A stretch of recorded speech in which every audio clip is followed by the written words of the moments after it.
What do you mean I played Path of Exile all day? No. There's no such thing. But then again, whenever I right-click, everything explodes. That's kind of fun.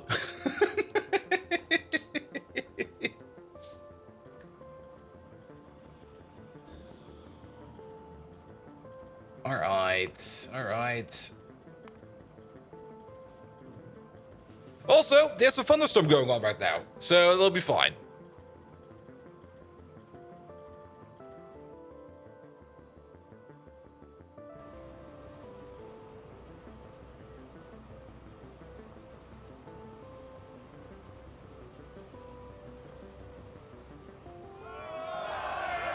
Ah, Mr. Washington, hello, Dad.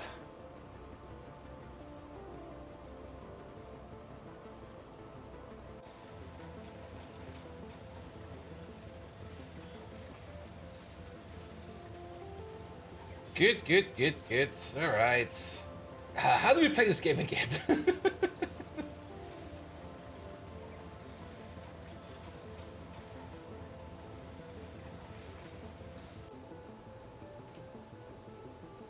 The Big Mole! Welcome. Here we go. Copy over this. Put it in there.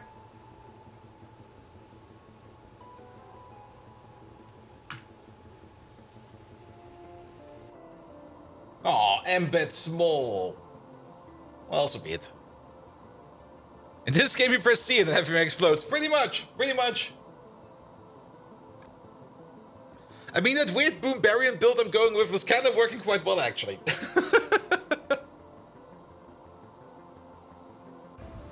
He's now sitting at, what is it, 2,500 DPS with his main weapon? Just bonk everything very fast.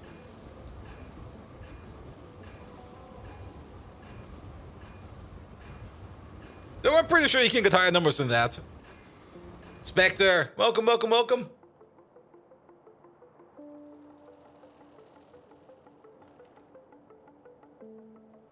You'd rather not comment? Yeah.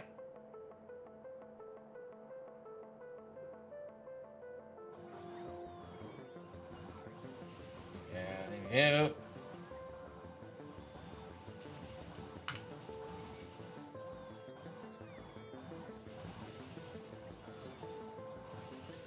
Also, Simrock, do you know who that Need for Steve guy is? Is he streaming his Delve, whatever the fuck he's doing? Because every now and then I get the message that Need for Steve is now even further along something I don't even know about yet.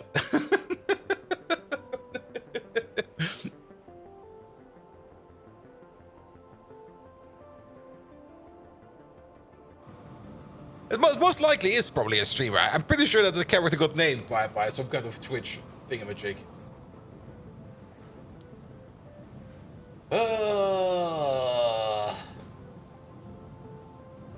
Now, if it would start raining, that would be amazing. At the moment, it's only thunderstorm. What's the weather app say?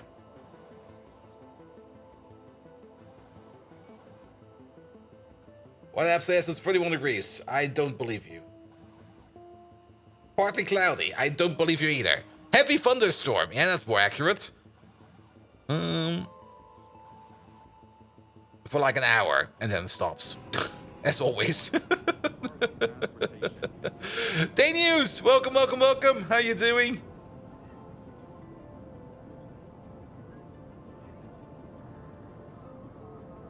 Does it at least get any colder? No, it doesn't.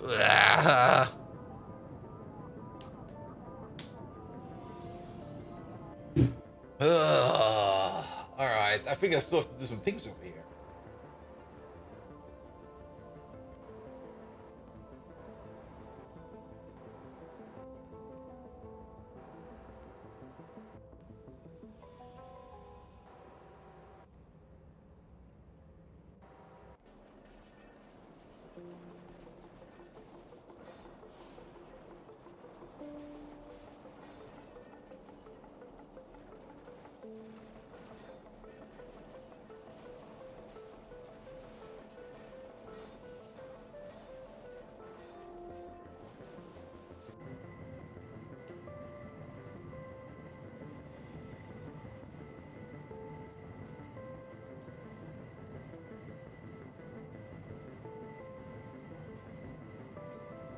Alright, alright, alright. You're sitting there getting new drinks and filling up the cup for the third of ice. It's time the ice is gone. Yeah.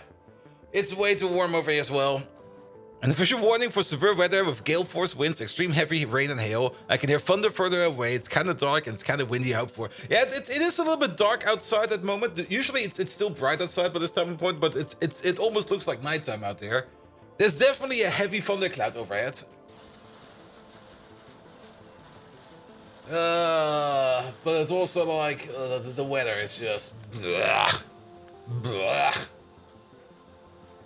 Alright, that's going over there as well. Let's pop you out over there. Microsoft has been restarted. Everything's ready to go. Let's just roll.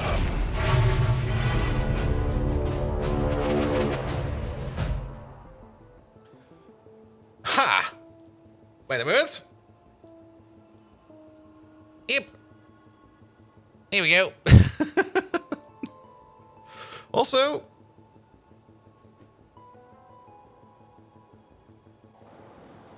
no, that was that was the shadow of the power pole in game. I was like, wait a minute, is there like a bar over there we're picking up? No, that's fine. All right, sorry about that. Welcome back, everybody. Good evening, Twitch. And there's thunder going on. I'm not sure if you if you hear it or not, but there's definitely a thunderstorm going out outside.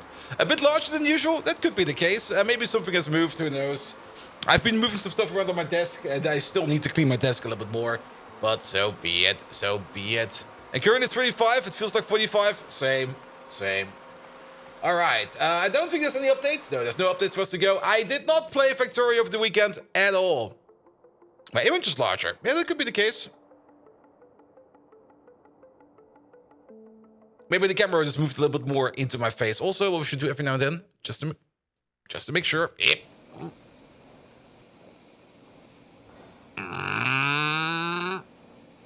Come on. There you go.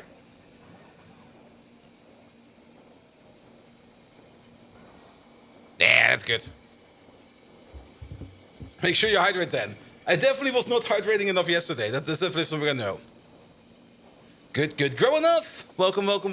How are you doing? All right.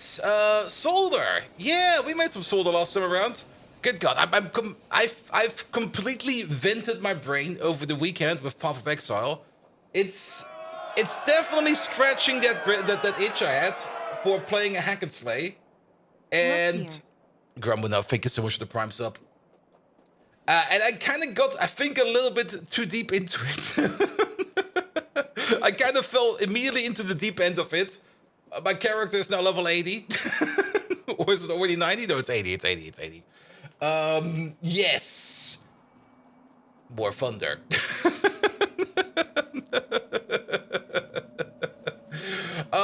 But I'm enjoying it. I'm enjoying it quite a bit, actually. It's a lot of fun, to be perfectly honest. It's really a lot of fun. But nevertheless, we should focus on the things we want to do over here in Factorio. And that is definitely make this base over here grow a bit more. And I think we want to get to the blue circuits. Now, we made solder over here because we were out of solder in certain places. I'm actually not quite sure. It says 80 here. Okay. That means I still got like 20 skill points I can move around. Yay! All right. We did do some land filling over here at some point in time, and I think we just want to go for the blue circuits. Currently, we're not making any red circuits over here because we are out of solder. Well, actually, seems to still have a bit of solder over here. At the moment, we are out of solder. Wait, what? Oh, this belt is going somewhere else. I thought that this belt over there is going into this big conglomeration over there, but it's not. The solder belt is actually on top over there. Yeah, we're not making any red circuits right now because we are out of solder. That doesn't really matter too much because we do have a train of 32,000 red circuits available over here. So if we do need red circuits are available. And you found a 6-link? I made a 6-link. Only took me like 40 tries or something like that. I also kind of figured out what they can do with those reroll blue chips. Where I was like, what do I need these for? 40? Yes. It didn't take too long. All right. Simrock, is that a high number or a low number? The average is 1,200. Really? I know nothing about the game. I was just like, oh, let's just try doing this.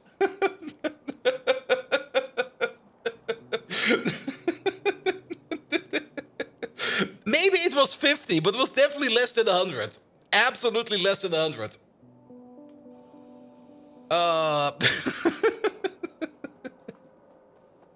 Or to put it in perspective, I mean, I kind of noticed that you can't turn...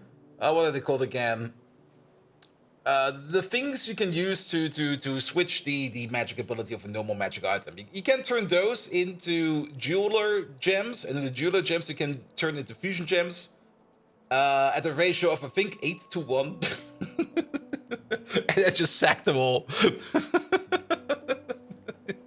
Because I never used them for anything. I even picked up... the only problem I have right now is I kind of stopped picking up items in general because I don't really need any new items anymore.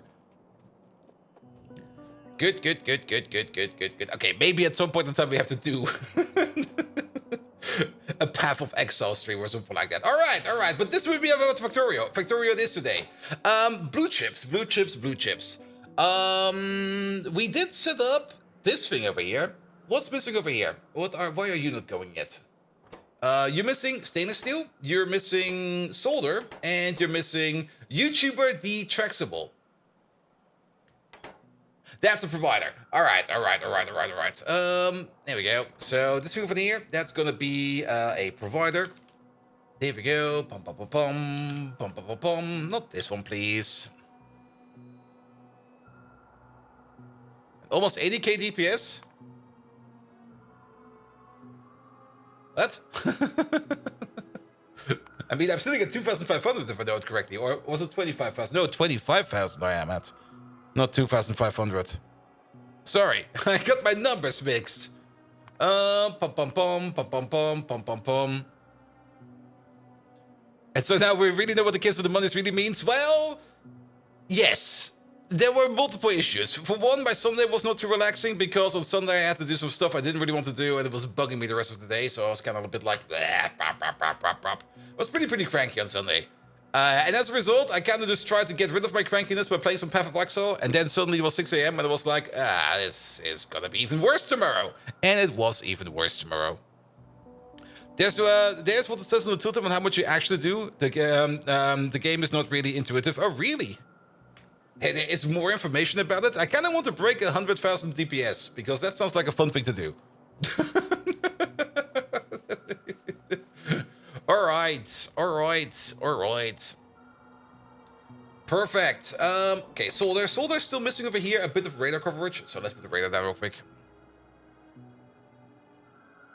There's a big calculator project. I'm pretty sure that my DPS is even more than that. Does it take into account splash damage and stuff like that? Because I got insane splash damage. Like, absolute insane splash damage. Here we go. Alright, so more radar coverage over there as well. Perfect. I need to get my head back into the game. I've played so... How much did I actually play over the weekend?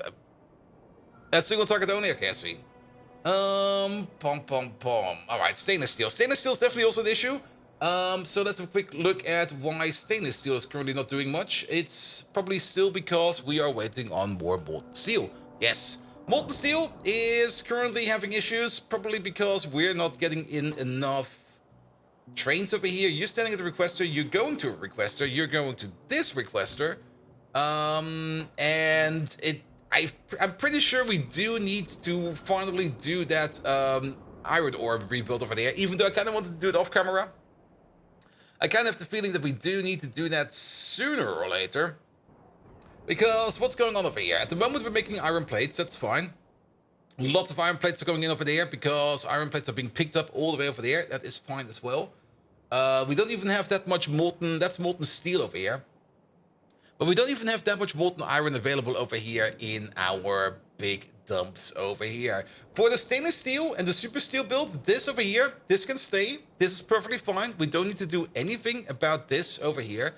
And I'm pretty sure, are we direct moving along molten metals over here, or are we importing them over there?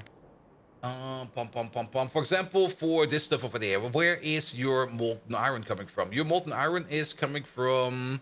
That's you, that is coming out of a train station.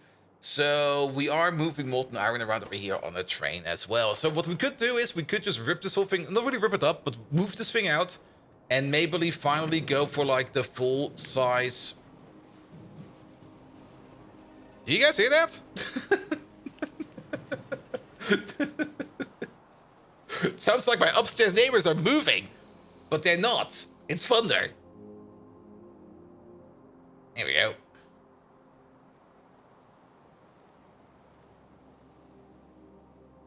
Good, good, good, good, good.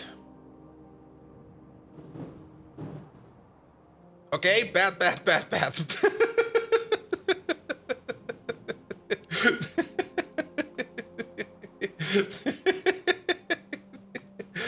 Thunderstorms are so much fun. The last...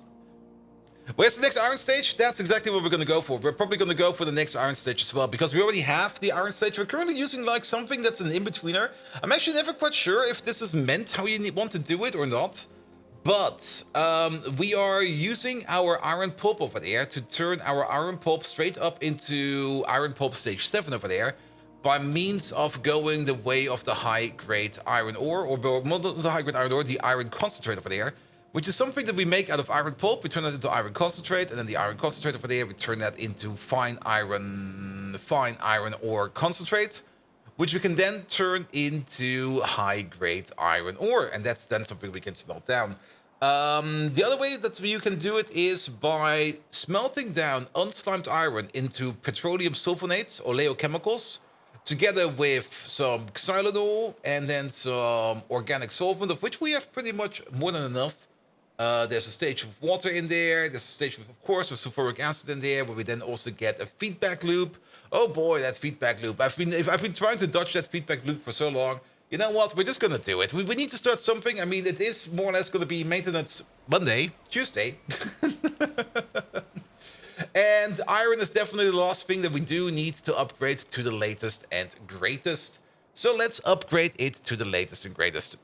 Steam says you've played 66 Path of Exile on the record now. 66 hours. And I've basically been binging it since... Friday? Thursday?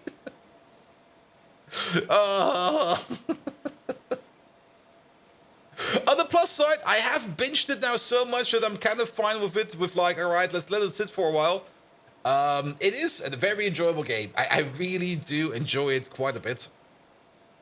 And I can highly recommend it, especially since it's free. I mean, for a free game, it's magnificent. We also need the casting units. Casting unit over here, no, the casting units over there, right? Where's my casting unit? Lovely little thunder. I thought for sure it would be next to these guys over here, but I guess it's not. The casting unit is, of course, sitting over there. It is. Tinker Tuesday. Oh, that sounds like a good one. Tinker Tuesday it is. Alright, so what do we need for the entire iron process then? We're gonna need some hydroclassifiers, some centrifugal panning, some leaching stations. Alright. The pans over there. The leaching stations are over there. Way too hot, Tuesday? Yes. Also very much yes. I mean, there's a severe thunderstorm going out. Wow, that tree is flying away over there. Probably if I open up my garden door over here, you will probably not hear anything anymore, because the only thing you will hear over there is going to be rain. Flotation cells, we're going to need a couple. And a thickener. Alright, thickeners over there. And then flotation cells are down here. Alright. Do we need anything else? Then this is done with filter. Hydrocyclone. The hydrocyclone is back. We do need to do that. Did we? Wait a minute. Did we ever fix that over here? No, we're not doing that over there. Yes. Very much true. We're not doing the hydrocyclone process over there because we are... Why are we not doing the hydrocyclone process over there? Because we're not de-sliming the iron pulp over there. That's why. This whole step over here, this step over there, this step over there is not being done. We don't need to do it. Perfect. The ball mill is in. The jig concentrator is definitely missing.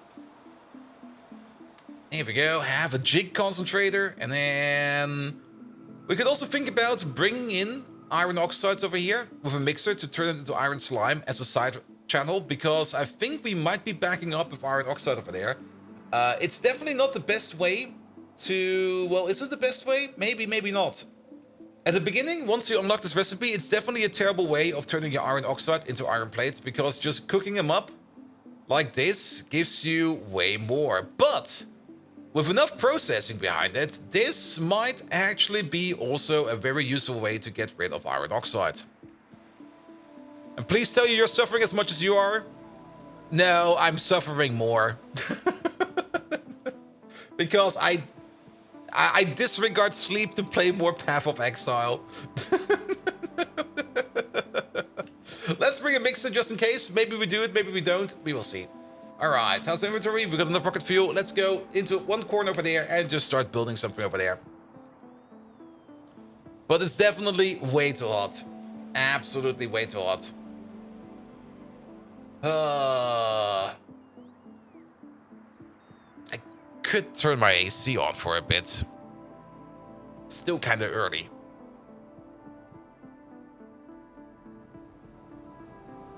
Tell me if you guys hear that thing or not. I mean, technically it's not showing up on my input as being picked up. But then again, it will probably not trigger my noise gate, so it might just trigger... Well, you might hear it when I'm talking. There's no sleep with these temperatures anyways. Yep, pretty much. Pretty much. Oh. And the AC, I mean, I've not really set up this place over here that the AC can cool down this room because it's not powerful enough for that. Instead, it's just blowing cold air onto my legs. It's amazing. It's fucking amazing.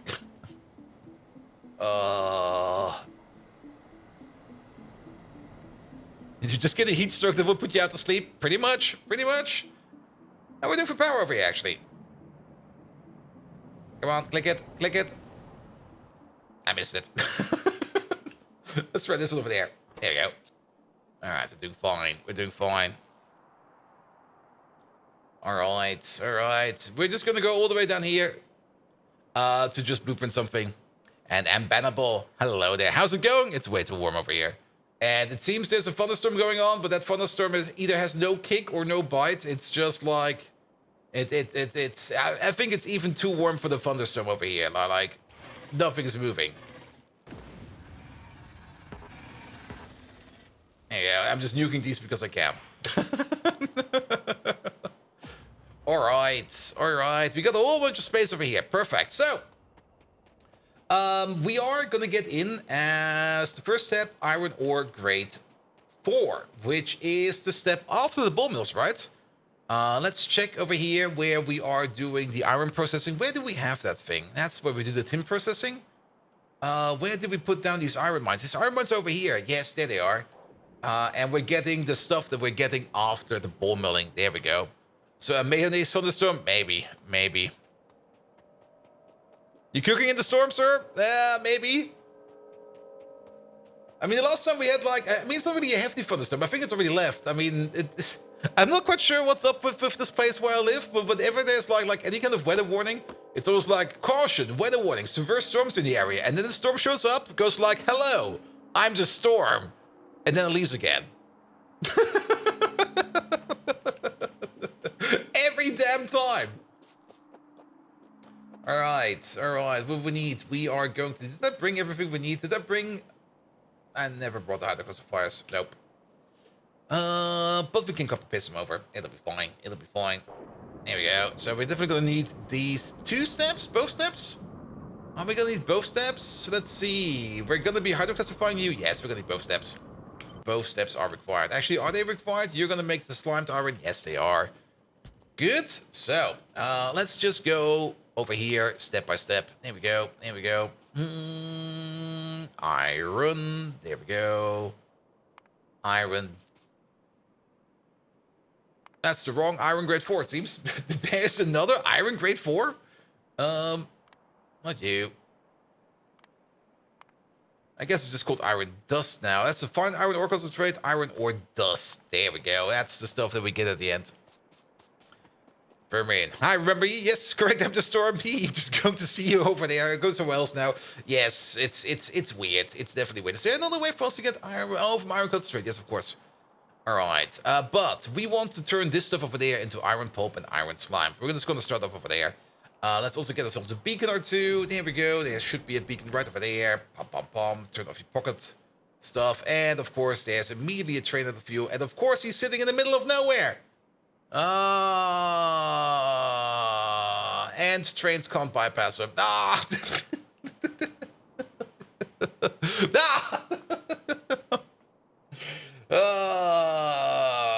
I'm gonna get a whole bunch of bite back for me not playing Factorio over the weekend, because all of these things you're gonna look at now are probably gonna be the things I kind of wanted to fix over the weekend.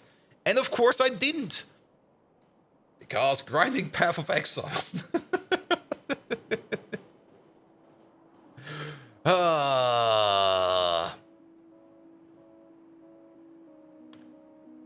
Good.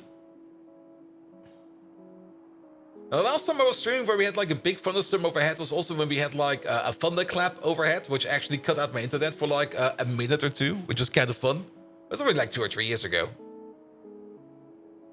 You don't sound like you're gonna stop soon. I'm definitely not gonna stop anytime soon because I'm having way too much fun with Path of Exile. Like it's a really fun game to play in my opinion.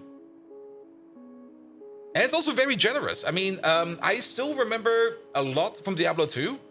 And I remember how even Diablo 2 was always a bit grindy. Like, it was always like an absolute hassle to level up in Diablo 2. And in Path of Exile, it's just like, all right, up to level 80, it's probably going to be fine. And then after that, it's probably going to be hard.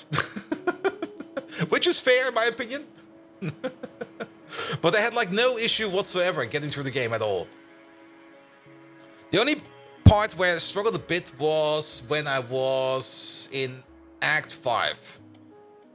Because there I kind of noticed that I do need to put a little bit more into my resistances because mages were one-shotting me.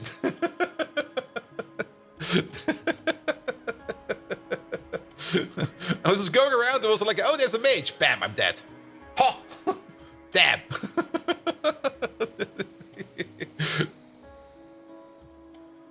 Good. And the only thing that currently ends me in Path of Exile is more or less me not paying attention and not noticing that the enemy has like some kind of death throw attack, and I'm just like, oh, well, damn. Or all of the minions of like a rare enemy have a death throw attack, and I usually all kill them like in one shot, and I'm standing in the middle of them, and I go like, oh, there's bombs around me everywhere. And that's usually when things go bad.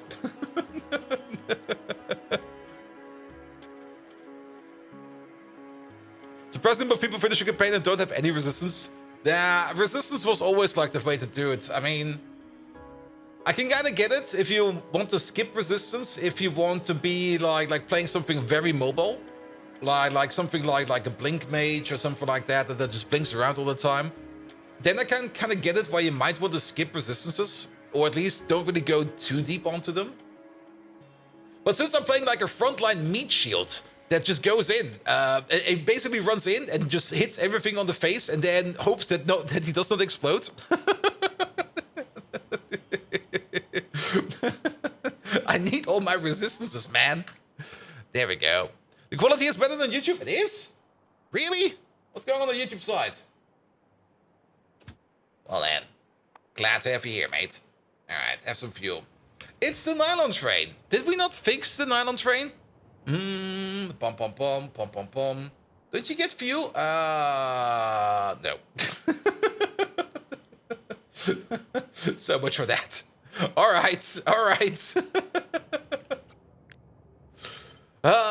Tinker Tuesday. Or something like that. Blah, blah, blah.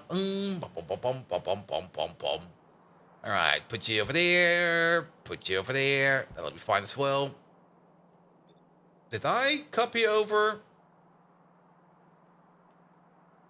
that state, didn't it?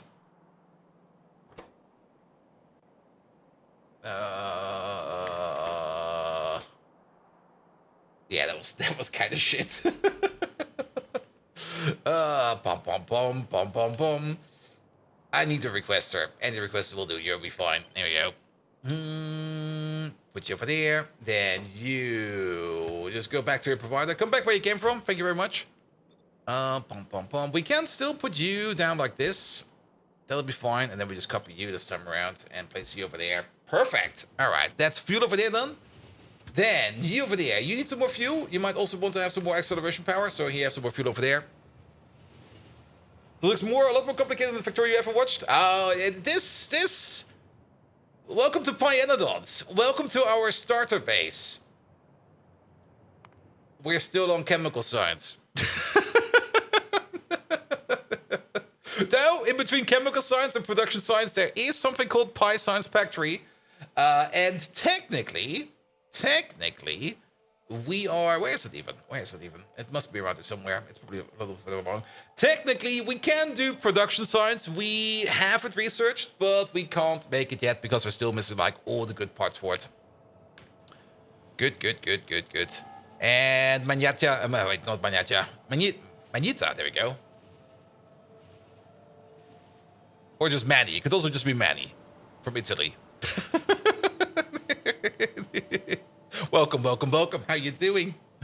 Good. And Lichter, welcome as well. That's just the reaction I've been seeing this whole time. I mean, Pi is definitely fun. It's different. It's also going to eat all your UPS. Let's maybe not watch it on the map mode, but like, we are...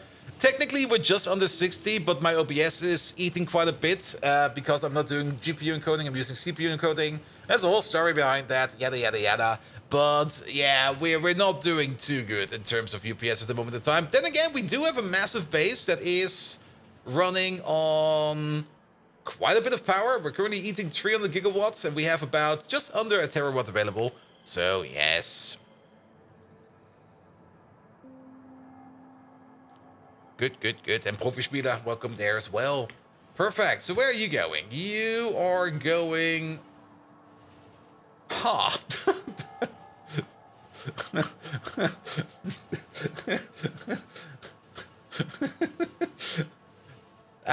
Yeah, just go for it. It'll be fine.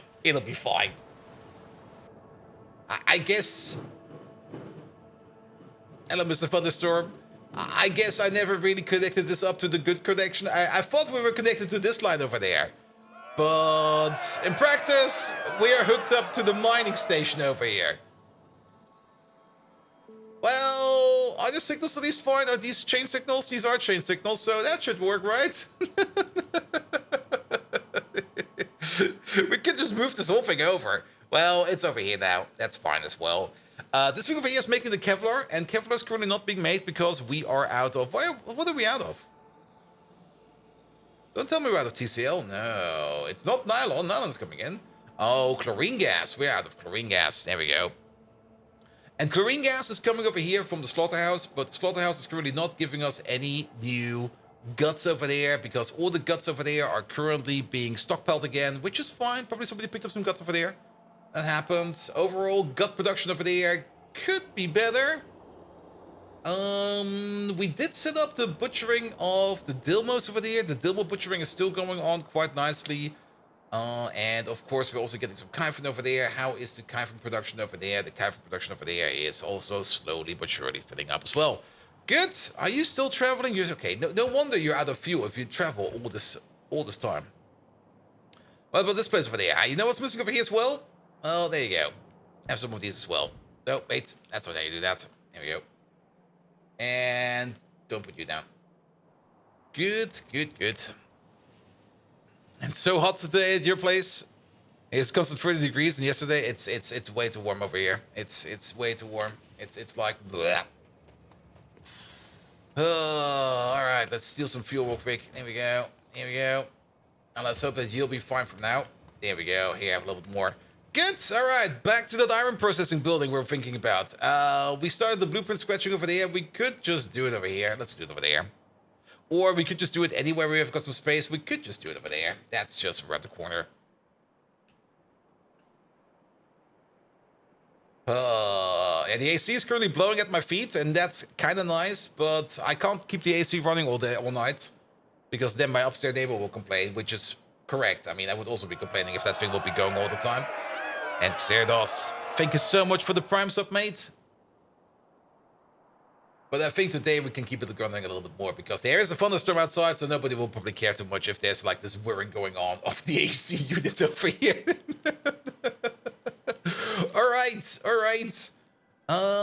So we want to rebuild and optimize and speed up as much as we can our build for iron. So let's pick up some parts. Seems like something the landlord fixed that. Nah, the landlord does nothing over here. Which is good and bad. It's good because rent is cheap because he does nothing. It's bad because rent is cheap and he does nothing. My bathroom over there, and also parts of the kitchen, with exceptions of the counter and the appliances, are from 1960.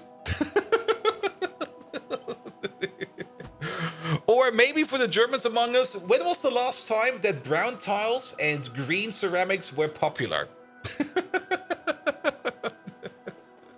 Now, nothing is broken. Nothing is still working. At least stuff is somewhat well maintained. Green or red? Green. Green ceramics and brown tiles. Small tiles. A long time ago, a fucking long time ago. I think it was in the 1960s. Maybe in the 1970s. A very long time ago, definitely. Green is mid-70s, red was the 60s. Yeah, pretty much.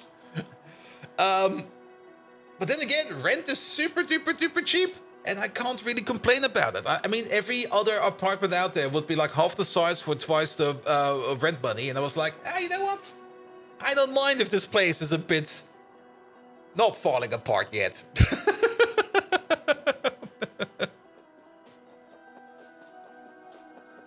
There we go. The only thing that might be troublesome is once I start moving, or once I move out of this place, there will probably be some kind of weird discussion about, hey, dude, do you want to fix up this place? I'm like, no.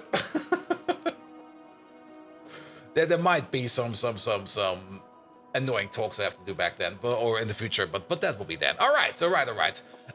We can't prot mod these. I'm pretty sure we cannot. Nah, we cannot. So we're gonna have a crafting speed of 6 over here. We could calculate with a crafting speed of 5. That will make things easier, or the other way around.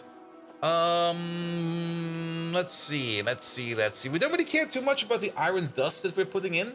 What we do know is that every second over here, we're making 10 iron pulp, I think. Divided by 5, then we get 0.5 over there and 10 over there. And then times 2. No, we're making 20 iron pulp per second. There we go. So if we just ignore the input over here of the iron ore dust, because iron ore dust comes in via train, we don't really care too much about it unless it's going above certain levels. And even at a crafting speed of 6 over here, this thing will be at most eating 7.5, something like that. Iron ore dust, that is not a lot. So let's just ignore the input over there and we'll just start the calculation over there because it's a little bit easier. Good. Take Bezos' money and cheers. Watching you on YouTube as a VOD. It's possible to throw your name over there somewhere. Yes, we can put you in there. Exiled. Let's do that right away, because else I will forget. Here we go. I'm always happy for some VOD people to come in. Let's find you. Normally we got like a user review or user score for that, but yeah, we're doing it right now. Or maybe somebody spends the points because we got way too many points going around anyway. Let's see. I just am way too lazy to make the name from scratch. There we go. Black Oxycota, we can use you again. Here we go, put you over there. Also, you did leave us up. Here we go. That's an X. Wait. Then we're gonna need something like an E. We need an R. We don't have an R over here, but we can make an R. We need, what was it? Xerdos. Then we need an O, and then we need an S. We don't even have an S. All right, basically, just imagine that this over there will be your name. Turn this into an E. Done. This needs to be an R. Somehow we still end up just making this thing almost from scratch. Also, thunder incoming. I saw the lightning. Come on, where are you? Must have been a silent and deadly one.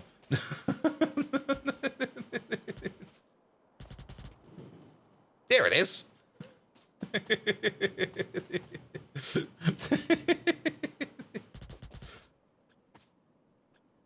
Here we go. then we make an S out of this. Pom, pom, pom, pom. How does an S go again? Like this, right? So you're open and you're open. That's an S. And here, make a snake out of it. Good. Off you go. Yeah, let's put you by the power plant or something like that. Not over there. Let's put you right over. Right over here. Perfect. Alright, the bots will do that for us at some point in time. Alright, take care of this. Good. So, back to the plan over here. So, we do know that every machine over there is going to be making 20 per second per crafting speed. So, that will be one way to... We should maybe, before we start thinking about how big we're going to make it, let's maybe start with ratios first. Ratio calculation is going to be better. So, let's see. You are going to be making iron pulp 1, and then... Yeah, one of you, 20 per second, and then iron slime over there. Iron slime, turning that into unslimed iron, or iron slime over there, turning that into nothing else. Unslimed iron is the only thing we can do. Running at a rate of 33 per second. You make 20, you make 33. That's not good. So, 3 to get over there, that will be 100, and 5 to get over there, that will be 100. Well, that's a ratio or something like that. I guess that's what we're going to be working with then. Good. Are we going to get more unslimed iron? No. The iron pulp stage 1, we're going to be turning that into iron pulp stage 7 in the direct way. And then they're going to meet up all the way at the end into the purified iron stage. So that will be fine over there. The unslimed iron over there will then be going over here into a filtration pan over there. We're making 100 per second over there. One of these over here consumes... Wait, no, the other way around. We're making 1 per second over here. Perfect. And then 3 of these over here consume 4 per second. That doesn't fit either. We can put down 1 of these. That'll be fine. And then we're going to be making about 133 iron pulp stage 2. Oh, these numbers are going to be all over the place. Oh, what the hell, man? What the hell? Well then, off we go. Put you down over there. Good. Let's have a look at you. So, yes. 4 every 3 seconds, that's 1.333 per second. This over there is making 1 per second. If we add 1 more to it, it will be a perfect ratio to you, but then it will not be a perfect ratio to you anymore. Ah!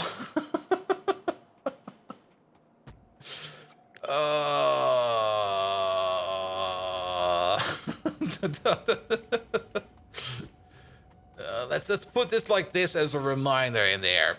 All right, let's just move you away. We're not at this stage of the project yet. There we go. And love my content, you gotta go. Oh, mate, thank you so much for coming over. Thank you so much for leaving the follow and a base of sub. So have a good one. Not that Melon strikes again. Now this has been in here since the dawn of time, more or less. All right.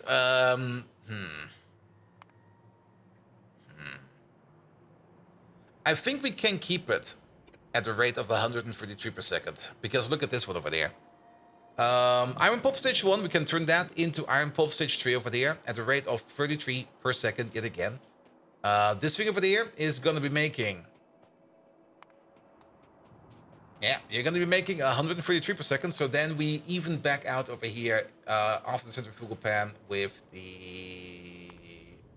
What's the next step over there? The next step over there is going to be the leaching station. There we go. So let's get the leaching station out. Pom, pom, pom, pom, pom, pom. That'll be you. And then we'll leach that into number 3. That will be 4 of these. Pom, pom, pom, pom, pom, pom, pom.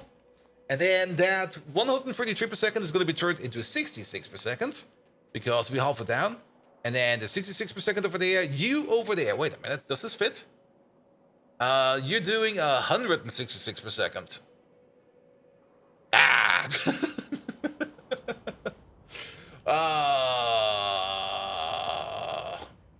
What's with these ratios, man? This machine makes no sense. Well then, turn that to number 4. There is a feedback loop, however, we do know that. So you are gonna be able to consume 166 per second. We are putting in 66, so you're gonna be running at 40%. Then you again running at the 33s, which means 2 more leaching stations over here to turn that into 4 to number 5. No worries for there. So we're gonna need 2 of these, bish, bosh, to compensate what's coming out of these over there. Perfect. And then once we're at number 5, we go to number 6 and number 2 again. And here's where the feedback loop starts. Here's where it then becomes a bit...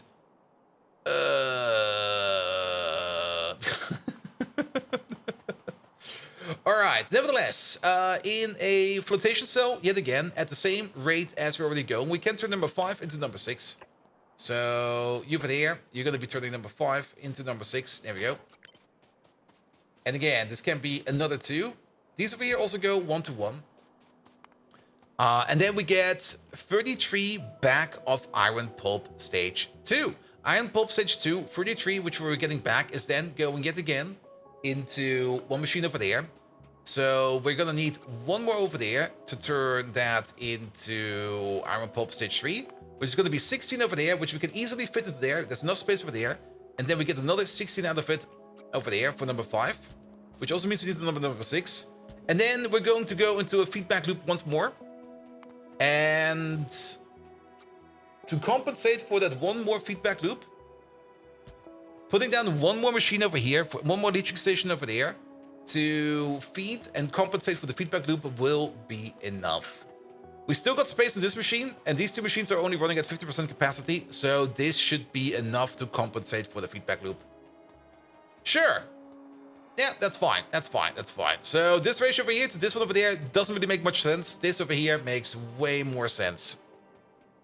We do have to be careful with underflow and overflow pipes. If we're not really be careful with underflow and overflow pipes, this whole thing over here can break down quite easily. So that's something we do need to take care of. All right, at the end of number 6, we are just going to assume that these 2 machines over here are running at full speed.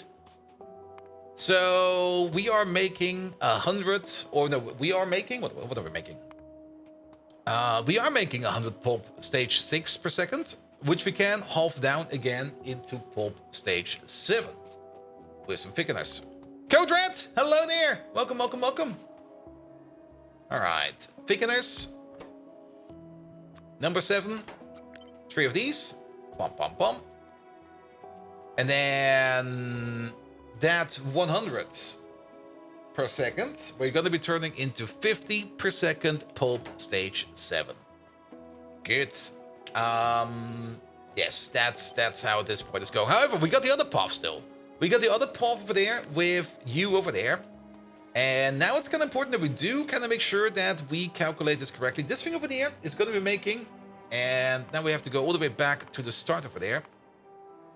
We got 5 of these, which means we're going to be making 100 pulp stage 1 per second. 100 pulp stage 1 per second can go into 3 jig concentrators to turn that into iron concentrate. So this will be the top path. Let's maybe take this whole thing over there, move it down a bit. Top path, 1, 2, 3. Good. Which also means we're going to be making 1 iron ore concentrate per second. That 1 iron ore concentrate per second over there will then be going into 3 ball mills to turn that into fine iron concentrate. We also get some iron ore dust back, but since we are feeding it in over there, we can just feed it back. Nothing to worry about at all over there. Good. You over there, you make the fine iron ore dust. There we go. And we need 3 of these, I think. Yeah, 3 of these. There we go. The stuff that we get back over there, since we are feeding it back all the way at the beginning, we don't need to calculate that part as part of the feedback loop, since it's just going back into like the overall ore dump over there. It will only mean that we are going to need less ores over here to run this thing over there. How's everybody doing? Well, there's a thunderstorm sneaking its way around over here.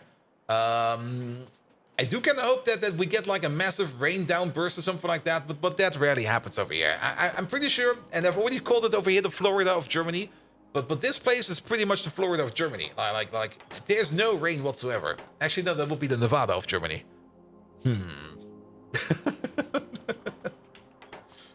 All right.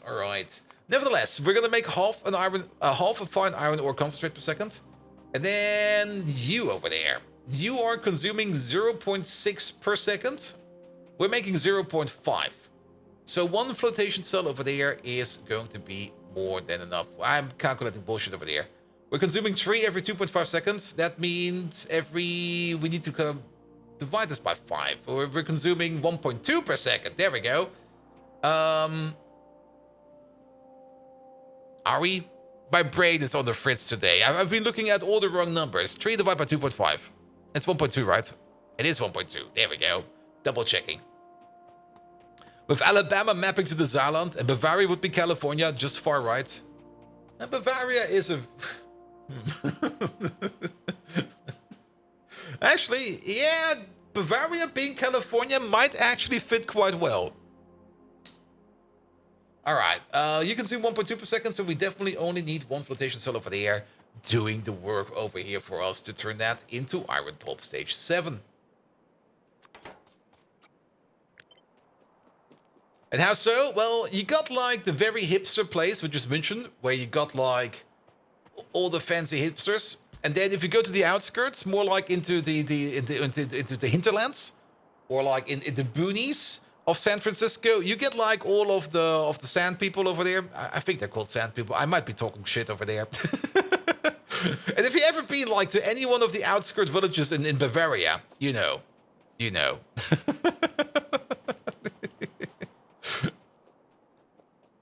Bavaria is like the ultra hardcore religious and conservative, which like was in the 40s. Bavaria is a fun place. I mean, even though sometimes you see things that you go like, wow, that's very different over here. I always really, really enjoyed it. And the one thing I really enjoyed the most, and that's just such a silly thing to enjoy. Like we were like on the company trip to Bavaria to meet one of our clients over there. And on our way back on the drive, we got like hungry, and we just kind of were like, hey, there's a village over there. They probably got like some kind of guest house or something, like, not really guest house, but like some kind of local restaurant. Let's just eat there. And everybody was like, yeah, let's just eat there.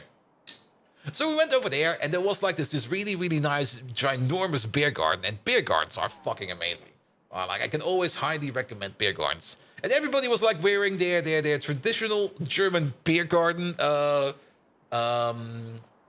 clothing. So you got like the lederhosen, and you got like the dirndls and everything.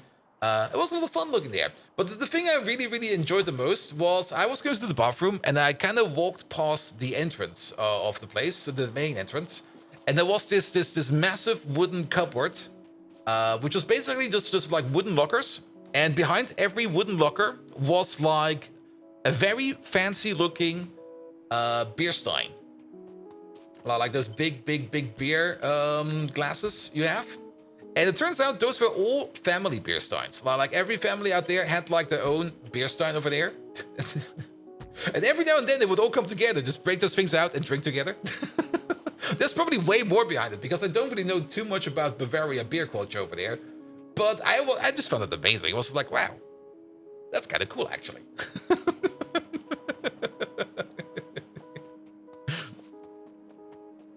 All right. And I got distracted again. So, this thing over there, you're running at half the speed, so you're making another 50 iron pulp per second. So, we can definitely say we're going to be making about 100. But then you have all the tech and automotive stuff over there. That doesn't map. Yep. Pretty much. Well, like the entire German automotive industry that is doing good stuff is in the south of Germany. And then you got Tesla in the north. But who cares about Tesla? It's a terrible company.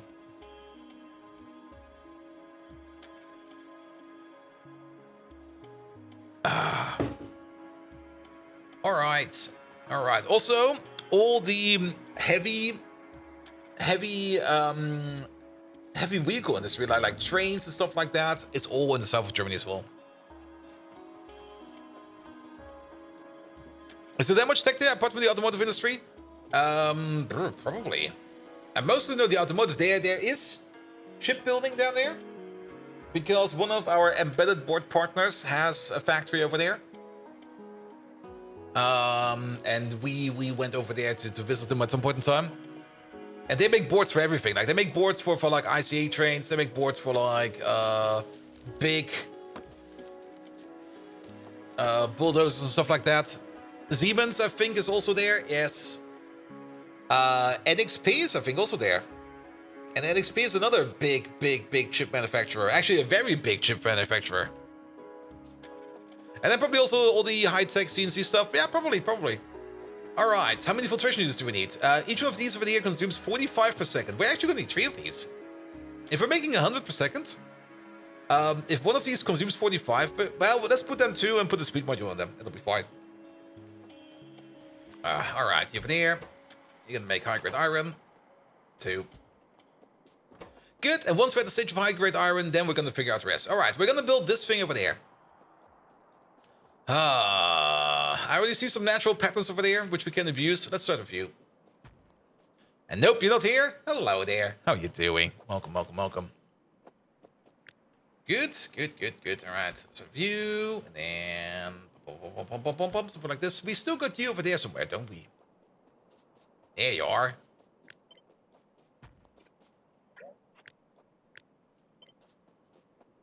Used to work for a supplier of electronics manufacturing equipment. Some very interesting companies in southern Germany. Yes, definitely. Absolutely. Also, the Black Forest in Germany also has a whole bunch of heavy industries and tech industries just hidden in there. Like some parts of the Black Forest, you just go through the parts of the Black Forest and go like, oh, there's like a whole bunch of industries over here, just like hidden in the valleys over there. Like, what the hell? And Zeiss is in Baden-Württemberg, and they make all modern day electronics right there. Nice. Is that where Tesla is? No, Tesla is and it is in Berlin. So yeah. And Texas has a lot of tech. Well, Texas has Texas Instruments. Do they have anything else? So Bavaria is more like Texas. Actually, if you think about it, I'm pretty sure that Bavaria... Which Bundesland in Germany has the most guns? Is it Bavaria?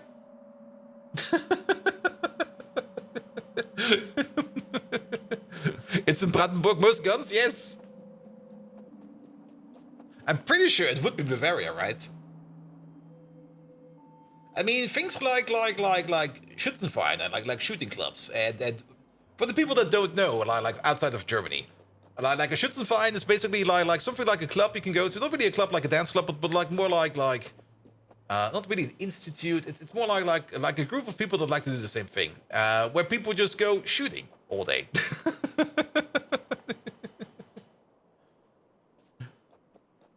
That would be the Schweiz, yes. But if you call the Schweiz Germans a country club, is it a country club? Well, technically it is, right? Nah, that sounds way too fancy. I mean, Schützenverein are usually like they basically got a shooting range and then a drinking range. That's it. And a total of 5.4 million legal weapons are registered on private owners in the country. The most are registered in the state of Bavaria. I thought as much. Bavaria is Texas. All right.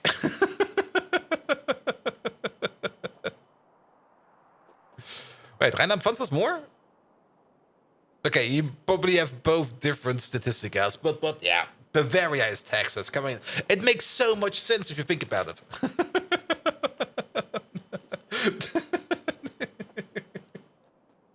Oh, we're getting distracted again.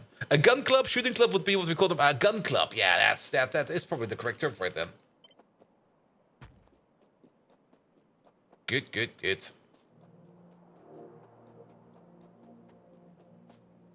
Shootergilde. First go shoot at the pool and then go drink. Often skip to step one. Yeah, it's the same with the archery club. I mean, a friend of mine is or was the treasurer of the archery club here in the city. I think he still is it actually, or I have to ask him again if he still is it. But usually when he went to archery club, he brought his bow, and then he went to like the archery range. He walked past the archery range to where the other people were sitting, put the bow down, picked up a beer, and was like, "Hello, everybody." Oh, we've already drunk, so we can't shoot anymore. I think that's usually how it ends for any kind of club activity in Germany. Like, you got the club activity in Germany, and people just go like, "All right, when do we start drinking? How about now? All right."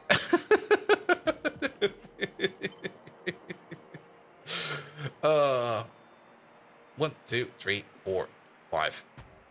I mean, he switched away from... I'm pretty sure he's no longer that involved in the archery club because he kind of got into firefighting. He's now a volunteer firefighter. It's the same thing over there. Like whenever there's like a volunteer firefighter exercise or party, there's a lot of beer. There is so much beer. The beard never stops.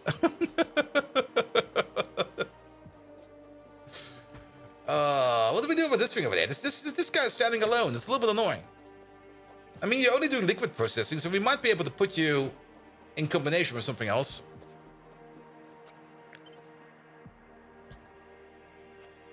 That fits.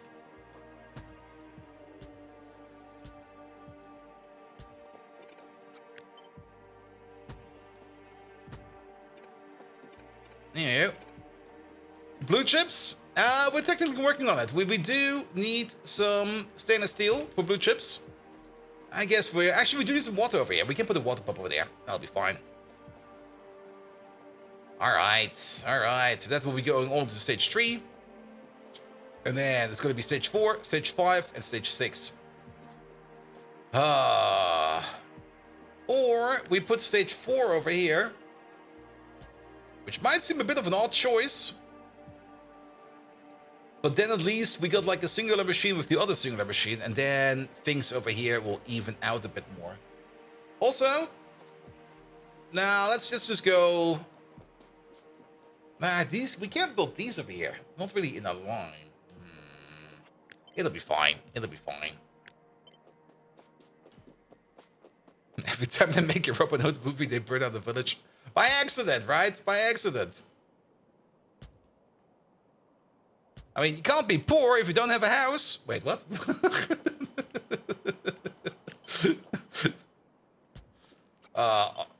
Alternative reality, Robin Hood is way worse than that. Alright, you're poor? Well, I know one way for you to stop being poor. Get the knife. What? No, please.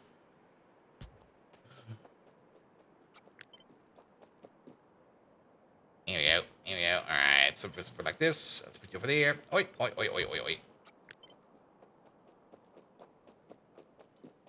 Alright, 1, 2, 3, 4. Something over there, and something over there.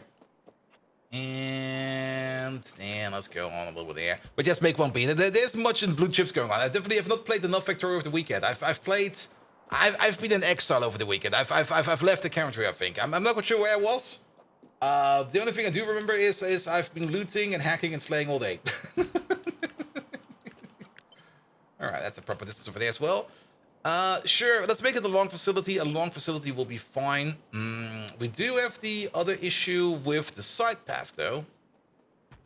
And the side path, that's going to be these machines over here. I mean, at this point in time over there, we're already going to be at stage 7, which is fine. We could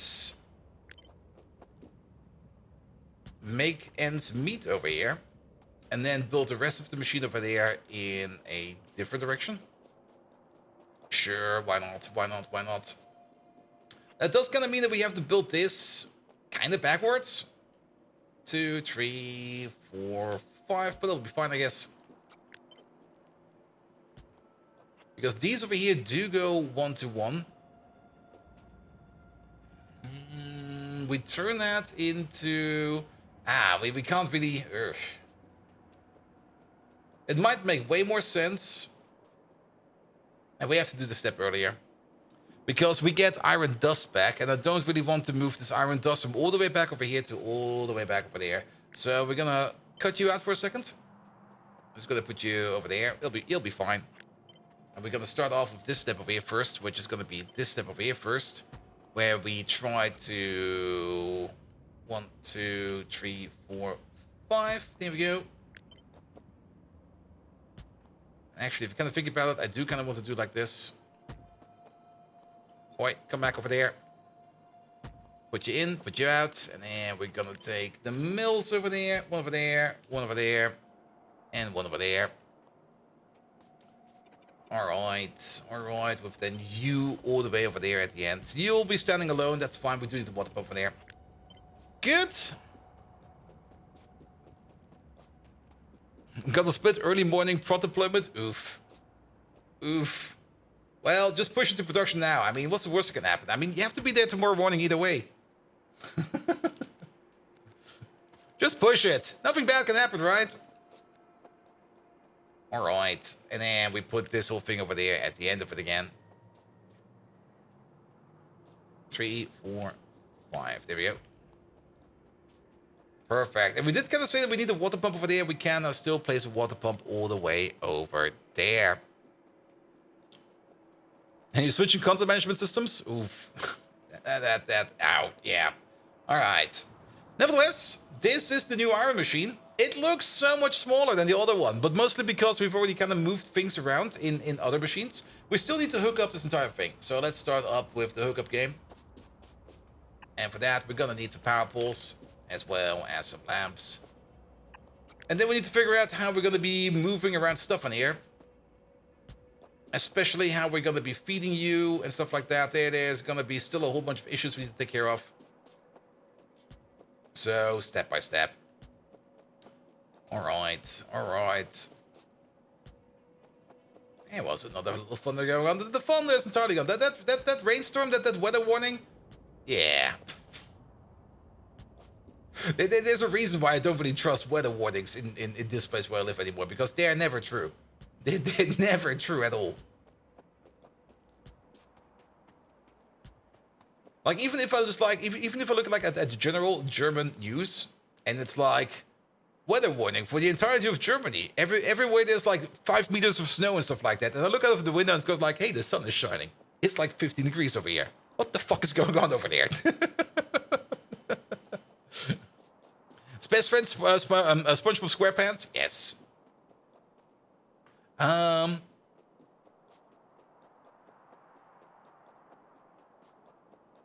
Here we go. Megatron, do you know about Round Boy Circle Skirt?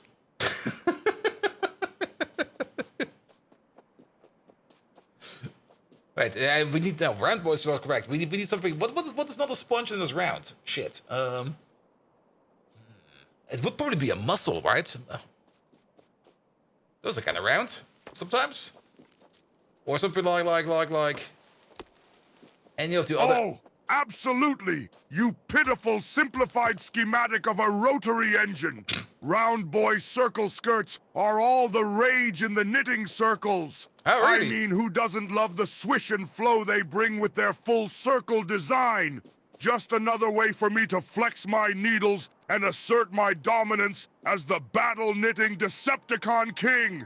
But remember the time I tried to optimize one of those skirts for explosive potential? Chaos and flying threads. Ah, memories.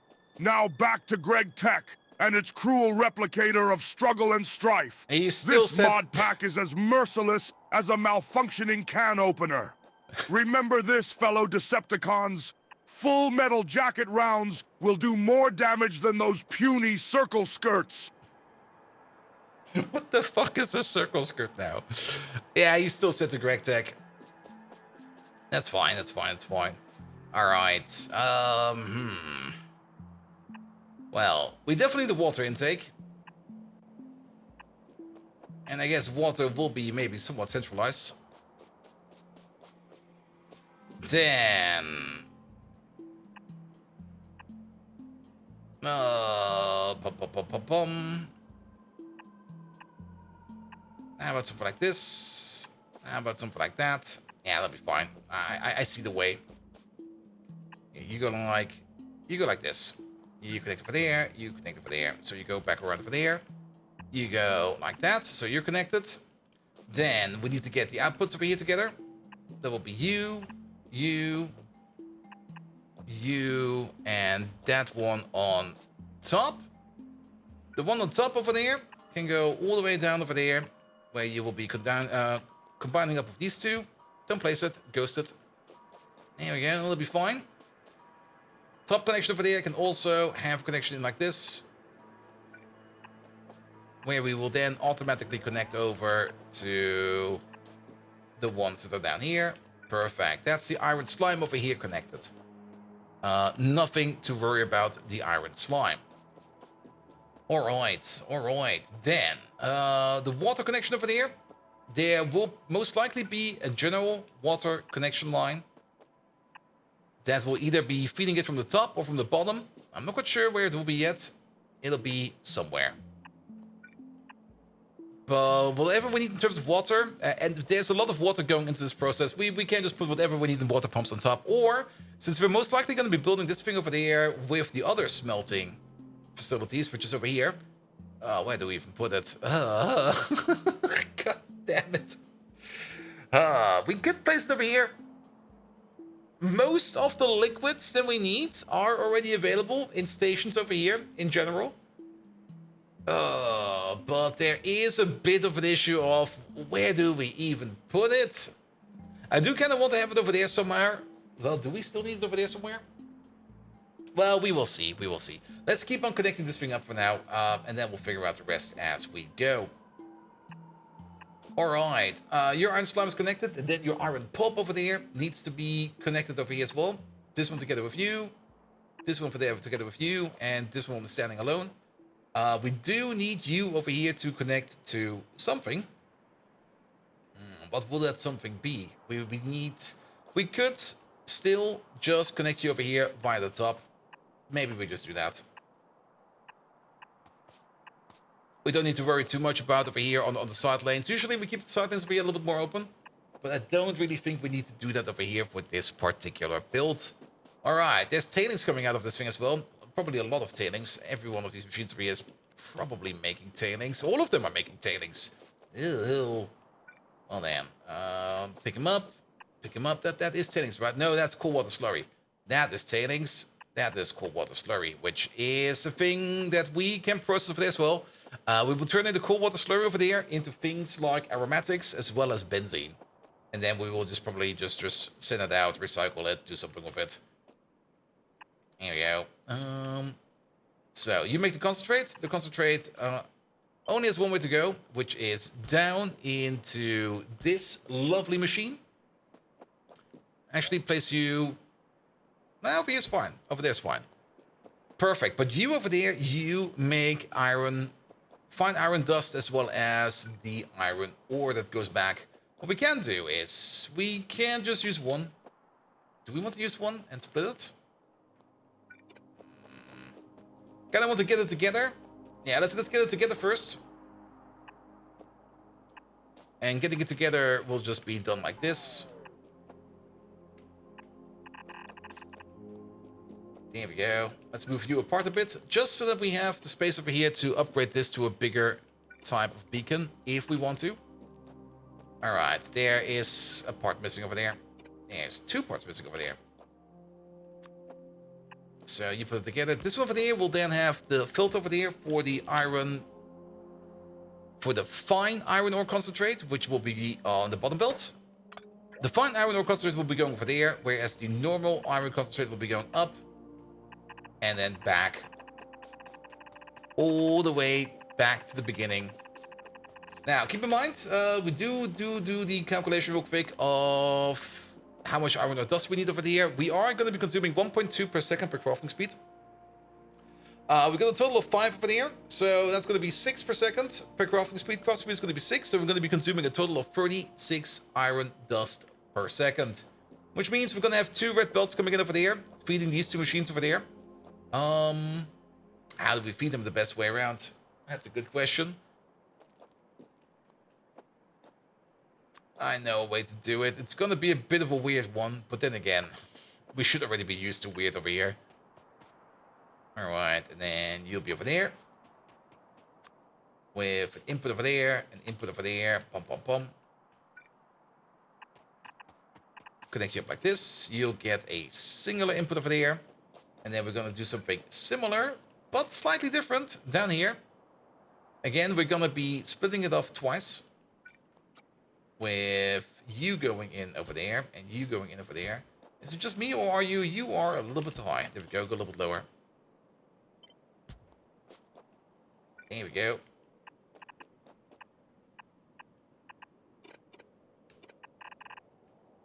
Perfect. And then we have a total of 2 belts coming in over there. One going in straight and 1 belt coming from somewhere a little bit further over.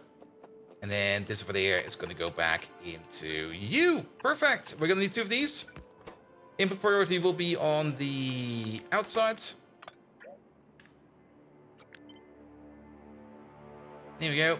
And then we're going to need to split you apart.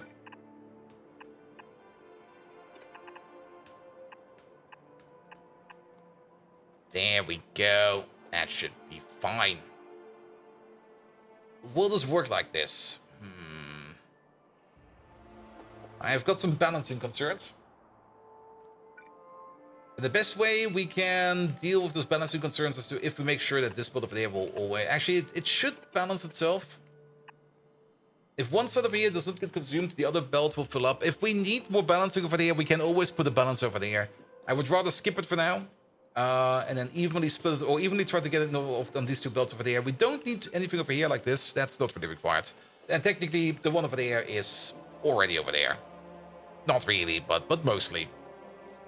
Alright, iron dust goes in. We turn that into iron pulp stage 1. We turn the iron pulp stage 1 into iron pulp stage 1 and iron slime. The iron slime over there will then be put over here onto a physical output. Ha! And there's also some more tailings over there. I guess for tailings, let's connect it via the bottom for now. How much tailings are we making over here? We got 2 machines over there making iron slime. And that's going to be making about 100 tailings per second. At the crafting speed of 6, that's going to be 600 tailings per second. So this pipe over there is already pretty much full. I mean, 600 is under the limit of 1,200. Very, very, very true. But if we upgrade these machines, if we make them faster, if we make the beacons bigger, then suddenly that 600 over there will become quite full quite fast. So this tailing output over there is going to go into a tailing dump on its own. Which means we're not going to be connecting it to this one over there, nor are we going to be connecting it to... I think there's more tailings over here at some point in time. As for this one over there... Yeah, same for you. You are making 100 per second over there with these machines. Crafting speed 6, 600 per second. That's a lot. That's a lot of tailings. And that's quite a lot of tailings, actually. Alright, nevertheless, we are going to get some iron slime. That will be coming from over there. From over there, and I guess from over there. And if we make it a little bit more sexy, do it like this. New iron plant? Yeah, the thing I kind of wanted to do over the weekend, but weekend never happened because my weekend got exiled. It's going to be the thing we're going to be doing now. And we do need a new iron plant because it does kind of seem that the demand for iron and iron-related products is kind of high. There's quite a bit of iron demand going along.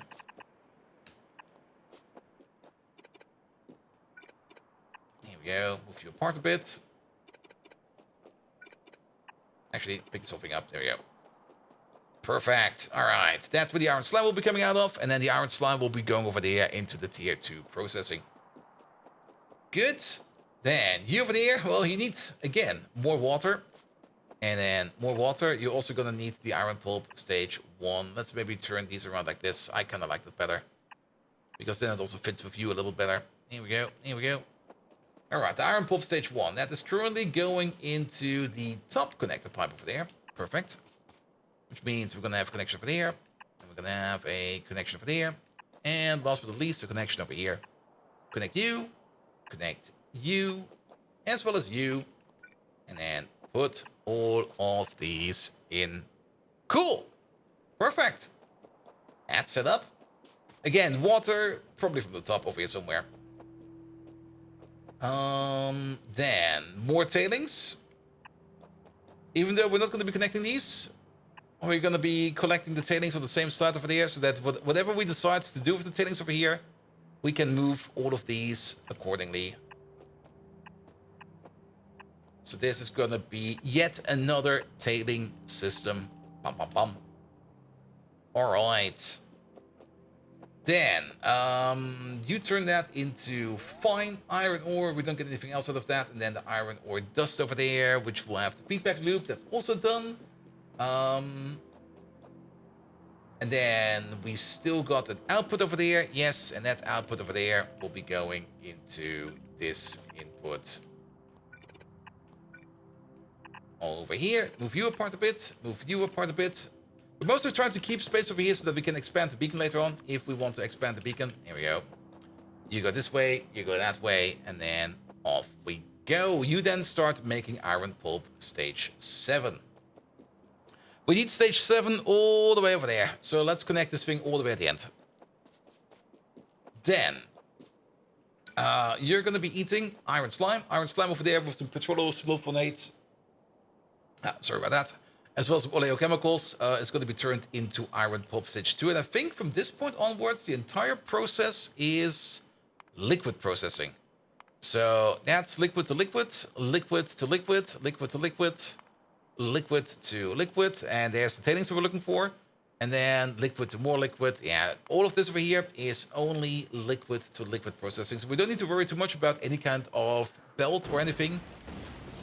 We just need to hook up everything over here so that things over here are moving along. Perfect. So, oh boy, leaching stations. Designed by a German, obviously. At least according to these inputs and these outputs over there. Can we do it like this? That will actually work. I'm amazed. I love it. All right. I guess over there. And then over there. This is... Wait a minute. I have to keep one thing in mind. We do get number 2 as a feedback loop over there. So we can already immediately start off over there with an underflow pipe. Because we need to leave some space in there. If we're not careful over there, and this thing over there fills up, then we're gonna be in trouble.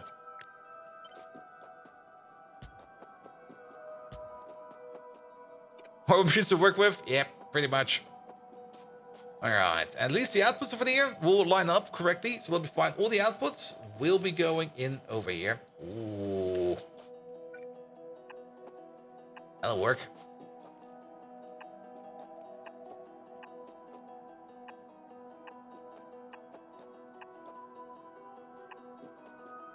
We can't always build this where we can fit it in with the beacon over here. Actually, we can. We should. We can just do the same thing we're doing down here. We can do that up there as well.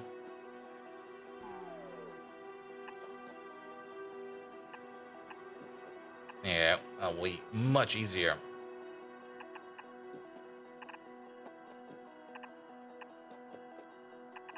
Pum pum pum, pum pum pum. Pum, pum, pum. Perfect. Liquid number 3 goes in over there. Will be combined up with some organic solvents as well as some pressurized air. For the pressurized air, we could do a calculation, but it kind of turns out that most of the time... Wait, that's not pressurized air. Pressurized air, we can definitely find some pressurized air right here. Right. Answer is no. Wait, I saw it. That was some over there. There it is. Alright, pressurized air. Pressurized air got improved quite a bit, as we already know, but I kind of forgot what the actual number is right now. Every machine is now making 200 per second, as opposed to 20 per second. We got 6 of these machines, so we need 300 per second. So we would need 2 over there. Wait a minute.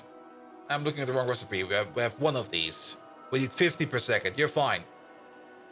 Any other pressurized air needs over here? Not over there, but I'm pretty sure there's more pressurized air needs further down the road. Yes, over there. When we reach the number 5 and the number 6 over there. Wait a minute. So, from stage 4 to stage 5, that's these 3 machines. That's another 150. And then from stage 5 to stage 6 is another...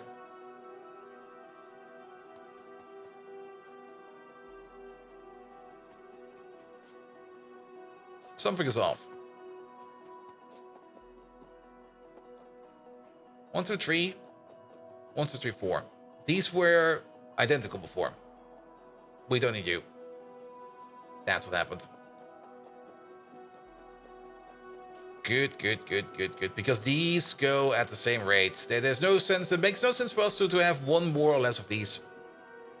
Either way, it's 50 per second or 150 per second over there, another 150 per second over there. Each machine makes 200. So, technically, but that's going to be very annoying if we do it like that, but technically,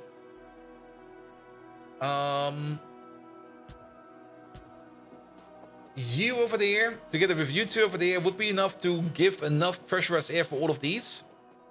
But we're just going to dedicate 1 machine to these 3, 1 machine to these 3, and you just go over there. I mean, You will not be running at super speed, but I guess that's fine. That's just how things are. The only thing that's going to be super duper annoying is the connection over there. Well, I guess it's fine. It's just a bit of a weird pipe, in my opinion. Well, so be it. So be it.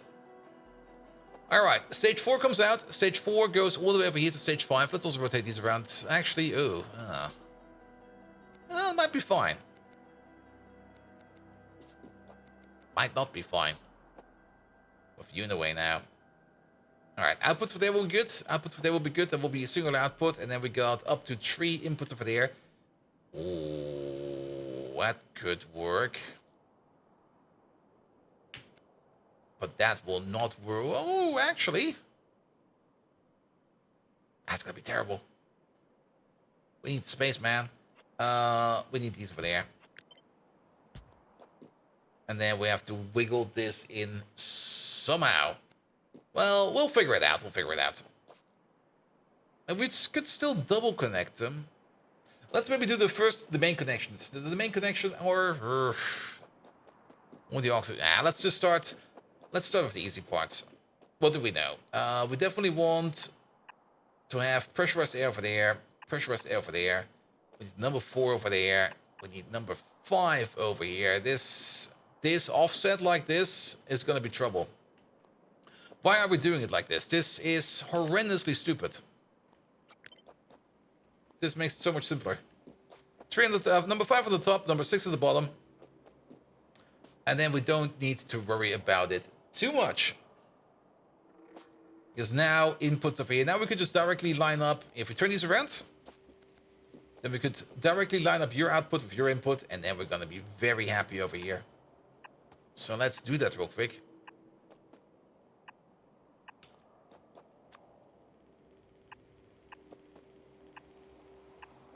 Number 5, number 6. Here we go. What's going on over here? Nothing's going on over here. I can go away. And I can go away for now. Good. And then we're going to sulfuric acid. That will be coming probably from the bottom. As well as nothing special over here. Things like water. That will be coming from the top. We already know that the water pumps will be on the top. So nothing to worry about that. Yeah, I'm just going to mark this like this. So we know there's something at the top over there. And over there like this. There's something at the bottom over here. Doesn't really matter where it is right now. It could be somewhere.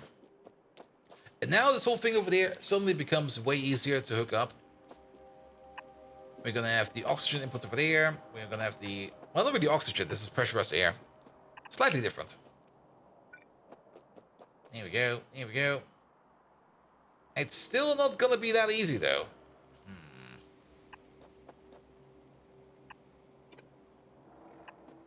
We could do this. Skip out on the lamp. I'm so sorry, lamp. Maybe rotate you around.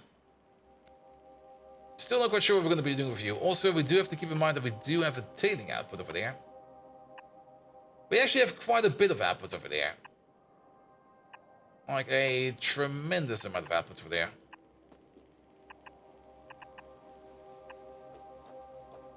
So that's also something we need to keep in mind. But nevertheless, pressurized air, you are like this for now.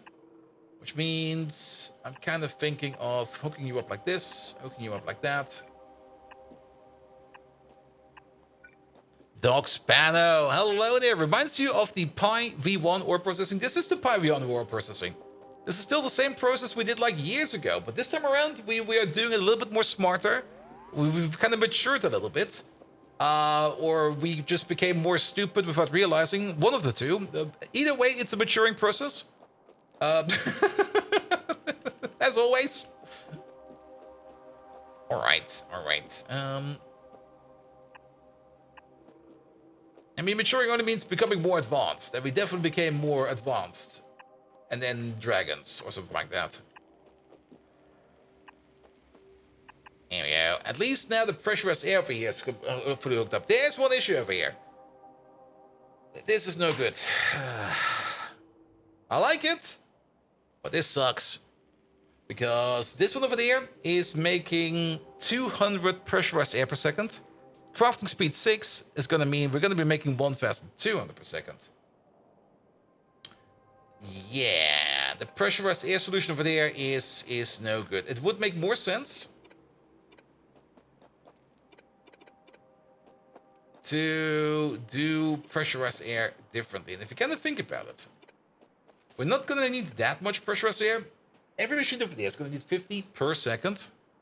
And even though we got like more advanced machines available, we could just do this. It's going to be a couple more machines, that's true. But then we're not going to run into any kind of pipe speed issues or anything like that. We also don't really need to beaconize these. It would be nice if we beaconize them, but if we just do it like this, then these machines will always get enough of air. I mean, this one over there is already demanding 100 per second, 50 per second at speed 1. Oh, it's actually demanding more than that. It's demanding 300.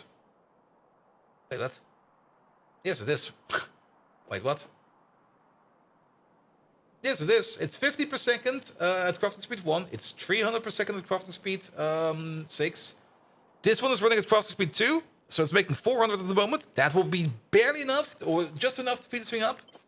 But if we all put it on the same pipe system over there, that pipe system is going to not really explode, but it's just going to suffer quietly. Here we go. So we're going to do it like this. This will be fine. And then you over there will also be fine. And we're going to blame Doc. Nah, we usually blame not Melon, but alright. Doc Spano! Fucker! You know what you did.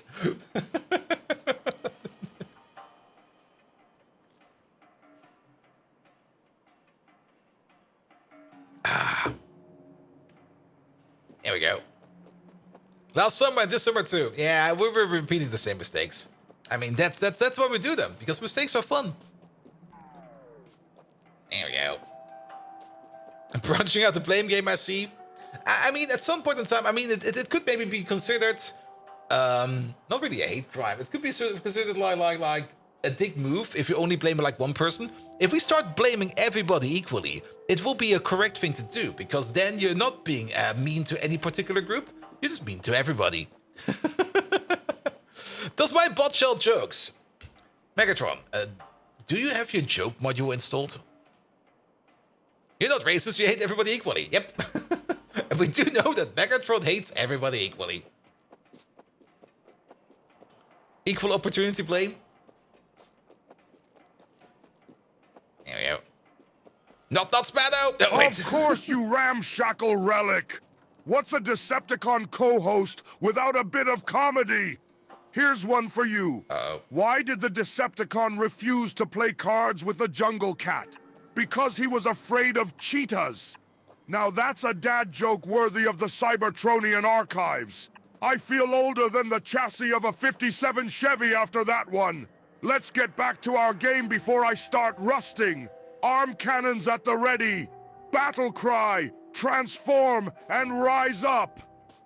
Yep, that was to be expected. Alright. It's a bit of a mess, but we're getting there. Alright, pressurized air is done. It's only liquid processing. Let's put the input in. So the input will be over here. Sadly, we can't put you over there. I was kind of hoping we could put you over there, but there's this pipe over here, which is coming from over there. But then again, the input might most certainly be over here. But then we're going to run into issues over here. Unless we go like this, and then we go like that. And then suddenly it kind of fits again. But then we're going to have issues over here. Unless we go like this, and we go like that, and then we move you over there, you over there, you over there, and you over there. And then this over here will be a bit better. Only a bit. There we go. And then you go like this, you go like that. There will be a water input at the top over there. Perfect. You love how he pops on before he starts speaking? It's like winding up the snap. I mean, I kind of do enjoy the winding up a bit, because then he doesn't interrupt me too much and I get like a little bit of a head time. Or I just got used to it, one of the two. There we go. Alright. 5 goes down. 6 goes back, and 2 also needs to go further back. As for the number 2, I guess we're gonna have it at the bottom over here. I kind of wanted to have this a little bit more in line, but So be it. Just put you over here, over there, and over here. Off we go. Where did we put the number 2 in?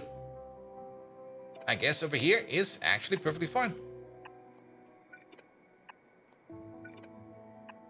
Right at the start. In 1992, you owned a 1957 Chevy Bel Air station wagon. The good thing about those very, very old American cars is you could easily repair those still. Like a car back then, what was it? It was more or less like a chassis, an engine, a transmission, a drive shaft, a couple of wheels, and then what else you need for that? And then like a steering wheel to connect to that, and that's basically it. Basically, the way you built Lego cars back in the 90s, that's what cars were made in real life. But it was killed by a drunk driver. I do hope that the drunk driver was somebody else.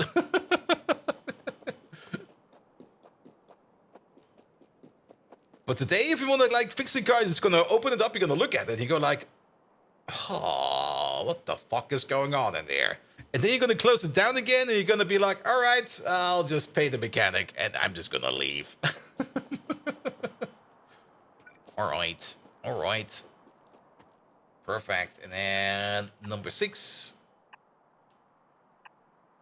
into there. Now it's much harder because they stopped making 90% of the components that fit, and now physically specialty parts from the sections of the 1980 trucks. Yeah, that's the other part. Like when my best friend had to, or nobody had to, but when he he had this amazing Opel Fiesta. It was like the best party wagon we ever had because we were always going with that on weird trips. That Opel Fiesta had probably like, what was it? Something like a couple 100,000 kilometers on it because it went to all the festivals all the time.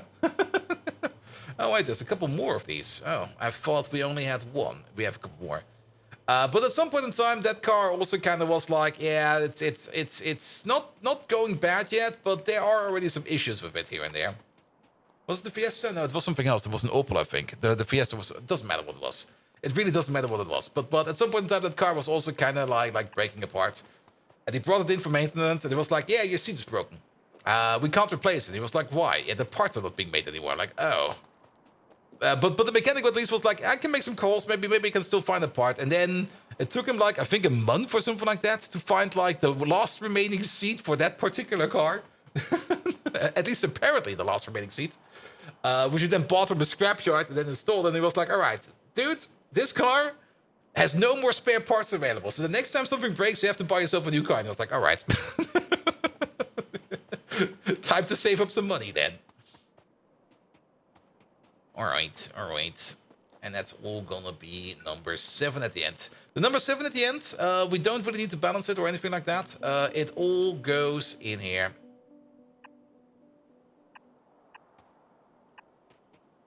Here we go. Oh, well, we're gonna do a partial balance. There we go. You like this, you like that, you like this, and that's that. Perfect. And then, of course, we need the remaining of the number 7. Was the other driver was drunk? Front seat occupants and the other car bashed in the forends into the windshields. Ah. Always wear your seatbelt. There's no reason to not wear a seatbelt. Like when I was in Amsterdam, not for TwitchCon, but that was a little before that. On a stag night, or not really a stag night, a bachelor party, for one of our friends who got married. And it was like the last bar of the evening, and we were ready to go back home, and we just called a cab. And I was sitting in the front seat, and I was just like about to tell the guy where we're going, and I already hit like the annoying beeping of the of the seatbelt that I'm going off, and he was like, "Here, just put this thing in." And he hands me like this clip I can put into my seatbelt to make it stop making a noise. I'm looking at him and going like, "Dude, what the fuck? No, I'm wearing my seatbelt. Give me a second."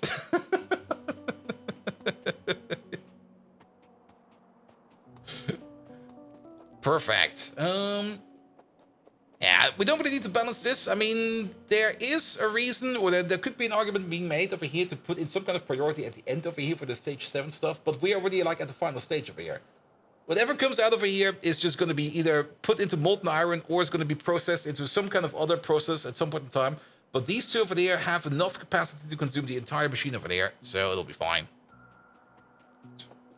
So just a regular clips you cut from an old car seat belt? Yeah. Well, I was like, no, sorry, man. I want to wear my seatbelt. I'm already drunk. So please let me wear my seatbelt. You was wearing your belt? Nice. Good one, good one.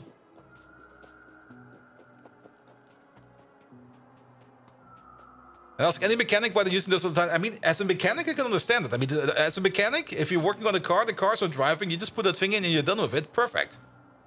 That's crystal clear. Because I would also be annoyed if I would be working on a car and it would be beeping at me all the time. And also, people need to get in and out of the car frequently. Can't they just get better at wearing seatbelts? I mean, come on. Just make a skill out of it or something like that. Or like become a level 10 seatbelt wearer or something like that. And then if somebody asks you the question, so what do you do for a living? And you just answer like, I'm a professional seatbelt wearer. I can get in and out of a seatbelt in less than 2 seconds. I'm like, wow, that's amazing. Please marry me. I've seen people delivering newspapers in cars using those. Okay. I mean, to be fair, those people also usually don't drive that fast. So technically, you don't really need a seatbelt for trips like that, because if you're like only like doing like hop rides like that, I can see the argument being made. All right. So this step, we're gonna just assume that each step of these over here is gonna be making like 600 tailings per second. So each one of these will be their own tailing pipe system. Not really system, but something like that. These will be exported to somewhere. Hermes lässt grüßen.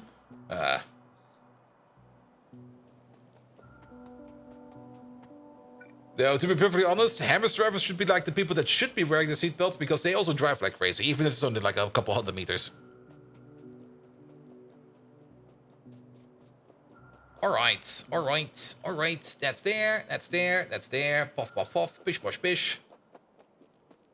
A driver who's not going fast isn't a problem. It's the idiot trying to break land speed records in the wrong lane and start a threat. Yep. Yep, yep, yep. Also, driving cars, man. It's amazing how things sometimes just really, really work well, and then sometimes they just absolutely not. Best example. It starts snowing in Germany, and everybody on the street goes like, "Ah! What is this white stuff on the road?" Alright, alright. I think we got everything. You over there at the end, you're gonna be making high-grade iron. We're gonna get 100 pull per second, which means we're gonna be doing this recipe at 1.9 times... Wait, no, that's not really correct.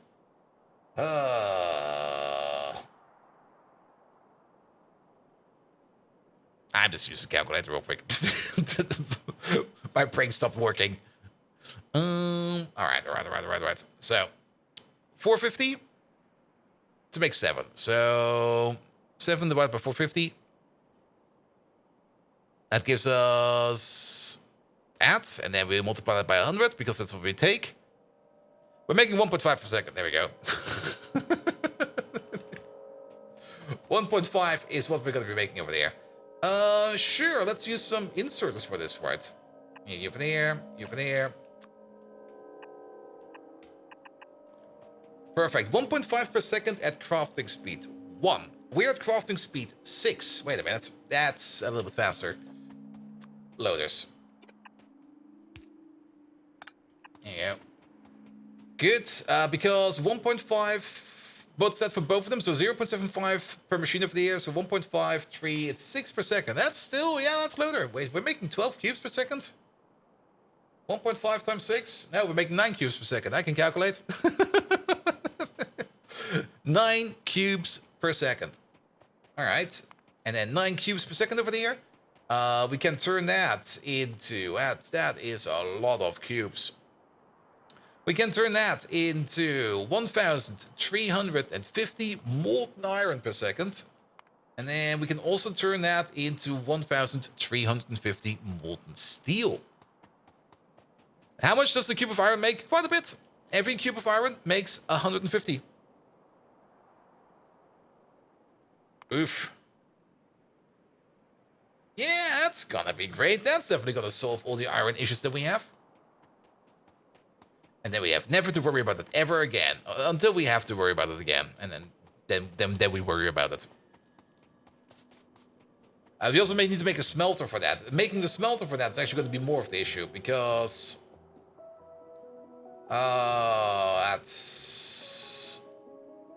that's actually not too big. We're gonna need 9 smelters, more or less. We could go for 8 and just overclock them a bit. Let's go for 8 and overclock them a bit. That'll be fine.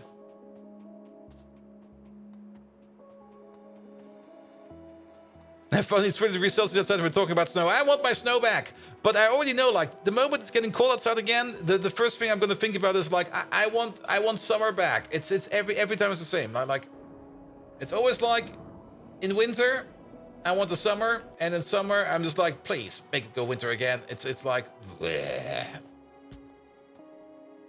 You can keep your snow. You don't want it. Yeah, to be perfectly honest, I would rather be sweating than it being cold outside, because yeah, it's like it's usually easier to cool down than to heat everything up. And how much of your factory will this new iron build render mood? Not that much. Mostly this part over there. And this was the one where we were very proudly putting the entire build part over there. I'm still very proud about this one, actually. That we got the entire perfect ratio built over there under exactly a single beacon. But there's also the problem. It's too slow. It's just way too slow. Is your Dutch heritage always complaining about the weather? Really? The Dutch do that? I always thought like the Dutch weather is constant. But yeah, having this entire building over there on a single beacon is really, really impressive, but it's just not fast enough. It's just not fast enough. Even though we are fast enough to make like a metric fuck ton of plates, and we're still gonna make this amount of plates, by the way. The amount that we make over here to turn it into, or to export things like molten iron over there and molten steel is just not enough. It's just not enough. All right, molten iron first. We're also gonna need quite a bit of oxygen for this. Let's maybe keep this like this for now. We're gonna try to install this, and then we're gonna make the smelter next to this thing. And the Dutch are specialists about complaining about the weather. Really? I got a specialty? I never knew. Alright, there's still some minor issues over there. There you go, minor issue fixed. And then there's still some demands over there for an input and an output. Alright, let's take this whole thing. Let's find this thing a home first, and then we're gonna finish up the connection over there. Great, now it's gonna get a big head. Oh, yes. I'm way better than you guys. I can complain about the weather. See? What?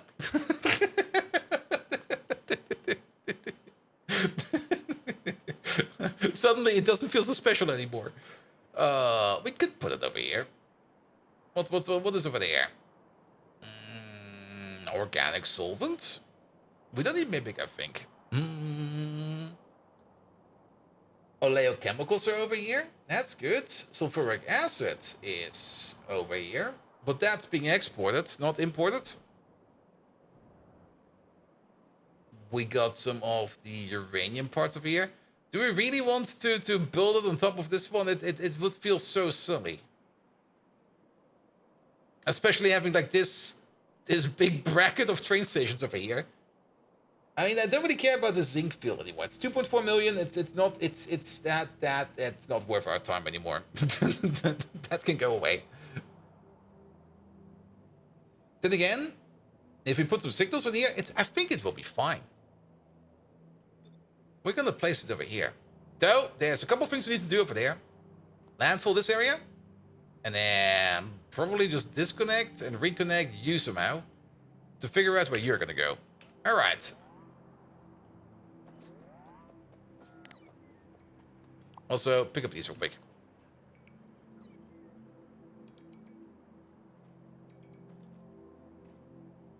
Ah. Also, what was the tech we just did? Oh, machine components. Nice.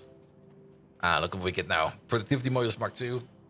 Speed modules Mark II. Efficiency modules Mark II. We can also put another tech in over there. And actually, we do want to put another tech in over there.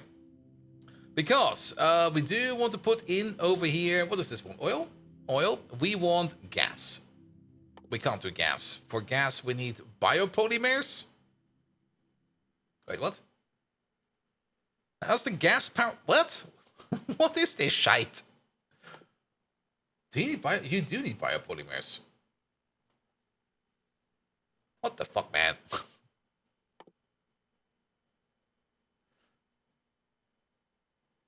Why did we get we get like oil power, coal power, biomass power?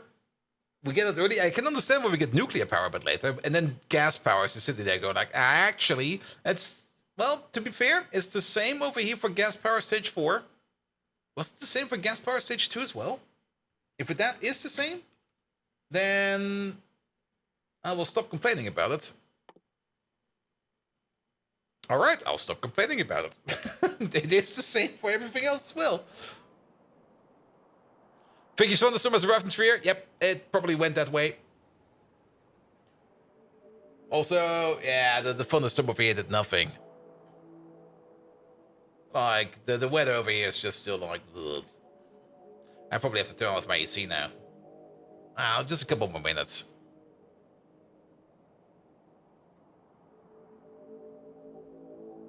Here we go. Here we go. All right. Landfill. Oh, I think we still got like a metric ton of landfill in storage. Even though... Or did we pick it up? Did we pick it up? Or do we still have it? There used to be a chest over there. Okay, 36,000. That's good.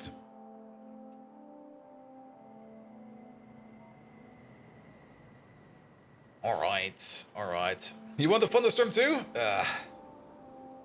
And here, just connect like your shower to like your ceiling lamp, and then turn the lamp on and turn the water on. Easy thunderstorm. Comes with its own lightning. Might cause some damages though.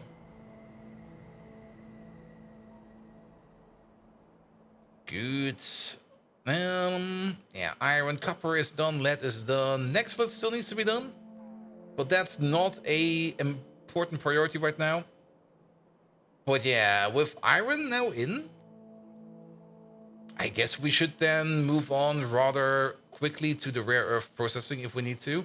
We can probably still skip on the rare earth processing a little bit more. I mean, we still got the old build that's still like giving us stuff. But we do need tin rare earth alloys for the blue chips. That is definitely in there. Yeah, we might as well do this one as well. Because then we have that over here also completed. I need to pick up landfill. Where the fuck am I going? Down, down, down, down, down, down. Also, speaking of the landfill, are we getting landfill from over here now? Man, that thing is empty. There is nothing in there. Alright.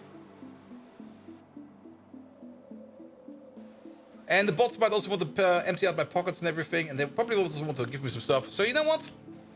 Let's stand over here for a second, let the bots attend to us, while I'll go to the bathroom real quick and grab myself also something to drink, and then we'll be right back. Good, good, good, good, good. Let me also press the add button real quick, so that we can move those ads up while we are going. Here we go. So, quick bathroom break. I'll be right back, and then we shall continue.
Yeah, that rainstorm is gone. It's not even raining outside anymore. It's just like, bleh, bleh, bleh, bleh. All right, all right, all right. Normally distinct. Hello there. Welcome, welcome, welcome. All right, pick up the landfill. Perfect. Let's start landfilling. What's the schedule for today? Well, we're currently working on iron. Basically, all the things I kind of wanted to do over the weekend, I just kind of did not do.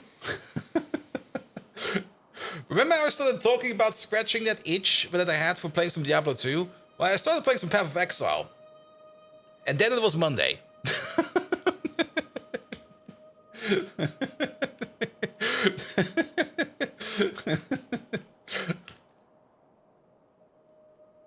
And I'm level 80 now.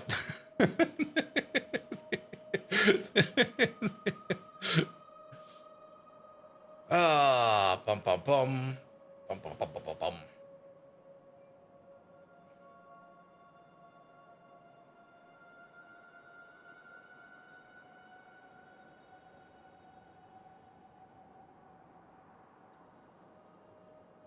All right, time to landfill.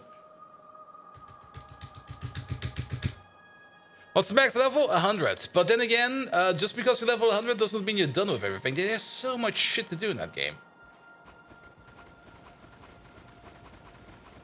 Well, like at the moment, I'm more or less at the end game content where, well, it's not really the multiverse.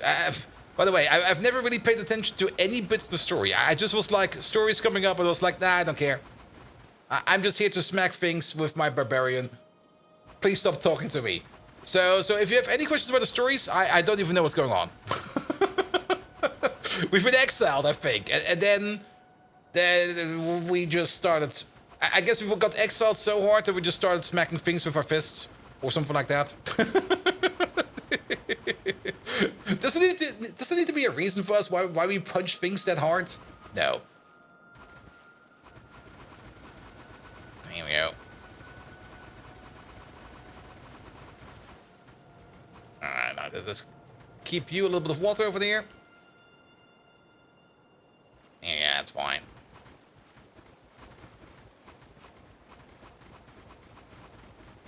Perfect.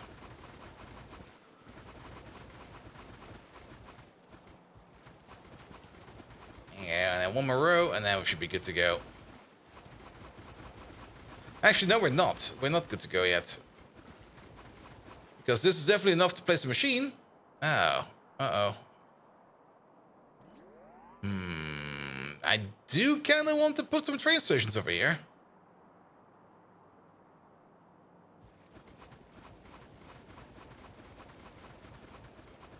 Okay, let's go all the way up to over here, because else we got the same issue again, that it will be Mad Scratch only Island and not Island anymore. I don't think we need that many train stations, because we can most likely grab stuff from existing train stations. But we do most likely will need a couple.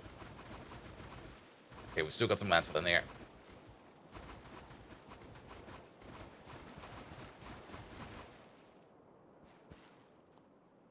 Alright, there we go. Yeah, we could technically also put some more stuff over there. That'll be fine. So, the machine we're looking for is this thing over there. It's very long. The smelting will also be built next to it. So we're not going to be placing like two of these next to each other. That's not how that's going to go. But there will be a part of smelting somewhere. And I think the smelting will be on this side, because we want to put the train stations on that side. So it's gonna be somewhere over here. If we make this a little bit smarter for there, if we do it like this.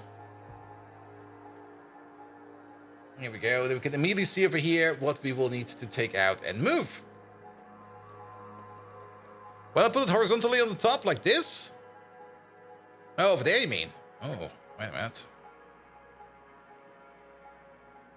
But there's usually a reason why we build it like this. Because usually we got like all the connections over here, and you can see that these connections usually go in straight where they need to be. If we build it like this, We will most likely not have any issues over here with connecting up any of the buildings and resources that we need to import. And then we also have a little bit more space around here to work with inputs and outputs. If we cramp it up over there, it will be a very cramped up mess, and we will probably be very unhappy about it. Yeah, but if we put it over here, like this, there we go. That's actually a little bit better. All right. Cut you for a second. You go like this. You go like that. You go under like this. Yeah, that's fine. And then you go like that. This time you go under. It'll be fine over there.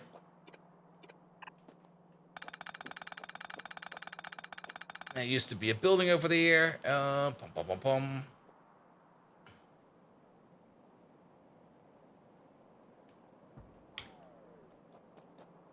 There you go. Did that do anything over there? No, that's still fine. And then that'll be fine as well.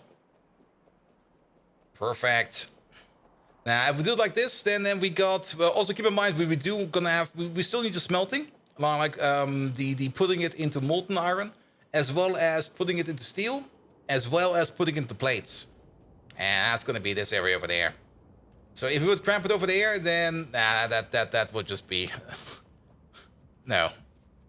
How much iron will we be making? Well, it's iron plate. It's going to be making the same amount as we're making over here. Where's this thing? There.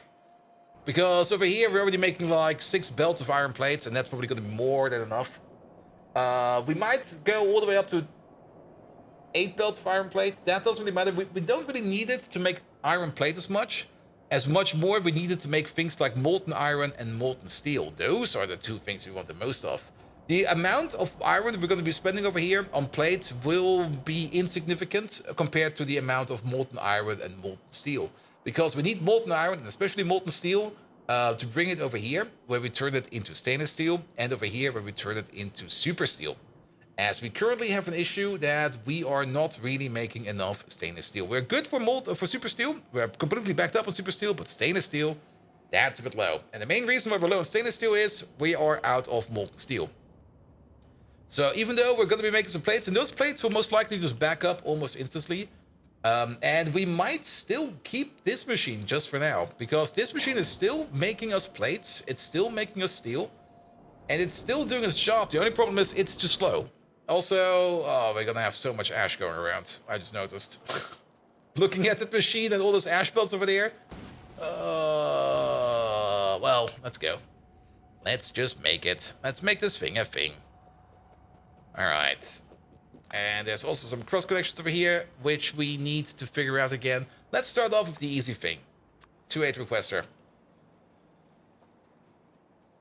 And of course, everything is in the way.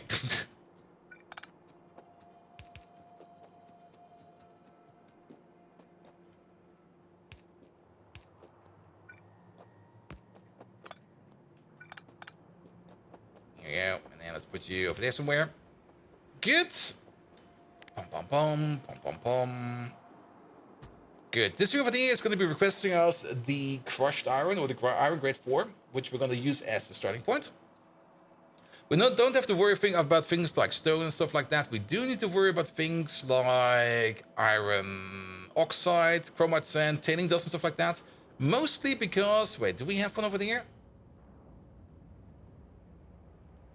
Do you see that you're making tailing dust? Where's it coming from?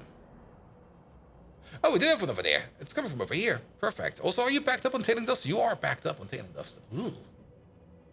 Well, you're not backed up yet. Which is fine. And the main reason you're backed up is because you're also kind of getting backed up over here in coal dust. Because nobody's picking up coal dust. Good thing we take a look at this one. All right, let me guess. Yep. You over there, you are chromite sand. Come on, fingers. There you go. Also, did that make you a requester? No, oh, I did. What the hell?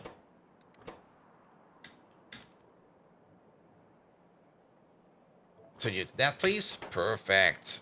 Train is on the way to pick it up. Excellent. Train over there is also over here to pick this one up because you're not full enough yet. We're right next to it. Let's fly over there real quick.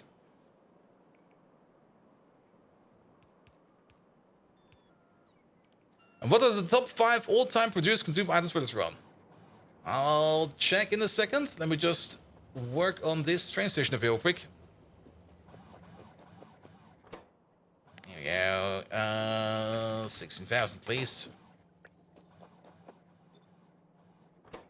Hey, can you go back to any requester? There we go. And then over there, you're gonna be iron oxide. I mean, well, we can probably differentiate between like liquids and solids. I guess the number 1 product that's being made and consumed is most likely gonna be ash. And then directly followed, or more or less in correlation to that, coke. Coke and ash are probably going to be the 1-2 that are going to be at all the way at the top. Sand is probably also going to be in there. Soil, very much as well. And stone. Yeah, pretty much. I would also expect exactly those. Alright, of the last hour. At the top, we got coke, ash, coal, biomass, soil. Those are the top 5 that are being produced, and also the top 5 that are being consumed. Though, interestingly enough, we're consuming more, and well, actually good that we're consuming more ash than we're making it, because that tells us that our sinks are working. But yeah, we are definitely consuming more ash than we're making, which is fine. Nevertheless, we are producing 40 million, no, not 40 million, 40,000 ash per minute. What is that per second? My brain is not here today. It's somewhere else.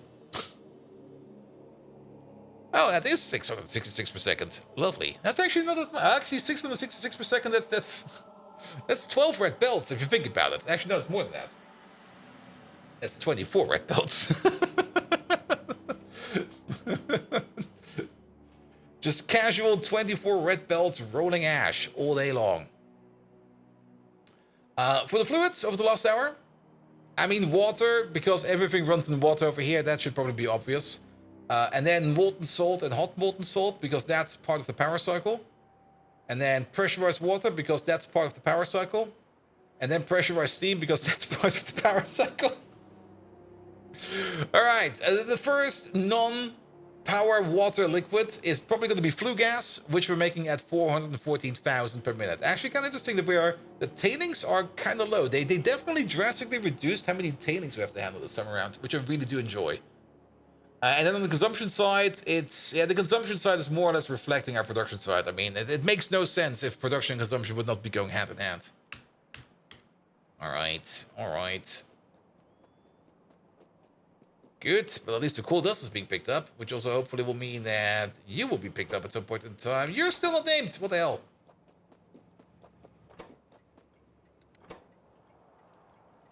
Tailing dust. Provider. There you go. Though these over here only rarely go around. Tailing dust, I think the only place that's currently eating tailing... There's 2 places that are being consuming tailing dust. Place number 1 is going to be the vanadium build over there, because we need the tailing dust over here to turn that into blue liquor.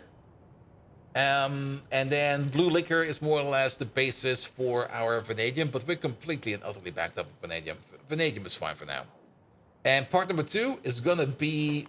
Not you. Is going to be our bitumen build. And our bitumen build over there is currently also completely and utterly backed up, mostly because we are utterly and eternally backed up by bitumen. And wax. So there's nothing going on over here. We could technically try to vent the bitumen somehow, if we would want to do so. What do we do with the extra? The extra wax is going to be turned into lubricant, yes. But the bitumen over there is currently not really being picked up because you're already standing over there with a full load of bitumen. And the bitumen, the only place the bitumen is going is over here into this place. And now I'm a little bit surprised that you're off. Because you're full, that's fine. You're probably off because there was an issue over here. I remember syngas. Syngas. There was an issue with syngas. Oh, let's look it up real quick. Yeah, there was something wrong down there. And we need to fix it, because that's also our main syngas making machine. And if syngas is not going, then a lot of things are not going, which is also phosphoric acid, which is also one of the reasons why circuits are not going. So, technically, working on circuits again. If you add up tailings, the muddy sludge, you should end up at the same old tailing numbers, right? No, not really, I think. Because muddy sludge is also going into a lot of farms, like early stage farms. Though some of the processes definitely have been moved around from tailings to muddy sludge. That is very true. Especially some of the earlier processes that you get. But tailings are still quite a bit around. Definitely quite a bit around. Alright, alright. The bitumen, not the bitumen build, the sulfuric acid build over there. Here we go, here we go. And Tallman, hello there. Welcome, welcome, welcome. How you doing?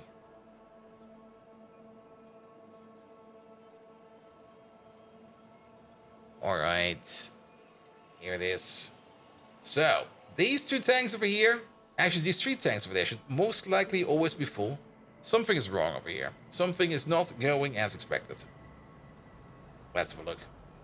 So, you're currently not making any hot syngas because you're missing purified syngas because you're backed up on flue gas. Ah.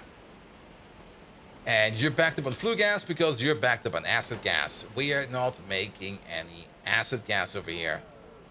And that is fine. The acid gas is going this way. The acid gas is going that way. We do want this process over here to not get stuck. So if this acid gas over here cannot be processed or moved along over there,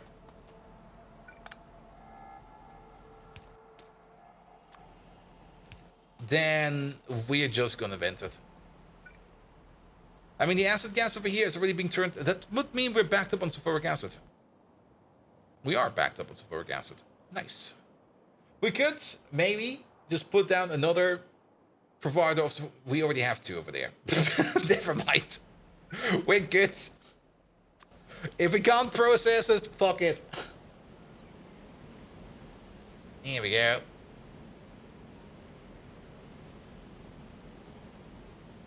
Alright, and now the process over here is starting up again, making syngas. There we go. And I think if the syngas over here is backing up, then we will even be starting to make over here some refined syngas. Let's look at this real quick. Syngas over there, syngas over there. That is these two pipes over there. One overflow from over there. If we can't turn this one into refined syngas, we will then be turning it into, or we will then be exporting the syngas. And then this one over there is from this process. And again, if we can't use this syngas over here to make methanol, then we're going to be exporting it as well. As for the refined syngas over there, this part over there, we don't actually have a dedicated refined syngas maker over there. Why not? What are we doing over here with the refined syngas? Probably because this process over there is also making acid gas on the side, and that is also backed up yet again. Which I guess is fine. So the refined syngas over here, that also has an overflow. So, yes. This process over here also cannot anymore export its syngas over there, or its what should we call it again? There you go. If you also can no longer export your acid gas, then you're also going up to shoot. Because I would rather make refined syngas, which is worth way more, than not making any at all. And then... Oh, I just noticed this one over there. You're probably being blocked. How are you being blocked? What are you being blocked by? AM55? You're a 3-5, and then we got a 3-4 over there. I see.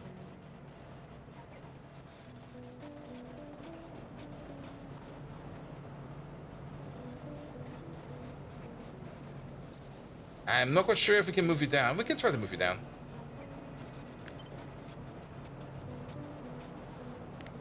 One moment, please. There you go.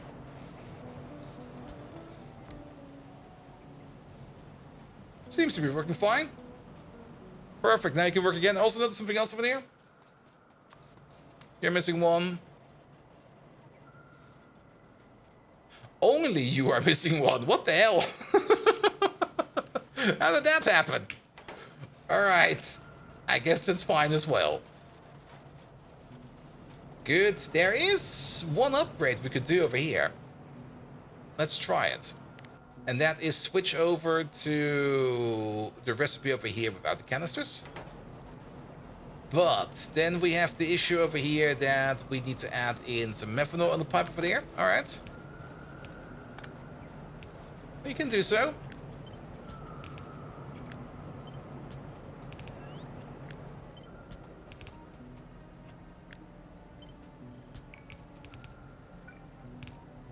We got some space over here for like another input. Take you out real quick. Thank you very much. Oh, really? Wait. Oh, I see. Oh, that's a bit of an issue.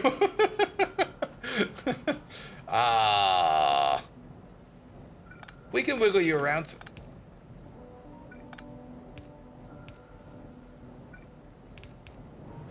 Yeah.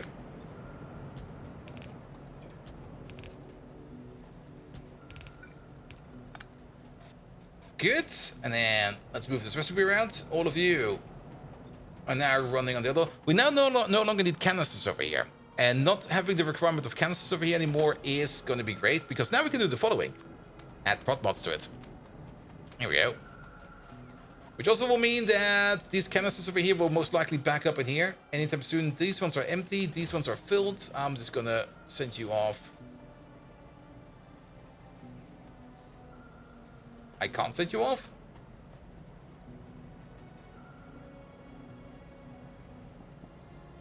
Put them over there. Nobody will notice. Nobody will notice. Absolutely nobody will notice. Alright, and then we got the methanol pipe over there, which will then be going into there. There we go. Perfect. And now it's pure liquid processing. Now, funnily enough, the recipe over here, and that's still a bug, but I think nobody ever uses this recipe.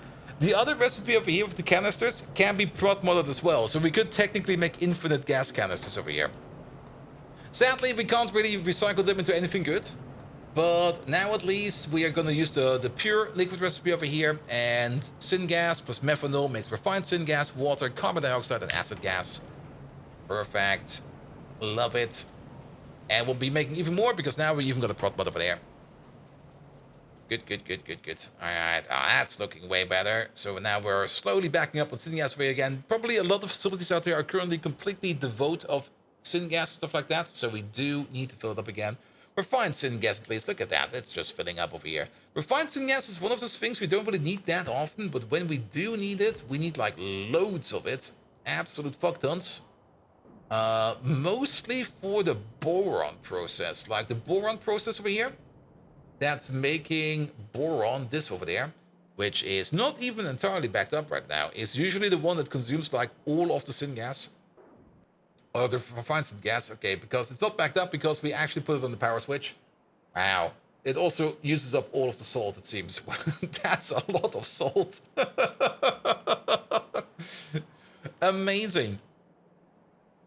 But yeah, that's usually where most of the refined syngas is going. And it would actually be a good idea to put down a second station over here of refined syngas, but I think for now it's fine. All right. That's fixed, so let's go back and fix up that, or hook up that iron machine. Alright, alright. I also kind of hope that by the time we're done with hooking up the iron machine, that phosphoric acid will be going again strong enough that we can see some etching solution being made. And that some of the other things we're kind of waiting on that have been backing up or not backing up will start to back up again. Alright. Now, we do get the Prot Mods Mark II very soon. We can't make them yet, sadly, because Productivity Modules Mark II do require... Can we see the recipe in here if we look like this? Sadly, we cannot, but we can see it in here if we look like this. There we go. Prot Mark II. It's only 4 items in total, like the previous tier Prot mod, and then Control Panels Mark II, Electronics Mark III, Control Panel Mark III, Electronics Mark III, and Utility Box Mark III. The Utility Box Mark III, blue chips, so, well, we have to do those first. And then about another 100 green chips. Wow. That's expensive, man. There's like 100 green chips in every Utility Box Mark III in every Prot Mod Mark II. That's a lot of green chips. I'm very happy that we did upgrade our green chip machine. Also, we kind of left behind our bots. They will hopefully be coming back to us soon. Then, Electronics Mark II, 2 of them. There's not that many green circuits hidden in here. Actually, I don't think there's any hidden in here. But there's a whole bunch of blue chips hidden in here. And then the control panel over there.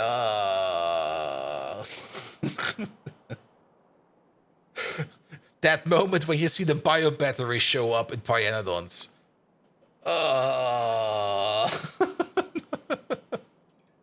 Casual 1k of green chips? Really? Wasn't that many?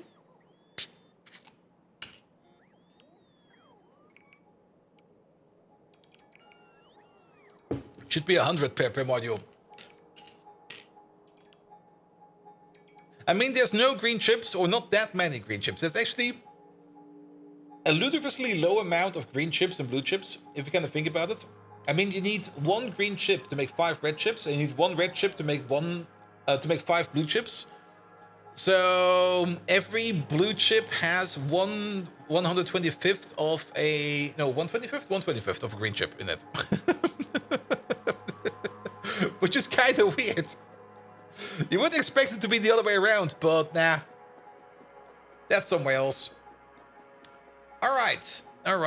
Is that the bio battery showing up as a product or as a component? As a component. And, okay, let's have a look. Actually, it's not too bad. Most of these... Okay, we do need to bring in a whole bunch of mechanical parts for two. I guess it's about time that we make a proper automation for this one as well. And then cobalt... The alloy I think we already have. Yeah, I think we already have that one. Alien bacteria is a thing we don't do yet, but it's not too bad to be made. The lithium niobate the last time around was the annoying part, and it's still the annoying part because we do need helium. Is there a hot air one? No. What's this one? It's not really gonna make it any better, I think. We still need boron, we still need lithium chloride, and we still need helium. Lithium chloride is not too hard to be made. It does eat up a metric fuck ton of hydrogen chloride again. And the boron process is already eating up like a metric fuck ton of hydrogen chloride. All right, let's focus on the happy things over here. This building over here. This is our happy place now. All right. And let's just start at the bottom. Let's just work our way bottom to top and just connect up what we need to connect up. And we got to start off over here with 2 builds of iron dust. There's already lithium products, no more tons of REOs. Yeah, I mean, the lithium process is already there, and the lithium process is already going fairly strong.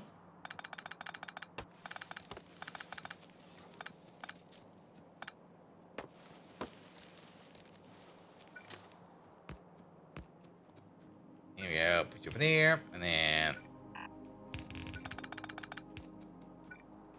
that should be fine. And then we need some new fixtures over there, like you over there, and you over there, so that you work again, then you over there. Rabbit. What an amazing name. This one is going to be iron or iron dust. There you go. Iron dust, 2 requests, please. Coming right over. Perfect. You also need a signal over there. Good. Do we want to clean this up? Nah, that'll be fine. Let's go through there. Go through there. We're definitely gonna have more train track over there. There we go.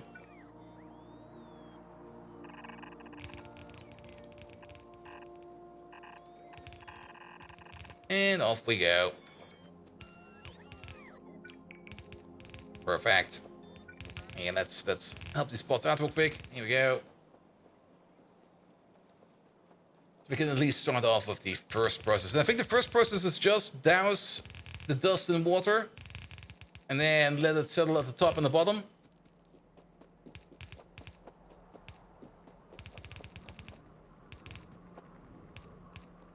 There we go. Yeah, just add water. Good. Speaking of just add water, we are in the middle of a landfill area. So we can just dig up our own water over here. We could dig up over there or over there. I mean, this kind of works, right?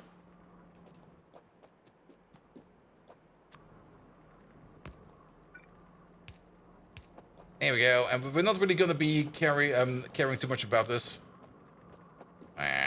Actually, let's put them on the other side because this stupid island is in the way. Yeah, let's put them over there. Over there. Over there.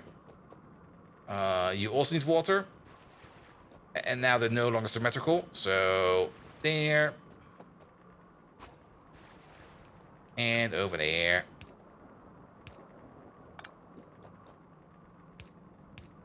There we go. Yeah, it's gonna be water. What the hell? Yeah. I think that's gonna be enough. There's another... Yeah, that's not gonna be enough. We could technically also just dig it in. It's still off by 1.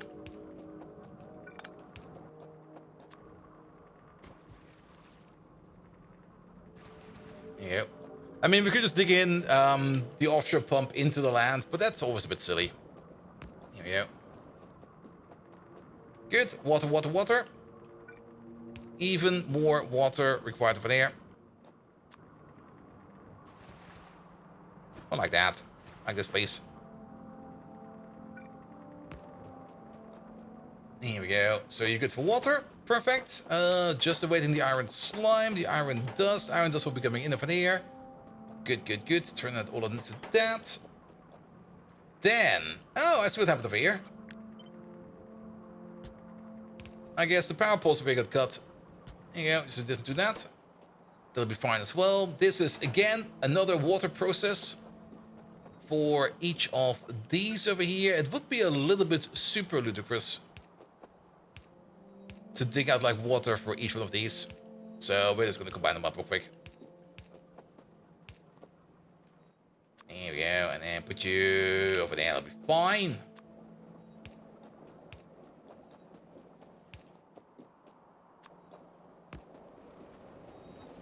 Alright, that's already going. Ah, we kind of forgot about the cool water slurry over there. We still need some machines for that. Alright, but at least we can now watch if things over here going fine. You are... Why are you not doing anything? Because you're already backed up on the cool water slurry and stuff like that. That is perfectly fine. Things we are going to need. We're definitely going to need our own little tailing dump sink setup. And is this one going to be powerful enough? I don't think so. I think we need a bigger one on that. Then we have, like... Where's the copper place? The copper place is also making... Yeah, there we go. That's a tailing sink setup. Yeah, give me all of that.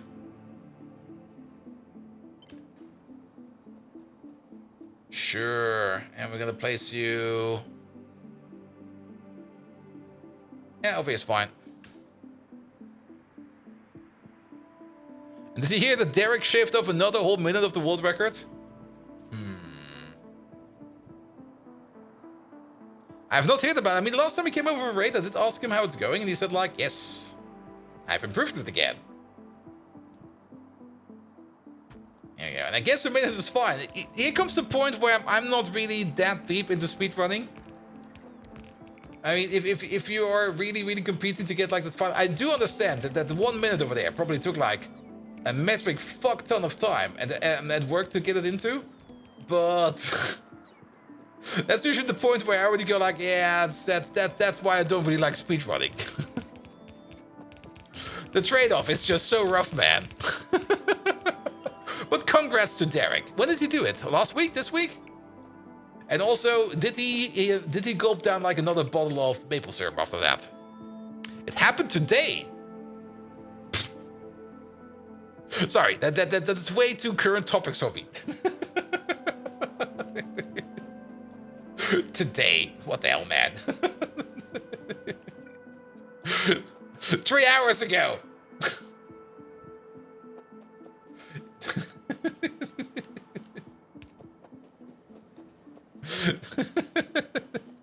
You also don't feel like it, but the whole minute is crazy? Yeah. Then again, I mean, not that I know too much about it, but any percent full all achievements, Factorio still seems, it's probably very much refined, but whenever I look at it, it still seems very chaotic. And I still have the feeling, every time I look at it, I still kind of get the feeling that there's still way more time you can shave up on that. But yeah, I'm not doing speedrunning and I don't want to get into it. So congrats to him. I don't want to be a speedrunner. And I do know it's a lot of work, but every time you look at it, you always go like, wait, could you not do that faster? Reverse speedrunning here? Yep. You're looking forward to some 2.0 speedruns? Oh, yes. Also, no, you know what? How do you put it up like that? What kind of new achievements will we be getting? There was no talk about achievements yet. Every Friday Factorio effect up until now was like, yeah, new mechanics here, new mechanics there. But what will the new achievements be? That's something I'm more looking forward to. And I'll be like, here, you get like these new things you need to do. Like maybe there will be a lazy bastard 2.0, even lazier bastard. Like something like never move. Like only like the 111 handcraft and never move.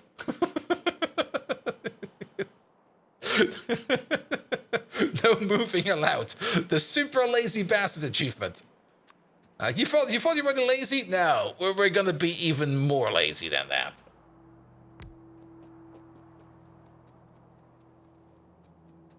You did see someone do a never move around, place belts to move your character around? Yes.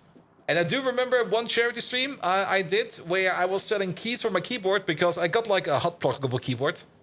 And I can just take the keycaps out. Where donations would steal my keys. I was fully prepared to move around by mouse at the end of the game. But that really didn't really happen too much. I still had like some keys left. And debating whether you will watch a 2.0 streams or do a blind play yourself. Same. There's already plans going around of... I should not probably, by this point in time, turn the AC off. Oh. There's already plans going around of doing like a big group start of Factorio 2.0. And it sounds like a great idea. It's probably a fun idea, but at the same time, I'm also kind of sitting there going like, but maybe I want to play it on my own. The laziest bastards. All motion required under character build construction, only 15 crafts per minute. 15 is a bit low.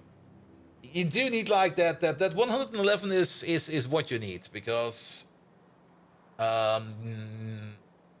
or unless they fix that. It used to be that you need to make like the first refinery by hand, but maybe you can now finally make that in a machine. I'm not quite sure yet. It's been a while.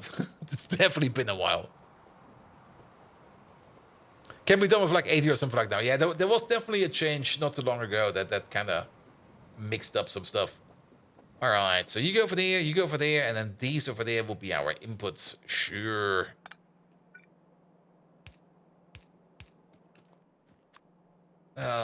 With the AC off, I can like it's always the same. Like the moment I turn off the AC, I immediately just notice like, oh, the heat is coming back. All right, you'll be over there, and then we're gonna have you over there, not like that.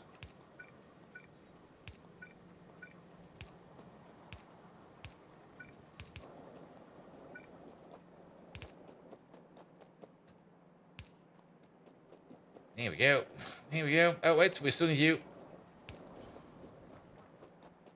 With the assembly changes, knocked off some crafts that needed. Yeah. Like I said, I think it used to be that you had to make like the ore refinery in your pocket, or maybe the refinery plant. I think it was the ore refinery actually, because the ore refinery had so many inputs that early assembly machines just couldn't handle it. But I think they just were like, nah, let's just can't make it an assembler 1 now, or maybe assembler 2. But I could also be very wrong about that. You requested thunderstorm is arriving, hopefully some cooldown. If it's going to be the same thunderstorm I had over here, then no. He's going to be peeking over your city, going to be like, blah, I'm a thunderstorm. And then it's going to leave again.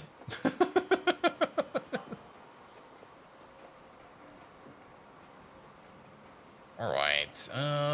we're gonna need some connectors over there. We can actually go inside like this. There we go.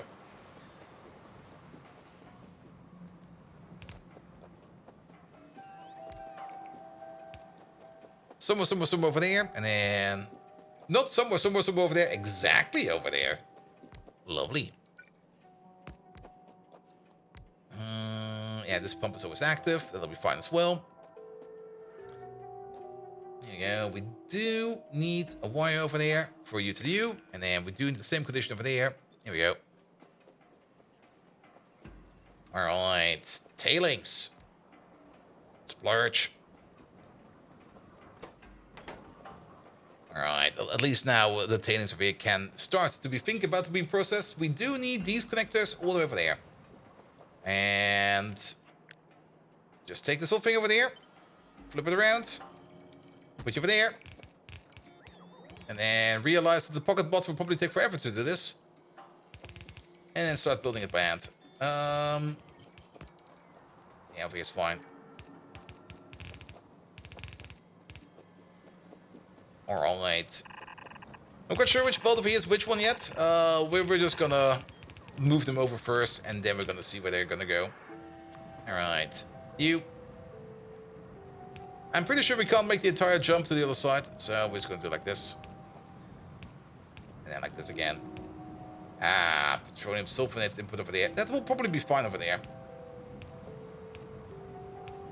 And the petroleum sulfonates, I think we also still have to make them on site. Because I think the only place where we use petroleum sulfonates is this area over here. So that's also going to be an issue. Yeah, let's extend these like a little bit. And then once we see some items on the belt, we will know where we need to connect these. But these over here will definitely go into these 4 stations over there. Alright, petroleum sulfonates, oleochemicals. Oleochemicals are right over there. Look at that. I'll take you.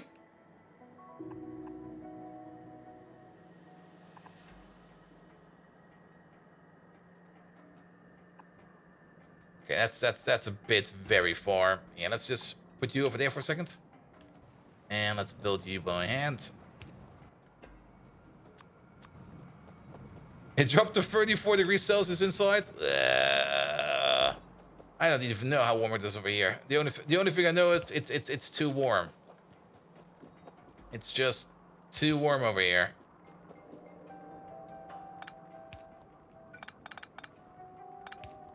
Here you go. Do like this, do like that. Move you over here. Perfect. Oleochemicals going up. Then we still need to do something with these cold water slurry over there. The cold water slurry can be processed over there into things like aromatics and benzene with these 2 machines over there. The big question, of course, is how much are we making over here? We are making 50 cold water slurry per second. And 50 cold water slurry. Where is that stuff over there? Usage. Well, 50 per second per crafting speed. And that means we're going to be making about 300. Each one of these is going to be consuming 40 per second per crafting speed. So at a crafting speed of 6, that's going to be 240. We are definitely going to need 2 at the same crafting speed as these machines over there. So, yeah. Or we place 1 over there and just boost the ever-loving shit out of them. Is that going to work? We're going to try. We're going to try. Though we can't really boost too much the shit out of him, because it will also affect all of these machines over here. I mean, the 5-5 bonus over there. How much do we actually need? Okay, let's go back to it one more time. So we're making about 300 cool water slurry per second. You over there consume 40. Or the other way around. We are definitely making over here, if we take a look at you, 50 per second at crafting speed 1. 300 at the crafting speed 6. And then you over there, you consume 40. That's already fairly close. I mean, we make 50 per second at crafting speed 1. We consume 40 per second over here. So making 1 and boosting him is maybe an option. If we boost him, we will get up to a crafting speed of 7.5. At the crafting speed of 7.5, we're going to be consuming 7.5 times 40. Wait a minute. That's exactly 300. We can go with 1. Here we go. Here we go. Here we go. One of you, please.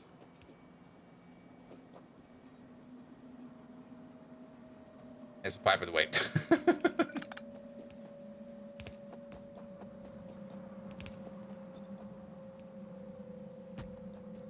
There we go. And then we also don't need to move the stuff around too much because it will just be going. It will be coming together over there. Not like that, but more like that. We're going over there, into there, and that's that.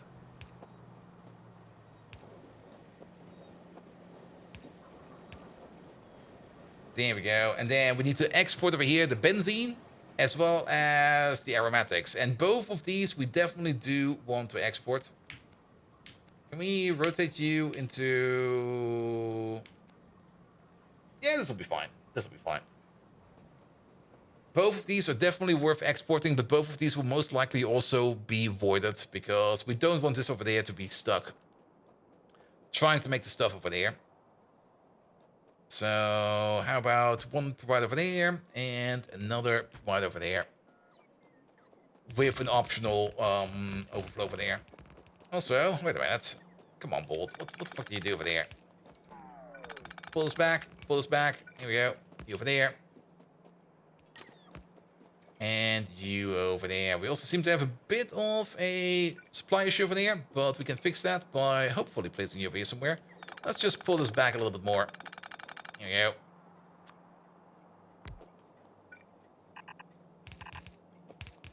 There you go. Done, done, done. Perfect. And then back end also needs a little bit of work. So let's go all the way to the end over there. Well, yeah, the heat is definitely an issue. I've definitely not have been sleeping well the last couple of nights. Not only because I've been overindulging myself in Path of Exile, but also because it's just way too warm. Like when I try to go to bed, it's just like it's too warm in here. I can't sleep, so I just end up waking up again, playing like a round of Path of Exile or two, and then going like, okay, let's try sleeping again. Nope, not gonna work. There's something odd going on over here. What's this?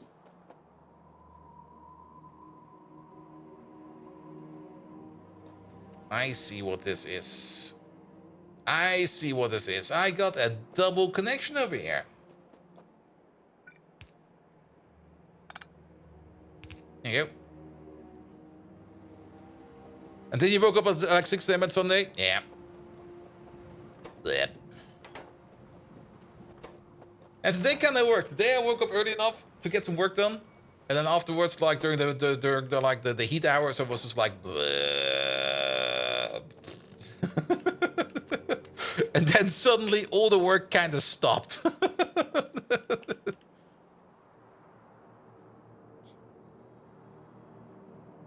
But then again, it seems everybody on the client side of the company is also on vacation, so nobody really cares at the moment. Like, every important project currently is just on hold. Nobody's there. Everybody's on vacation. And everybody's just like, but everything is on fire. Yeah, but we're on vacation. Okay.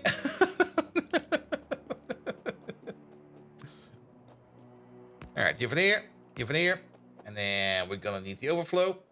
Even though I kind of dislike having to put in something like this, we do need the overflow. I think aromatics is a liquid. Benzene is definitely liquid. Good, good, good.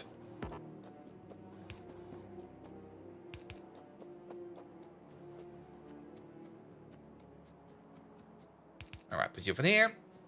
And then we're gonna need you somewhere over there.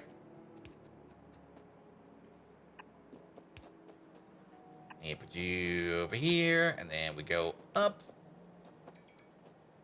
We can probably, actually, let's combine over here. And over here, I mean over there. Don't forget the corner piece, because we always keep forgetting these damn corner pieces. Actually, now that I think about it, nah, we are, actually, now that'll be fine, that'll be fine. Yeah, you over there, and you over there. Connect up, bish, bosh, bosh, bish. And I forgot the corner case again. Damn it! Alright. At least now we will be processing the coal slurry.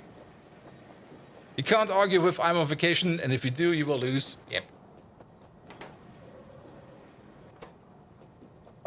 I'm already looking forward to October. Actually, let's have a look at the calendar. So, oh shit, actually, have a look at the calendar. Okay, we still got the whole of September, at least. But 2 more weeks in October and August, and then 4 more weeks in September. And then I will be finally on like 4 weeks of vacation. And then the new job will start. I'm looking forward to it. Even though it's now way too hot to look forward to it, I'm looking forward to it. I'm just like, yay, new job. It's warm.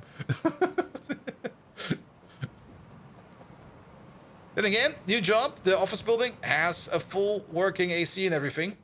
A powerful AC. I mean, that's the other reason why I'm sometimes enjoying like working in an office. And I like, you get like AC and stuff like that. I like a good strong AC where you just go like here. Please, just freeze my ballsack off. Turn that thing on to 11.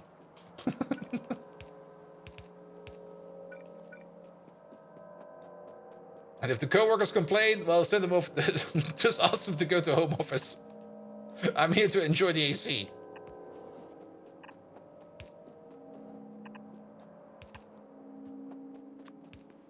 Your office AC sucks. Sometimes it goes up to 32 the other day. Yeah. I mean, it kind of also depends on the office. Like, if it's like a very big office, like a very, very big hall or something like that, then you might have issues with like a window being open somewhere or something like that. What do you mean it's warm? It's 34 degrees Celsius down here. That's too much, man. Please set the AC to 0 degrees Kelvin. Ah, perfect. All right. You know what I did again? All right, organic solvent is in over there. You're missing the pulp stage 3. You're missing the sulfonates. Then, before we go for the sulfonates, let's just go through these steps over there. You also need the xylitol. I'm actually not quite sure if we're making xylitol yet or not. But you still need water over here. So you get the connector over there and the connector over there. As well as a connector over there. And you already know how this is going to look like. There we go.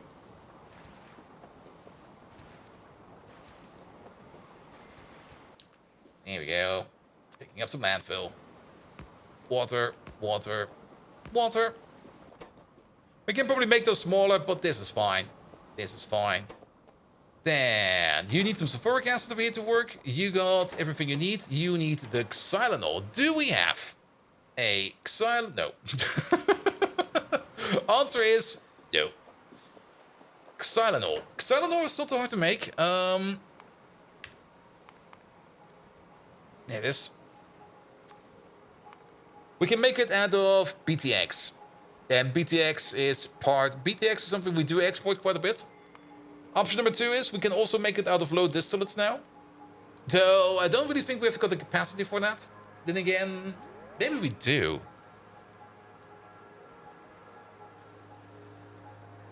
Are we exporting low distillates over here?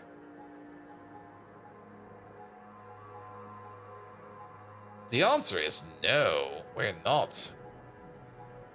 But are we backed up on low distillates? The answer is no, we're not. Alright, never mind that. I fought for... Wait, actually, no, we are. Ah. Because we're sinking it over here.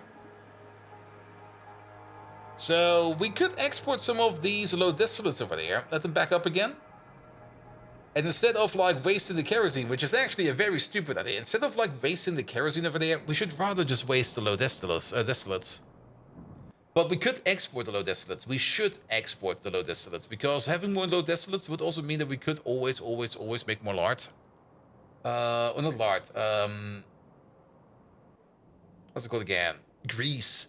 Because grease does require low distillates to be made. And not only that, our current only way of making low distillates over there is by means of the biodiesel refining, and that's currently also kind of backed up and broken because we're backed up on condensates. And the condensates are getting injected over there every now and then. Where is that thing? Where was the injection point over there? They get injected over here every now and then, but they're just not being consumed that much. The condensates over here will then be turned over here into refined syngas, not refined syngas, refined natural gas, which we're currently just burning off for power. But since power is kind of fine at the moment, nothing is going to be burned off over here too much. So the xylitol, we should make that at the ore refinery, or we can make it over here. If you kind of think about it, where do we need xylitol for? We need it for the nickel process.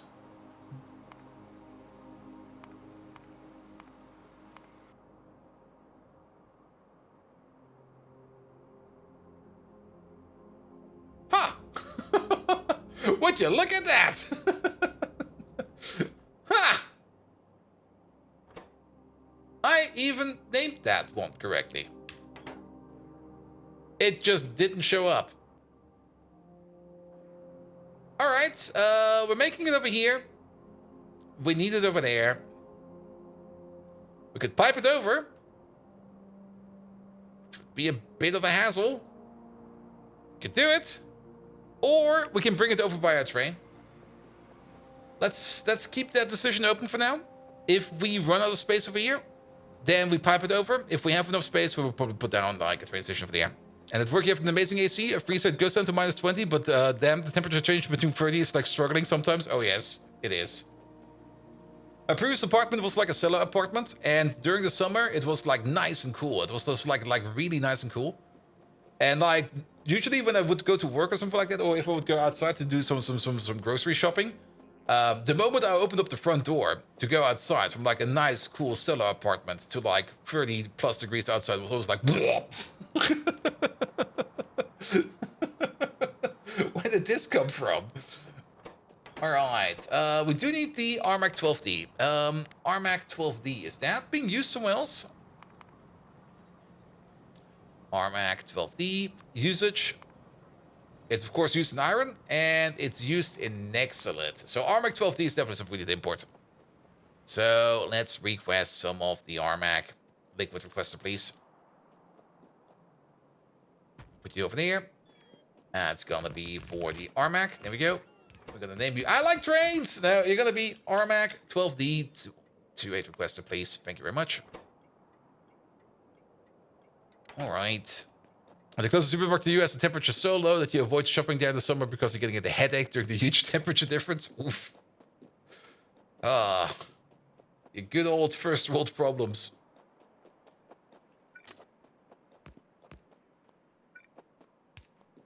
All right. RMAC 12D will be coming over here. Let's work on that real quick. We definitely do have an RMAC 12D making machine out there and a train station for that, so nothing to worry about. The only thing we need to worry about is hooking this thing up correctly. Can we get through here? There's a pipe in the way. Start flying. Alright, where does the RMAC need to be? Over there. We are fairly close by. Not over there. Put you over there. Put you over there. Put you over there. Put you over there. Put you over there. Bish bosh. Bosh bish. At least this over here will allow us to make the iron pulp stage 7. So that could really start off over there. Then petroleum sulfonates are still missing. Let's have a look at those real quick. Petroleum sulfonates. I think we might already be making them somewhere. We need them for iron pulp. Okay, we're not making them anywhere then. If we only need them for iron pulp, we're not making them anywhere. We should also not be importing or exporting them. Petroleum sulfonates are being made by combining... Oh, what the hell is this? Crude oil, sodium hydroxide, saline water, and sulfuric acid. Now, sulfuric acid we definitely have going around. Sodium hydroxide. I think we got that over here as well somewhere. There it is. Perfect. And that's not too far away. Sulfuric acid should also be available around here somewhere. Again, we might just make another sulfuric acid requesting machine because sometimes these stations over here, we will most likely request some more sulfuric acid. I see no reason not to request more sulfuric acid. I mean, sharing pipes for everything is cool, but if you just are going to be like out of stuff all the time because of that, that's less cool. So instead of squeak through, which reflects mundane planning for maintenance, access, and all the parts in the factory, you just jetpack. Yep. I mean, like I said, if I would ever be like an interior design architect or something like that, I would just skip on stairs entirely. And everybody who wants to live in the house or the apartment or whatever I design just gets a jetpack. Free jetpack if you buy this house. Wait, what? Oh, cool. I want a jetpack. Give me the jetpack, please. Why do I need a jetpack? Ah, because there's no stairs. There's only shafts everywhere. Oh. But good news, it's also handicap-capable access because everybody can use a jetpack. That could actually sell if you think about it. Alright. So, you over there. You're gonna be then more sulfuric acid. We're also gonna ordering in crude oil. Liquid requester. You're working in a cooled warehouse, so it needs to be cooled. So yeah, no, actually I see.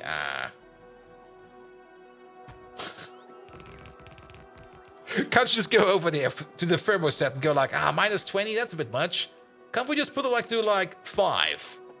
Nobody will notice, right? And then like a day later, everything spoils and everybody goes like, who touched the thermostat?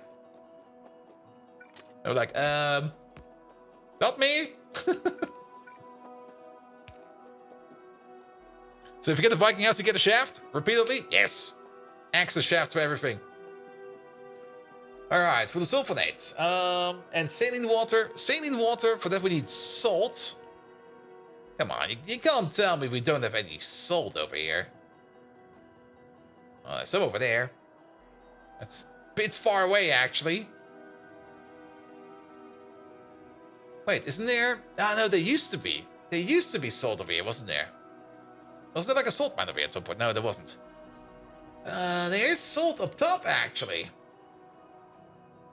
Also, kind of amazing that this machine over here is still working. But then again, I don't really want to connect to these things over there. We probably want to decommission Coal Power Island, or Coal Island over there entirely. So we will most likely have to do something about salt somewhere else around.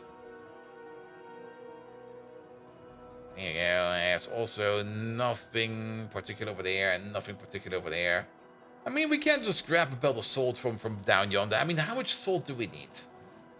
We need it for saline water. So every piece of salt makes 10 saline water. We would still need 20 salt, really?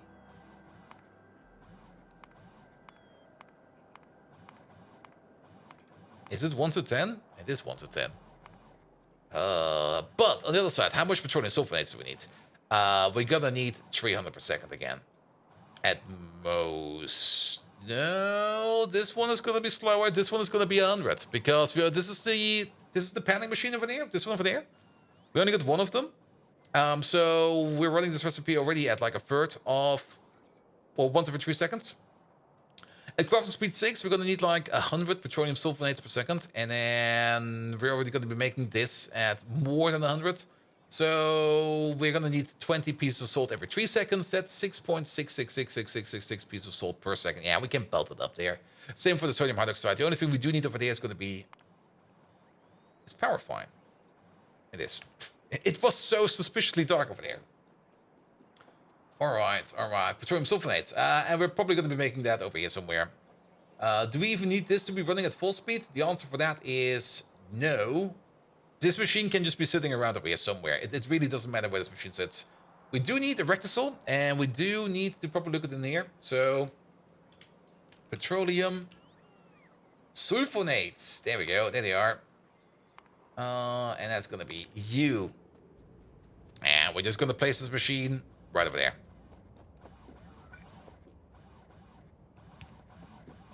There we go. Sulfuric acid, saline water. Actually, we do need some saline water for this one over there. So, for the Salinewasser, we will need to make ourselves a salt water making machine. We have a salt water making machine over here. One of these, please. And then upgrade you to Mark II. That should most likely be fast enough. I'm actually not quite sure how fast these machines are. It's been a while. It's fast enough. It's definitely, absolutely, ultimately fast enough. There you go. And then you're gonna get yourself a water pump right over there. Alright, that's the Armor 12D. That would also mean that this process over there is now working. It is.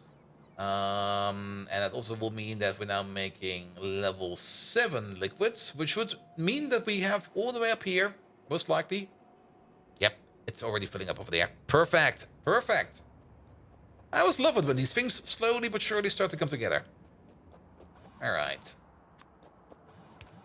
Now, we're gonna need more sulfuric acid. I mean, we're not making a sulfuric acid station over here just for this guy over here.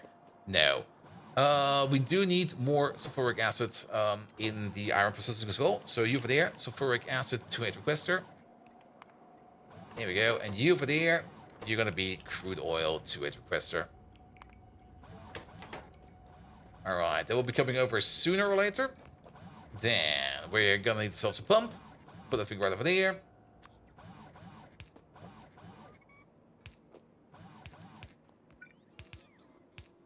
That'll be fine over there. And then we're gonna need the pump over there.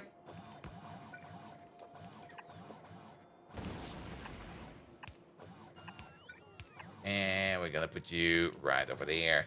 Good. And then the only thing we're missing over there is gonna be the sodium hydroxide as well as the salt over there. So let's get ourselves 2 built up over here. And I can already tell you that we're gonna do it like this, because then we can do this and that. Here we go. You go up, you go up. Let's find ourselves some stuff to connect to. Also, these neutrons over there. Over there.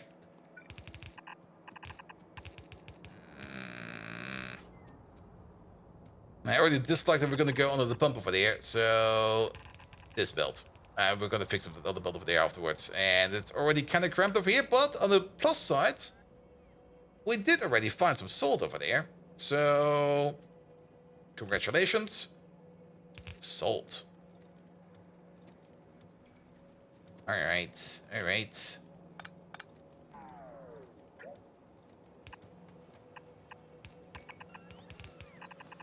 And then the sodium hydroxide. Yeah, I'm just gonna buy the bullet. There we go. It's right over there. And actually, wait a minute. If it's right over there, that kind of means that this build over here is really sodium hydroxide. We don't need that much sodium hydroxide. We are just gonna need like a little bit. I usually don't really like doing this underground and underground, but it's way too warm. It's way too warm. It's hot.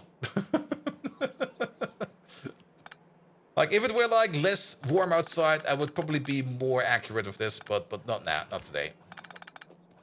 Definitely not today. All right, this is the salt belt. You go in over there. And now you might already immediately spot an issue. But actually, nah, it'll be fine. It'll be fine.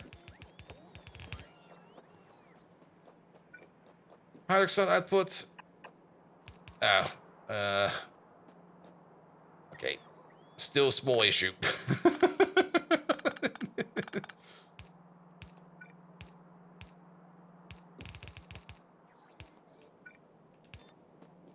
There we go. Petroleum sulfonates over here are also done. We don't need them anywhere else, so a single building over there making petroleum sulfonates for us will be perfectly fine.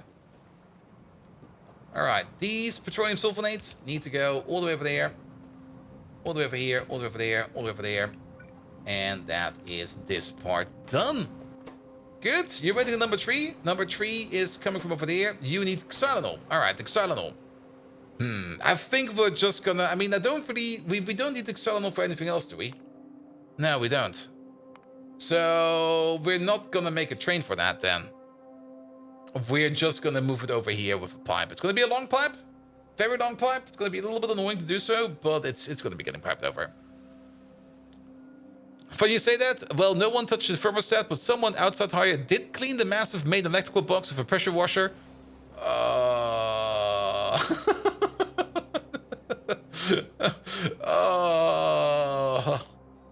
Well, on the plus side, you usually only do that once.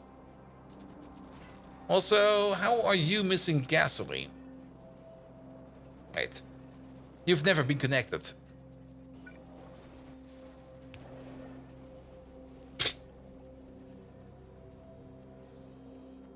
Alright. Xylanol.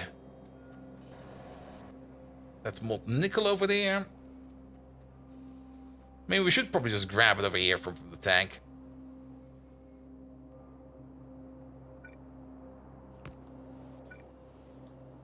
And if we still, I mean, this is still the beauty of this build. Even if we don't need a train right now for it, we still have the option available over here. If we do need to export it somewhere, or if we do need it somewhere else for whatever reason, we can still just export it. However, since this is going to be a very, very long pipe, we're going to have to put in an occasional pump or two. So let's place a pump over here. And not that we need like the pump for like high speeds or anything like that. It's just like to make sure that things are moving.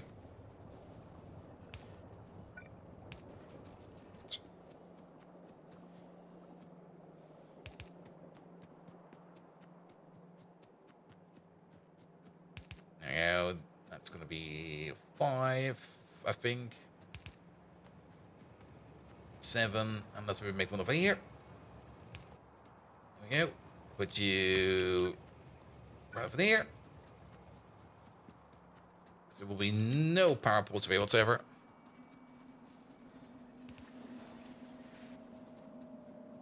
If it were well designed and maintained, pressure washing the electrical box shouldn't have caused any issues. True. And designed for account for industrial cleaning processes and extreme weather events. Very, very true. But it also kind of depends on how you clean it. I mean, if you open the box up and you just start like hosing it down, even if it's up to made for certain specifications, it might still not be the correct way to do it. But it kind of reminds me of something else. That was when I did the catering for a rather large event. And because it was such a large event, the people that organized the event were like, all right, Bolt, since you're going to be cooking with a team for like about, or you and your team are going to be cooking for like about 200 to 300 people. So you can't really do that in that little kitchen you've been using all the time.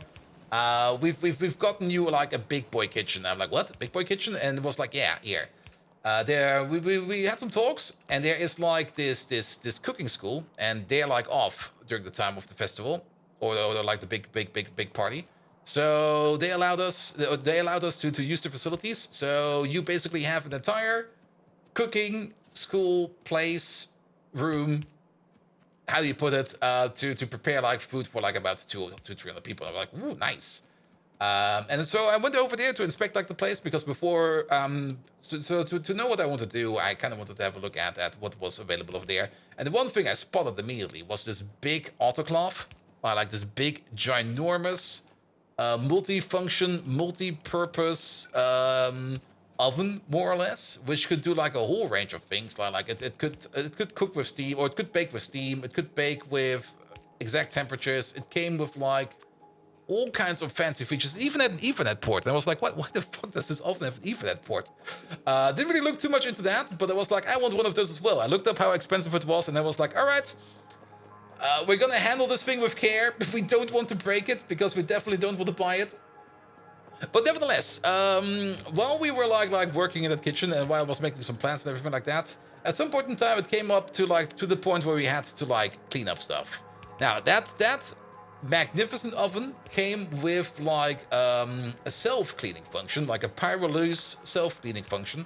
And it worked basically like this. You just put in like the cleaning liquid into the oven. You put it into the Pyroluse option, which basically sets its own internal temperature to like something like 300 to 400 degrees Celsius.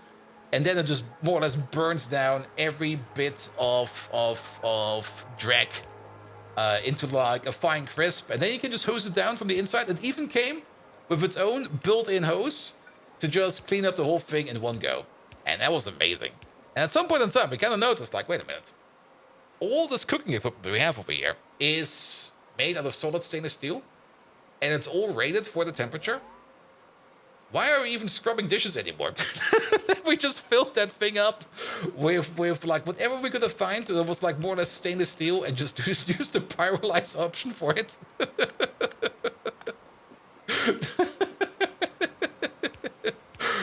Definitely got the job done quite well. But that was also such a fun event to cook for. Especially cleaning up the kitchen afterwards. I mean, it was a mess during, of course, the festival. But afterwards, that thing was completely speckless. Alright.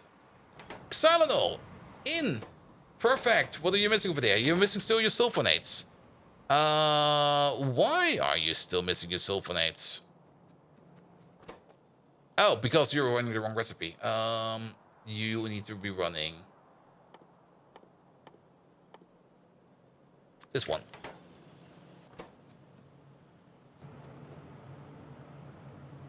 Are you actually too slow?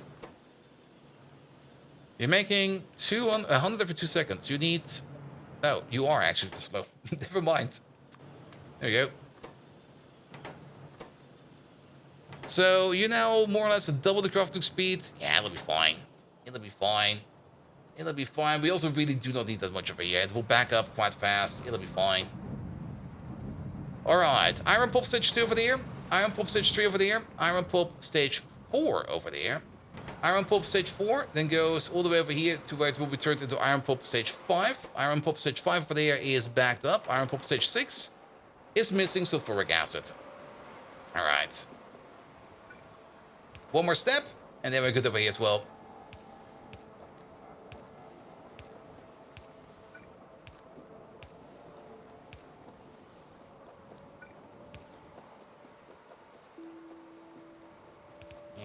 Here you go.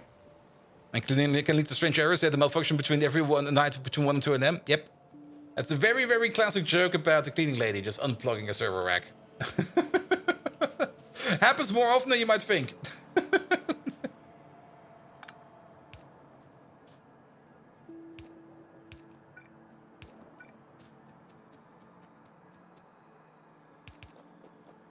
Here we go.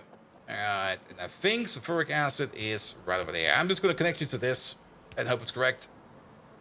Yep, it was correct. Good. And then you make the pulp stage 6 and the pulp stage 2. The pulp stage 6 over there will then be turned over there into pulp stage 7. Excellent. And then all of the pulp stage 7 comes together. Wait, all of the pulp stage 7? Yeah, all of the pulp stage 7 comes together. And will then be turned over there into the cubes. Definitely classic, you got 3 months credit to Asheron's callback in the late 90s because it happened to one of their servers.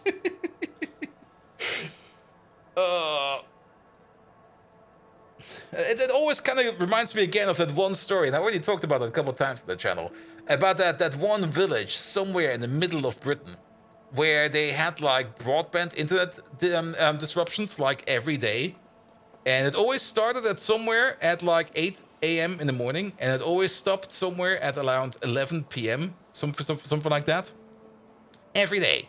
Every damn day. It would be happening like that over and over and over. Until at some point in time, somebody somehow miraculously figured it out that there was like an old TV set sitting in an apartment of some old guy. And that TV set was probably not rated for anything even remotely logically or good.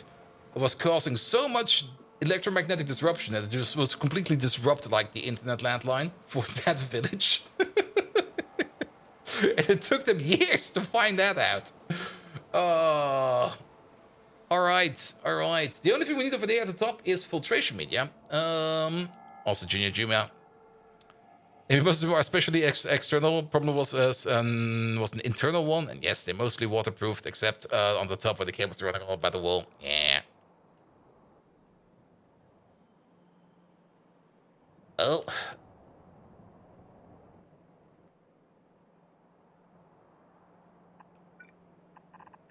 Alright, up we go.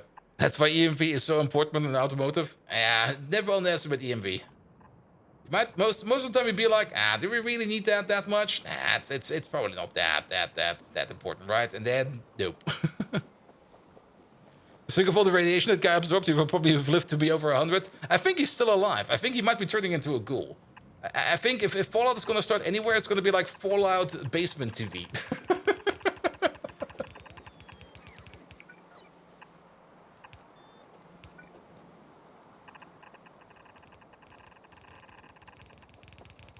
There we go. I mean, this story was not... That story is not too old. Let me look it up again. What was it again? Internet. Britain. Disrupted. Old TV set. That's a story from Old TV set interferes with village DSL internet each day. Ars Technica, 2020. So, wait a minute.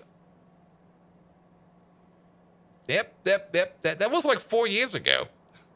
A 400 resident village in Wales, sorry, it was Wales, suffered 18 months of DSL internet outages each morning until the culprit was identified.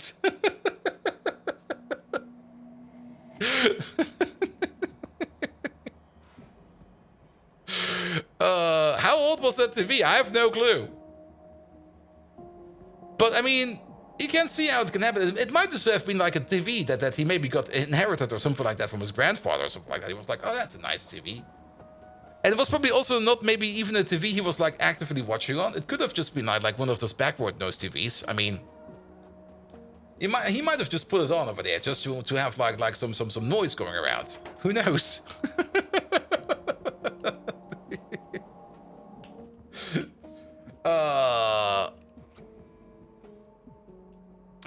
All right. Smelting the cubes. Good. 1, 2, 3, 4, 5. Now, the one downside over here is we're gonna need like this absolute ultimate fuck ton of oxygen. Like, there's no joke how much oxygen we're gonna need for this one. So that's something we somehow need to handle. Something. We also do kind of want to use our new setup for these smelters, and we've got a new set of beacons for these. Don't we have one over here with you? Yeah, there we go. We need these beacons over here. That's all the beacons we want for this thing.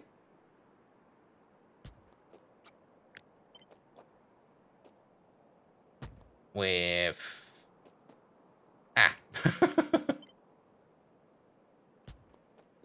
There we go.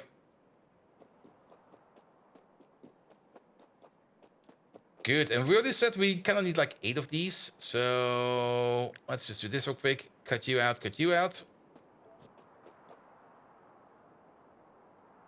So Pyanodons has the Bessemer converters in it. Well, not quite sure if it's the actual Bessemer converters. Got something similar in it, alright. I think this over here is the same distance as you. No, it's not. It wants to be over there, which means it's probably over here like this. Yeah. All right. Now, we do need to speed these up a bit, so there will be a speed module. I think there will be a speed module on each one of these, or maybe... Which one is affecting all of these? Probably this guy over here will probably get a speed module in them, because they do need to be like a little bit faster. All right, but this over here, if we go back to our iron cubes, Iron. It's way too warm. All right, what did we say? We're making 9 cubes per second. So we need crafting speed. Well, we need a lot of crafting speed over here. What do we need per second? It's 15 per second per crafting speed. Or the other way around, we are going to need 60 times 90. That's 540. Yeah, 540 oxygen per second. That's the amount of oxygen we need to make per second. Running at crafting speed 30.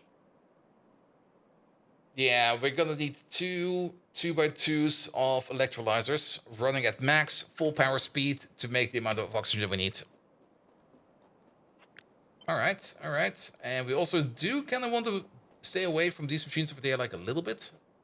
So at least get... Yeah, this is fine. Then again, it doesn't really matter too much if we overlap with these... Let's make sure that you are over there. It doesn't really matter too much if we overlap these beacons over there with those machines over there. Actually, we do at least want to... This is fine. Because this lad over there will get... Oh. Never mind.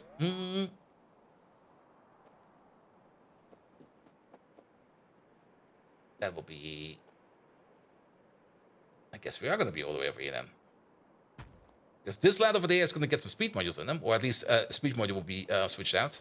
So this is where we're going to be making our molten iron. Now, we could, of course, immediately put down over here the molten steel setup. The molten steel to molten iron, is that like a 1-to-1 process at the same speed? That is a 1-to-1 process at the same speed with even more oxygen. Oh, that's so much oxygen. It's going to be 800 oxygen per second. What did we say? That's another 3 electrolyzers. Now, how about we just put down a field of 4x4 electrolyzers, and then you guys figure it out on your own, because that is too much. That is way too much. That is just way too much. There we go. We're basically gonna need these over there. Like one over there. Here you go.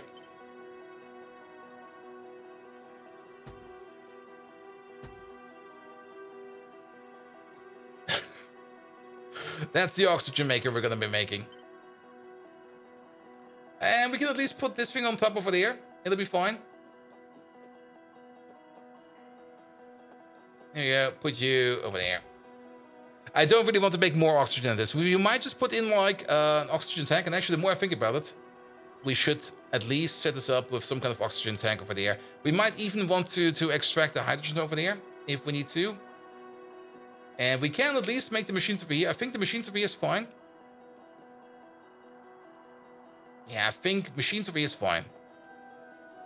So 1, 2, 3, 4, 5, something like this. We're gonna have the 2 tanks over there, and then we're gonna be routing the oxygen over here this way. Would direct feeding it be better? Not necessarily. Also, I just kind of noticed something over here. This is a very old setup.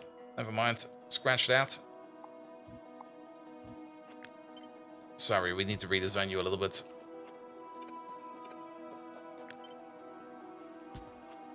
I mean, if we direct feed them, that would mean that we would not be using the oxygen for anything else. And if we're already making like a big... Actually, if you kind of think about it. Ooh. We got all the smelting over here. We got like all the smelting over here. All of it. And we will probably spot... It's going to be the same move we did quite some time ago with the other smelting center we had. Let's have a look. Who requires oxygen? Yeah, you are requiring oxygen over there for a process. Not quite sure what you need it for, but you want oxygen. Quite a bit as well, like 1, 2, 3, 4, 8 over there. Then no oxygen over here, even though I can see oxygen over there, but I guess you get your oxygen from somewhere else. Then no oxygen over there. Actually, is there even that much oxygen left? There's a lot of oxygen over here. And over here, we already have like the RS latch set up over there as well. Probably because we also use the hydrogen over there. We don't use the hydrogen over there. It would most likely make sense to make like a nicely big electrolyzer just sitting over there. And then routing some wires and stuff like that from over here to make oxygen available for a whole bunch of these builds over there. Not over there, please.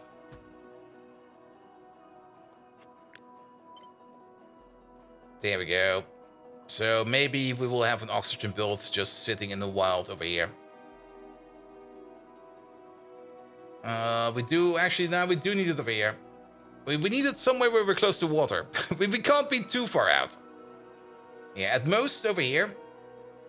I think over here is fine. And then level up. There you go.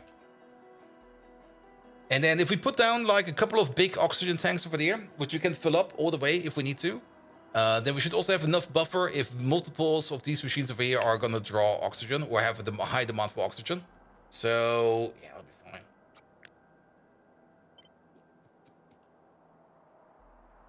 All right, you over there. Also have to be a little bit careful over here with how we put down our power. Yeah, well, we're gonna make something like this. Oh, wait. Yeah, that's more even. There you go, something like that. All right, all right. Put you over there. That will allow us to make all of this over there. Excellent. Then, water-wise, I mean, each one of these requires, what was it, like 30 water per second, or was it 10 water per second? It's been a while.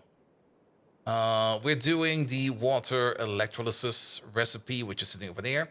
It's 30 water per second per crafting speed, so at 7.5 times 30, that is 225 water per second per machine. Or this whole row over there, crafting speed 30. We need 30 water per second, so 900 water per second per row. All right, that is a lot of water. That is definitely a lot of water, but we can do something like this, where we just do you. Make something like this, and then you get something similar over there.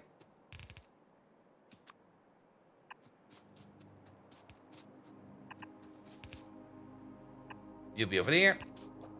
You'll be over there. Good thing we can pick up landfill. That's still like the best thing that's gonna come into Factorio 2.0. I'm so excited for that. Just having the ability to pick up landfill, amazing. Like, I can fully understand why they never wanted to implement something like waterfill, because waterfill feels kind of cheesy. But just implementing something like being able to pick up landfill again, yes.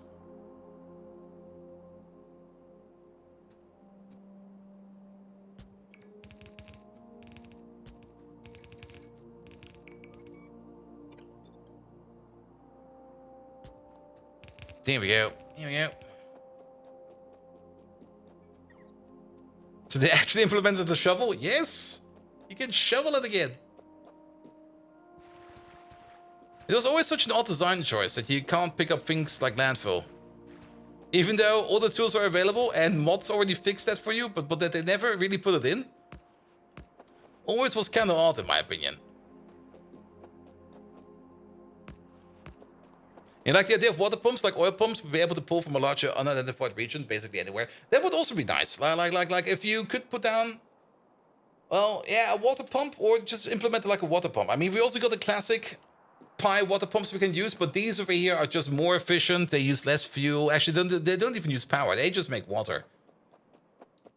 And since this is technically a water region, we can just dig up the landfill again and put them down. Now, I would have more of a concern with it if we had something like waterfill, where we could then put down any waterfill anywhere and put these things down. I would find that more of an issue. But this way around, at least we have to landfill everything around it and everything, so I'm fine with it. Let unidentified region be known as the water table, the aquifer. Yeah, true. All right, now we need to get all of this into some tanks over here.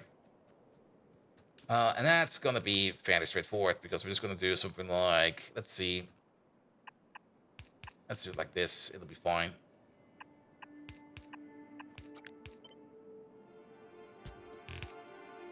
There we go. And then let's make a row first. And then we can copy paste over the row to the other places. There we go.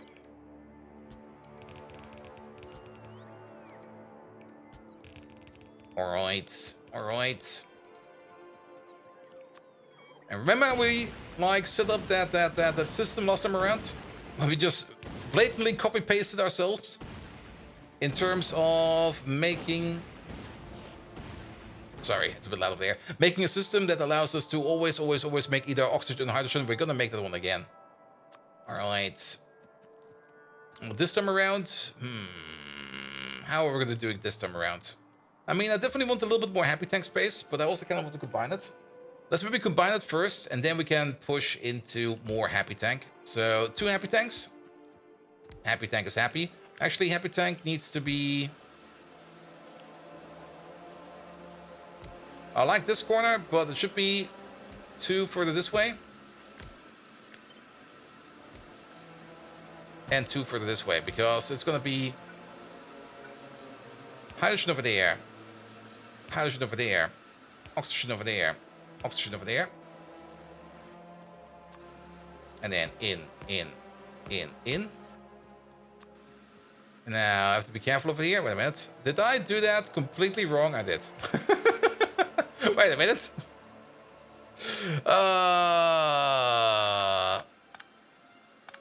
It's one of those classic Factorio puzzles. So, oxygen will be over there. It's not solvable. God damn it. At least it's not solvable like that. It will be solvable if we do it like this. Like you over there, you over there, you over there, you over there. And then from this side over there, we get like another connection. One for oxygen coming, one for hydrogen over there, and one for oxygen over there. And then one for hydrogen from the other side, and oxygen from the other side. Yeah, it should be this amount of connections. There we go. Like the idea of shallow water for water fill, and the biters can still walk on it. That's also fine. That's also fine. And power pulse on the lower light one, top right to the right. What?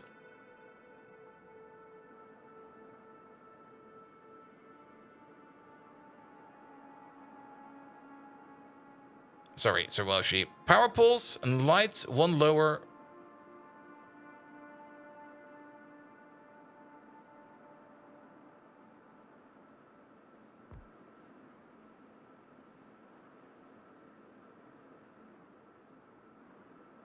Oh, you mean over there? Yeah, something is kind of odd. Why is that?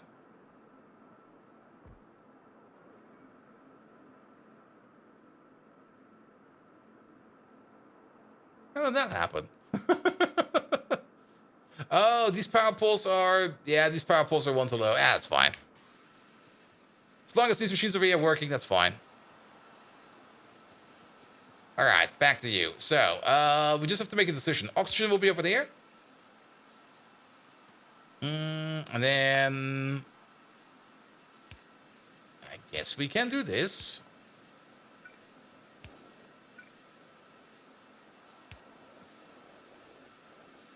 Here we go.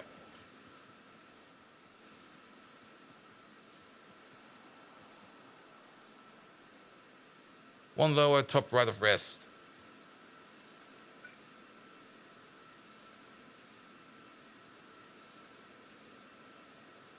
Yeah, it's only this one.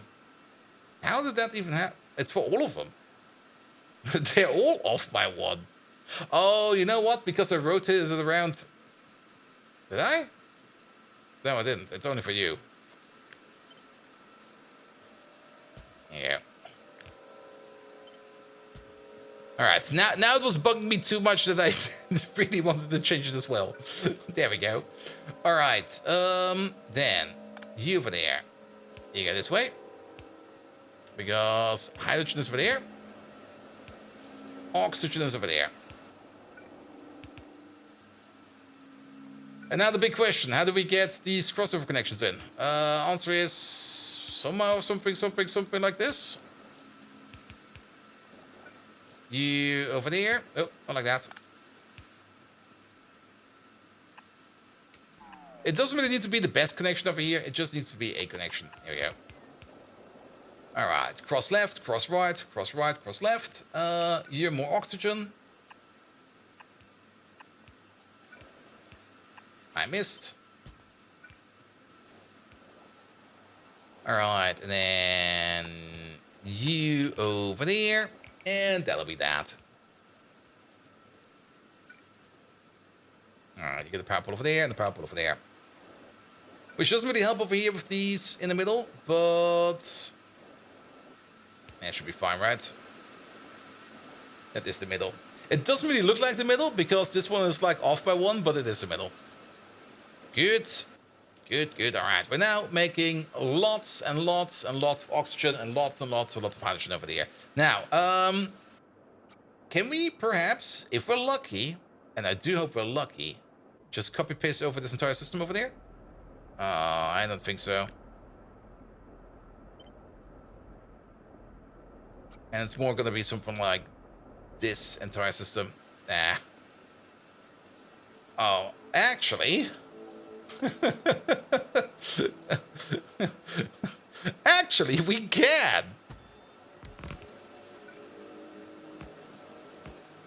Because I already said that we want to have like a little bit more space over here.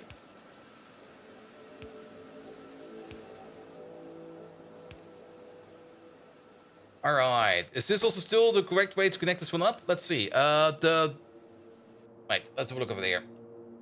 Do we need to flip the inputs and the outputs over there? Where are you?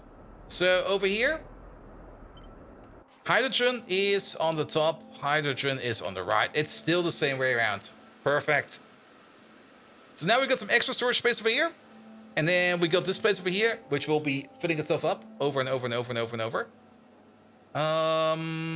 But don't we need like a cutoff point over here? I mean, we now have this over here set up to a point where...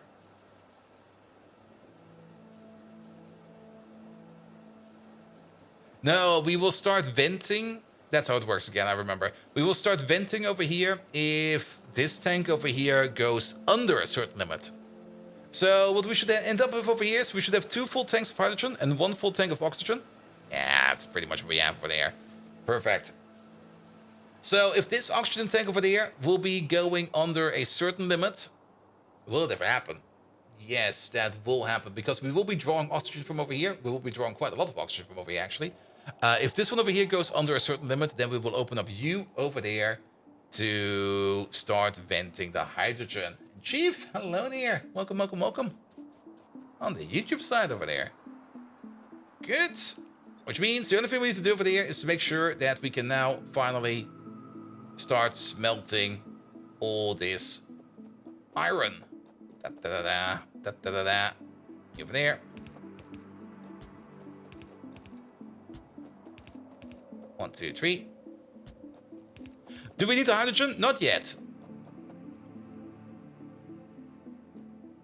I mean, we could just vent the hydrogen. In the end, we are venting the hydrogen. If we don't, if we ever, never, if we ever, never, ever, if we never, ever, ever, ever, ever, ever, if we don't use the hydrogen, it will get vented. Speaking of the old Factorio puzzles, would the old Factorio puzzles get an update or the new ones? Ooh. Or even the better question, do we get like some new puzzles to play around with?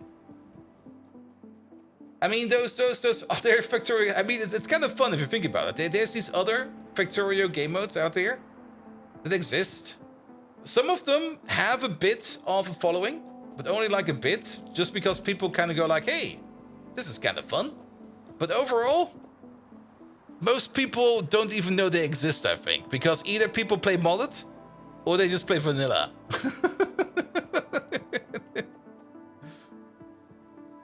All right.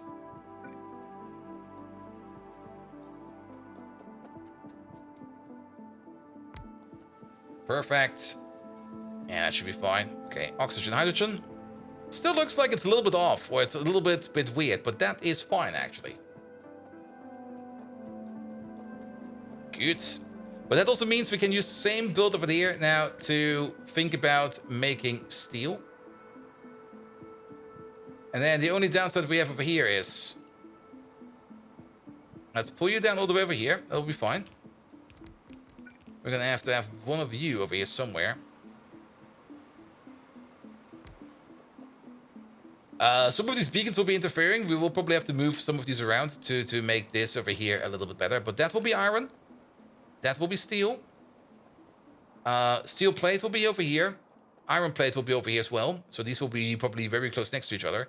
And then we do need some more liquid stations over here. We don't need anything in terms of sand cast nor borax, I think. Do we need borax for this process? It's been a while. Molten iron plates. We do need borax, all right. And steel plates? Where is steel? Steel.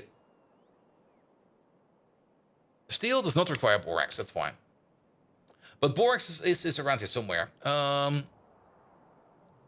As is things like sandcast. Sandcasts, I've definitely seen sandcasts go around. And borax, yes, borax is over there.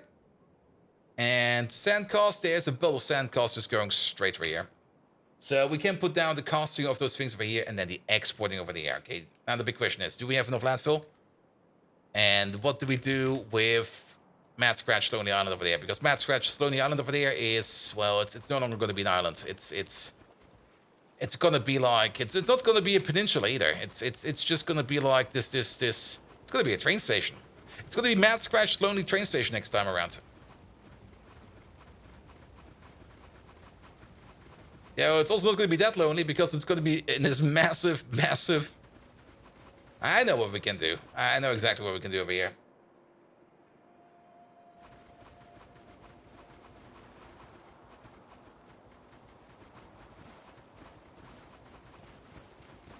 Alright. So, sadly, Mass Crash Lonely Island is no longer an island. So now it's Mass Crash Lonely Small Metal Foundry. It's rather small. I mean, it's just like all of this, all of that, all of this, all of that, all of this, all of that.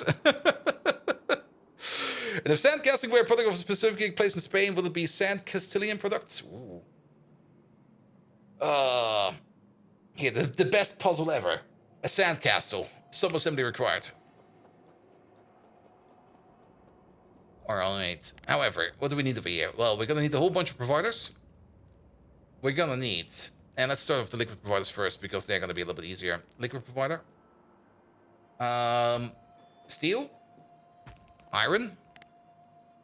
And then provider over there. Steel, iron... Steel, iron. Pretty much that. Do you speak German? Nein!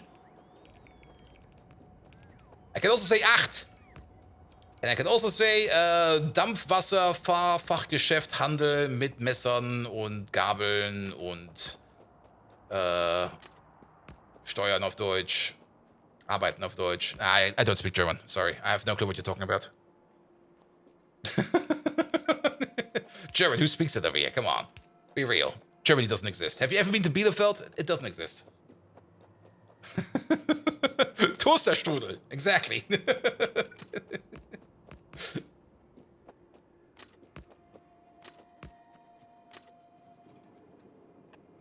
Here we go. Alright. Then again, strudel. Nom, nom, nom, nom, nom. You actually have been to Bielefeld? Are you sure? Stanislav, I'm pretty sure you've been abducted by aliens, because Bielefeld... No. You can't just walk into Bielefeld. I mean, it's like Mordor over there. Unless, of course, you were accompanied by a couple of hobbits, and then a drunken dwarf, as well as a wizard that is just breakdancing all the time. Bolt, are you still officially Dutch, or did you ever get the change done? I'm still working on the change. The change will most likely be done next year. That's my passport over there. It's still valid until 2027. So, at the latest by 2027, I will be a German. And the only reason I'm doing that is because I don't really want to go all the way to Berlin to update my passport and to update my personal ID. The other way around would be I would go either to Schiphol or to any kind of other place in the Netherlands. But the moment I go to the Netherlands to do that, my entire family will be like, Bolt, come over, visit. I'm like, fuck no.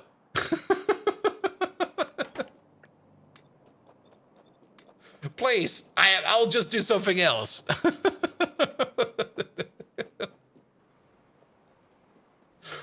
All right. You would go to Berlin, though, to update your personal laser defense? Oh, your personal laser defense. Yes. I mean, the last time, and that was like in 2017, I guess? Yeah, 2017. Or actually, probably 2016 even. Because I had to do that before that. I went to Berlin to update like my passport and my personal ID. And I was just like, all right, I'll just go there, take the train. The train ride was like 6 hours, 7 hours, or something like that. It was like exhausting. Because you just like sit at the train for like 7 hours. I had stuff to do in the train, so I was just working in home office. That was not really the issue. But the issue was more like like I arrived and then I was like there in the hotel for like a day, or actually only for the night. And the next day I had like 3 or 4 hours to like discover Berlin. Then I had like actually no, I had my appointment right in the morning. Like first appointment in the morning, so to get it over with. And then I had like another 3 or 4 hours to discover Berlin, to just go around and have a look at the sites. Because the first train that I could take back that was like, had enough of a buffer zone, so in case things go bad, was like at something like 12, well no, I think at like 1 or 2 p.m. It was a fairly late train, I do remember that. So then, what do you do all day in Berlin? And I was like standing around Berlin after I got like all my stuff done. I was like, okay, you're in Berlin. You could either go like to the government building, have a look at how the government works and stuff like that, educate yourself. That could be one thing. You could go sightseeing. Yeah, that could be an option. Or you could go to like the zoo and get drunk. I went to the zoo and got drunk. And for 4 hours straight, I didn't really get wasted drunk, but when I went to the zoo, I had some beers there, and was just watching animals. And it was like a lot of fun. I really enjoyed it. But like, while I was at the zoo, like, in my friend's Discord group, the only thing I did was update them with pictures of animals pooping. Like, I was going from like every kind of animal place over there, and was just like, all right, any one of these animals pooping? Yes, he is. Take a picture of it and upload it into the Discord.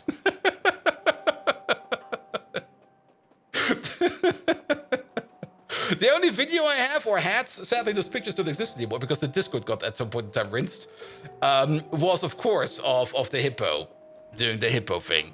And if you know what the hippo does, yes.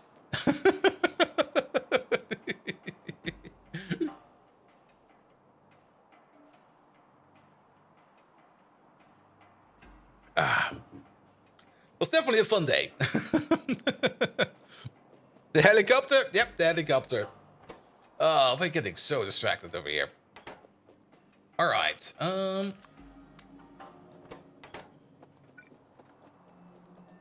Good. Borax is required. Also, we should not forget that we do need fuel over here as well. At the moment, these things over here do consume 12.5 megawatts of fuel. Now, we could... I was kind of thinking these already eat like a lot of fuel. They're already eating like 2.5 pieces of coke per second. So that's 5, 10. That's already 20 pieces of coke per second over here. And then down here, it's even more. Because we need the same amount of coke to fire up these machines. But on top of that, we're going to need 10 coke per second per steel mill. So that's 40 coke per second just for fuel. And then that's going to be 80 coke per second over here just for running the steel process. That's a lot of coke. That is a lot of coke. And that's also a lot of ash. Do we have coke available over here? Now, we could run all the coal dust over there to just decimate the coal dust. We have got coke over there. But that's not going to be enough. Like, this amount of coke, I mean, this is nice. We probably want to use this coke over here to fuel our smelters over there. But I think we want a completely different coke line over there to turn it into steel over there. And the recipe is so stupid. Coke and oxygen for making for steel making. Oxygen is there to remove the carbon from the molten iron. Yeah. Though it's what you're comparing to is like the modern way of making steel. This is the old way of making steel. It could also be that this is still a remnant, where maybe this building in the past was not like a burner constructor and they just left the coke in there. Who knows? I don't care. But what we do know is that we are going to be making a lot of ash. Now, the good thing is, the ash we can process into iron dust, coal dust. What else can we process the ash into? Wait a minute, it's been a while since we did some ash processing. Actually, it's probably easier to look over here. Actually, it's probably even easier to just look over there. Here we go. So, ash processing. That's going to get turned into zoot, coal dust, and iron oxide. So we should not even try to export the ash over there. We're just going to be processing it on site right away, which means we're going to have a zoot provider right on top over here. And there's actually a piece of train track over here that's nobody using. So you're going to have a provider sitting right over there. That will be for the zoot. So you don't have a personalis-wise? No, I do have one. Oh, you mean the German one? No, I don't have a German one. Like a German personalis-wise, I do not have. Though I think I could get one of those without any issue. I think. If they also give them to like outsiders like me. Alright, and then we're gonna have a request over there. This one will be for the crafting coke.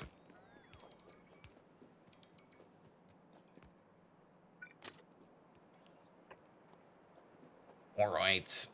Yeah, this is taking longer than expected. It's also way too warm over here, yet again. I'm also kind of surprised that this process has not started yet. I guess that's fine. So we have to figure out the steps over here real quick on our own. The bottom one over there, that is going to be Iron oxide? No, no, no, no, no, no, no. Really? Iron oxide? The bottom one is iron oxide. All right. Of course it is. The bottom one is iron oxide. Eh. Let's see.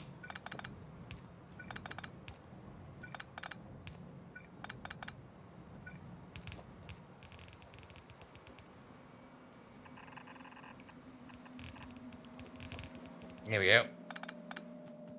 Nope. Sorry about that.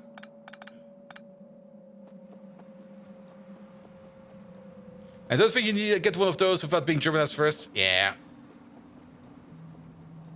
And that Germanification process is also going to be fun. I mean, I've lived in Germany all my life. I've been in not really a German school, but like a special school, which was outside, technically not part of the German system, but it was weird. It was weird. It was a good school though, but it was weird. All right, this is going to be the dust, cool dust on the third one. But yeah, I've been in Germany all my life, so by all means, I would be like absolutely German. The third one, it's this one. It's a bit of, it should be you. But then, I already know how this talk is gonna go. It's gonna be like, all right, you've been in Germany all your life? Yes, ma'am. All right, do you've got any certifications of that? I'm like,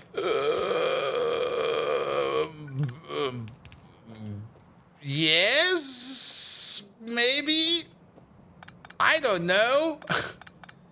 don't tell me I have to pick up my school diploma again, because that thing is God fuck knows where.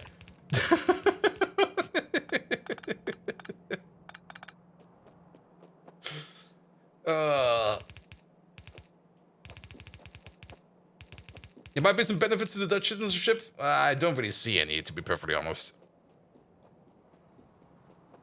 I might be wrong about that, but to be perfectly honest, I don't really use my Dutch citizenship for anything. So, no need for it. Alright, what else are we making over here? We're making... Is that chromite sand? No, that's rich dust. But rich dust is not being made over here. Rich dust is going into there. Ah, it's the other part over here. This is the chromite sand. The chromite sand is this one, that one, this one, that one. Chromite sand is... What? This thing is not hooked up well. Chromite sand is... this one. There we go.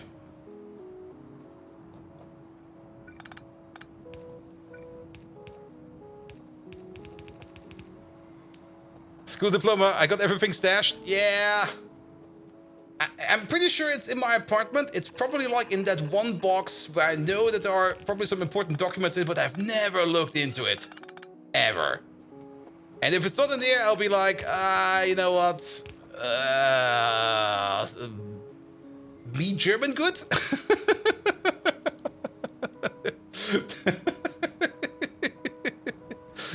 They have proof of you being here? Yes. I mean, if they look into the records, though I'm not quite sure if those records go back that far. I mean, data security and stuff like that is a thing. And I'm pretty sure, well, it's gonna be weird. It's gonna be weird as always. Alright, and then the last part of that is gonna be the tinning dust. Yeah, that's gonna be you. Oh.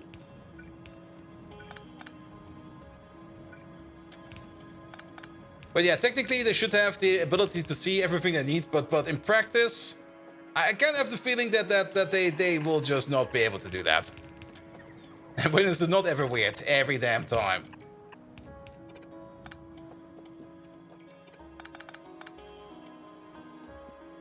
It was also very weird when I basically stepped out of the church. I mean, I was part of like the Catholic Church for like because my dad put me in there, or my family put me in there. I'm not quite sure why it was.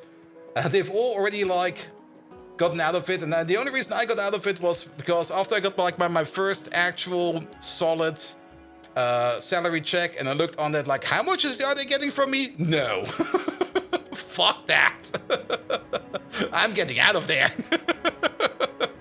Before that, I didn't care because they didn't really take anything from me or didn't really give anything for me, so I was like, nah.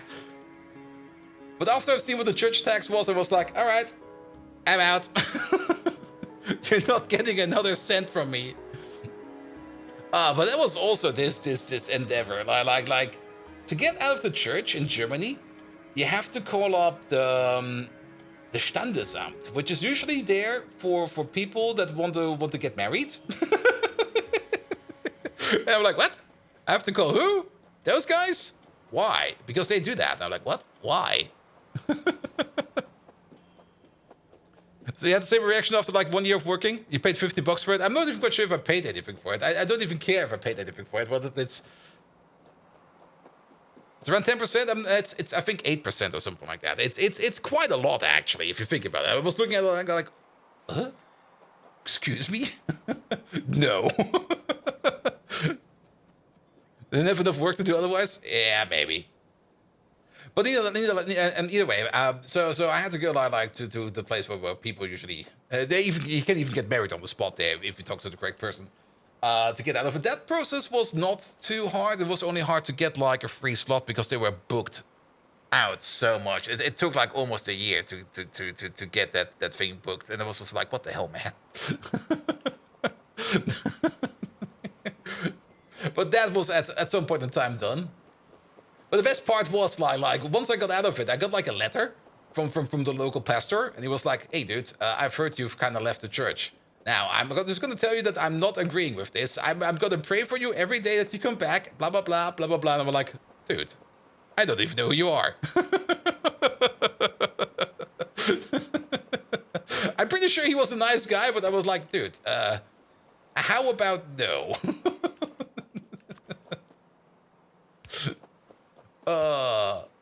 That was the weirdest letter, man.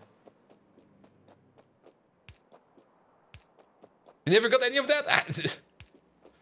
Sadly, I threw the letter like away, like almost immediately. It was more like here. Yeah, sure. But then again, it might just be like something that the local pastor over here did. And I was like, all right. Suit yourself.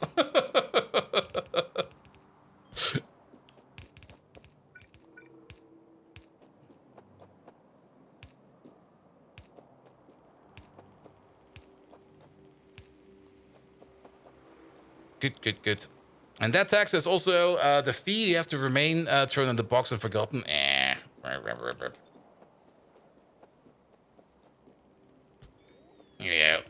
I mean, if you kind of think about it,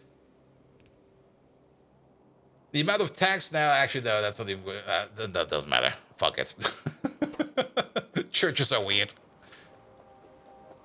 You can no longer go downtown to any store in any public. What? At least you didn't tell you were going to hell and such. You can no longer go downtown to any store in any public place.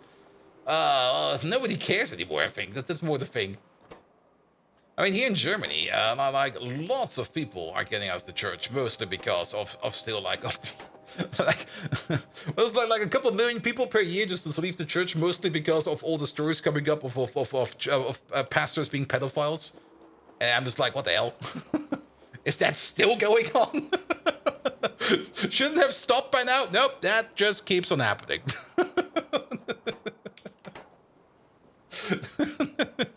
It's kind of sad, and it's of course not really the best thing to make fun about, but it's still kind of amazing, and it just still keeps happening.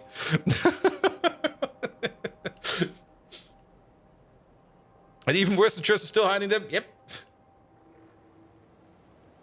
All right, what do we need? We're gonna need the borax over there. Borax. And the coke over there. Let's start with the coke. And the borax is right next to it. Even better.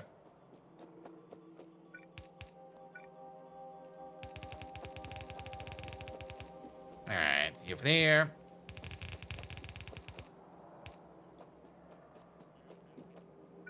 There we go. You over there. You over there. Let's move you up a bit. The borax is above us? The borax is above us. Perfect.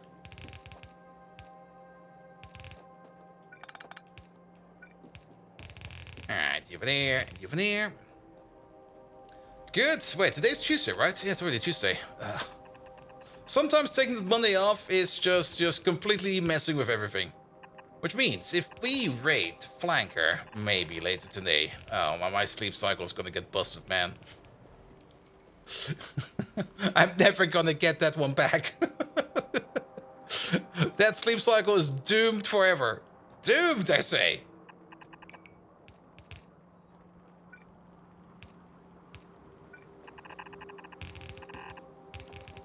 Alright, let's go this way then.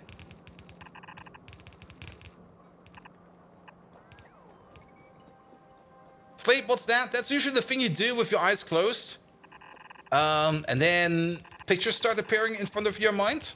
It's kind of fun, actually, if you try it every now and then. I mean, sometimes you get like these weird dreams about all those bikini models running after you and going like, tee, I got a knife. And then you go like, ah!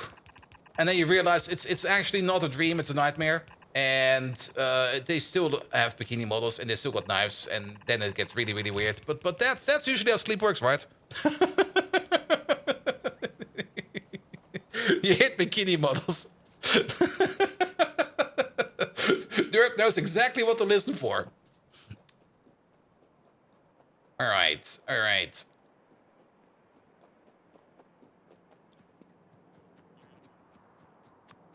Perfect. And then it's gonna be 4 belts, right? It is gonna be 4 belts over here. That's like... Oh, that's the perfect distance. Oh, I see you.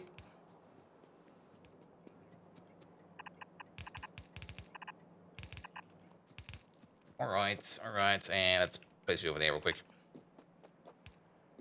And there's this broccoli stuff that gives you pictures, but you have your eyes open so you know what you mean. Yeah, stay away from broccoli, man. I mean, come on. It's already hard to cook, and then if you eat it, you get hallucinations from it. Nah.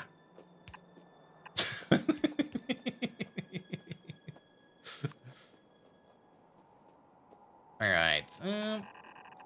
1, 2, 3, 4. That's also the perfect distance. I like that. Alright, alright. So this is gonna be Coke intake fuel. Yeah, we can do it like this. So that will be your belt. Here we go. This is just crafting Coke. I also kind of have the feeling that we might be running out the possibility of putting the smelting down because there's going to be already so many belts over there. We can also do the smelting over here. There's no issue about that. And then we just move the stuff down and then in. Yeah, that will probably be fine. Because there's going to be quite a bit of belts going along over here. Alright, and then this connection over here will always be the same. So we might as well copy paste it over. Also kind of like that it just fits over there. There you go. Keywords, bikini models, bacons, and etc. Alright. So, tax facts and other boring stuff and tabular numbers and etc. Does that work for you?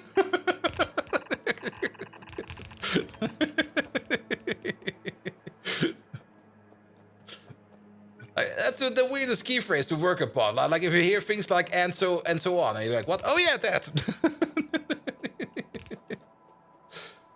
Alright, alright. That's Coke coming in. Now this over here is at least an easier process because this is just molten steel, Coke, more Coke. And actually, there's the thing. We could, of course, supply this over here with like an extra line of Coke over there, but it's already getting Coke, like a lot of Coke. This machine over there is gonna need 12.5 Coke per second, so a total of 25. Yeah, that's fine. We're gonna keep it like that. We don't need to do any more over here. This is fine. This is already hooked up. And then these 2 Coke belts over there.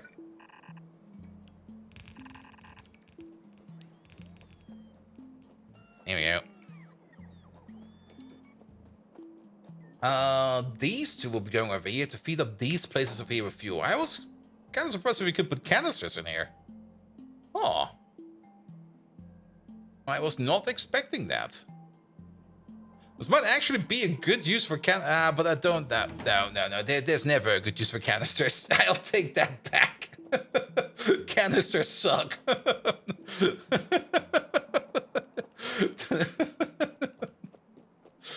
Alright. The other question, of course, is... Yeah, I think 2 pumps over there will also be fine. 1 for the top, 1 for the bottom. Let's get you in real quick. A little bit unfortunate that we're gonna do it like this, but it'll be fine. And then, well, don't really want to connect you like this. I want to connect you like this. I'm trying to keep the bots powered. Yeah, but I always kinda dislike having to put in like a crafting step, an inserter step, and then actually 2 inserter steps and a crafting step to just fuel something with barrels nonstop. And that always feels a bit very, very off and annoying, to be perfectly honest. Alright, alright. Okay, you got your oxygen. While we're at it, we can also put in your oxygen. And I guess we're gonna do it like this.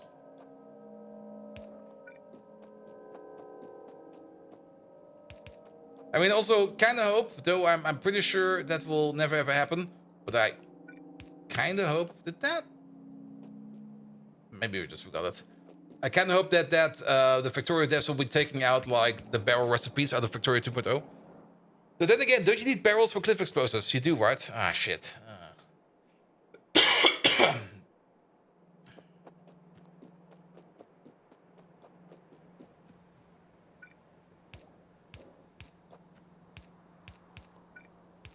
Here we go. And that's your oxygen. Done. Then molten iron.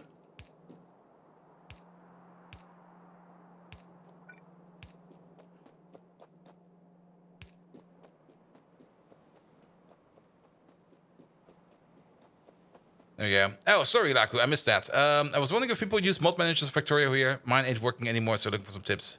Mod managers for Factorio. The game does it itself, right? But if you have several mod packs at the same time, it does... Oh, that's what you mean. Yes. I think we had the same exact question like about a year or 2 ago. And I can give you the same exact answer I do for myself. I mean, I use the standalone client for Factorio. So I just download the Factorio from the Factorio website and then just put it like in its own directory. And then I put all the mods together with that. And so I always have like a distinct Factorio installation with all the mods that I was using at that point in time.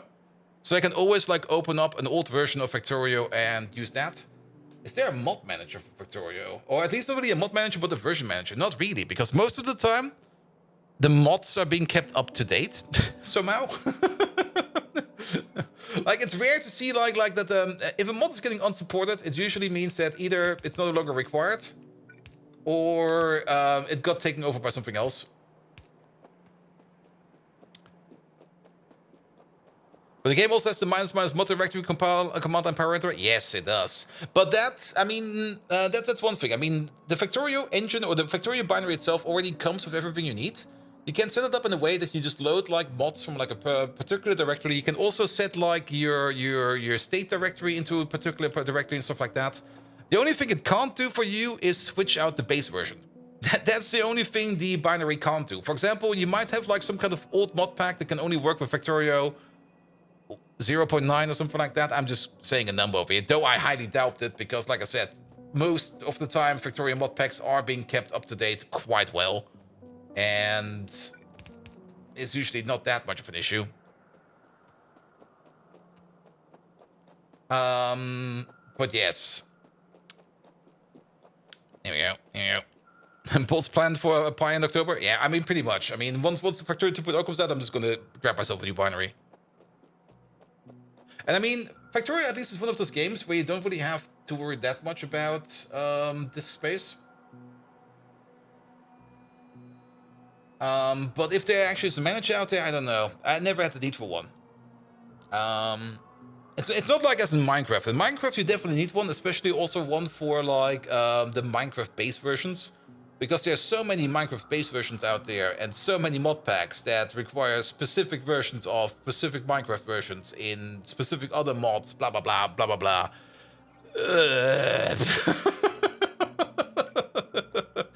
crazy, man.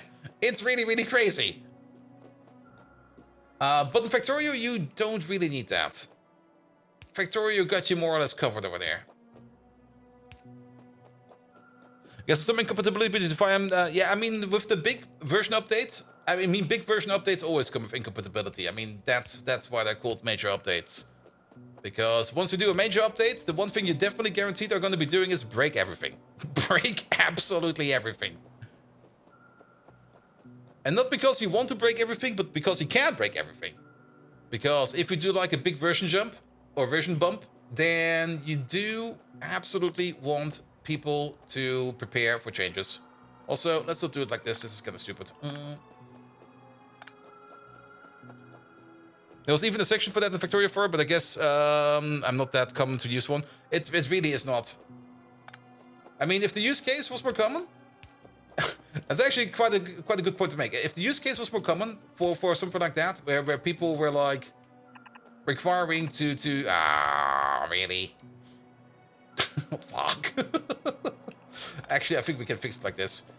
If the use case was more common, then actually this will change nothing. God damn it. If the use case was more common that people would be switching Factorio versions all the time, then somebody would already have made a tool for that. But since that's not really the case, that tool just doesn't exist. Yeah. Are you doing semantic versioning, Bolt? Not really. I mean, the directories are called over here like Factorio Pi, Factorio Space Exploration, Factorio Space Exploration number 2. I don't really care what kind of version is in them.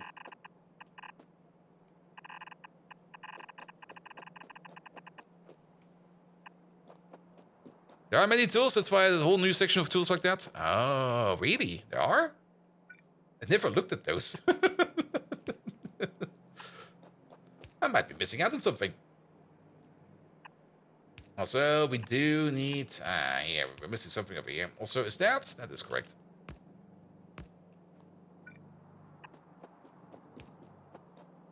Really? Yeah.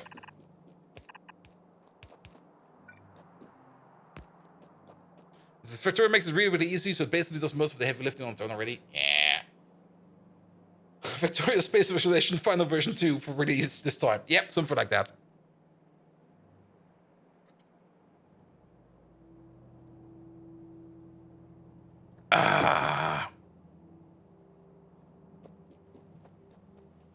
All right, we are. The heat is definitely getting to me. It's slow today. It's very, very slow. Nevertheless, we got the Coke connection in, and then the only thing that's missing over here is we do need borax over there.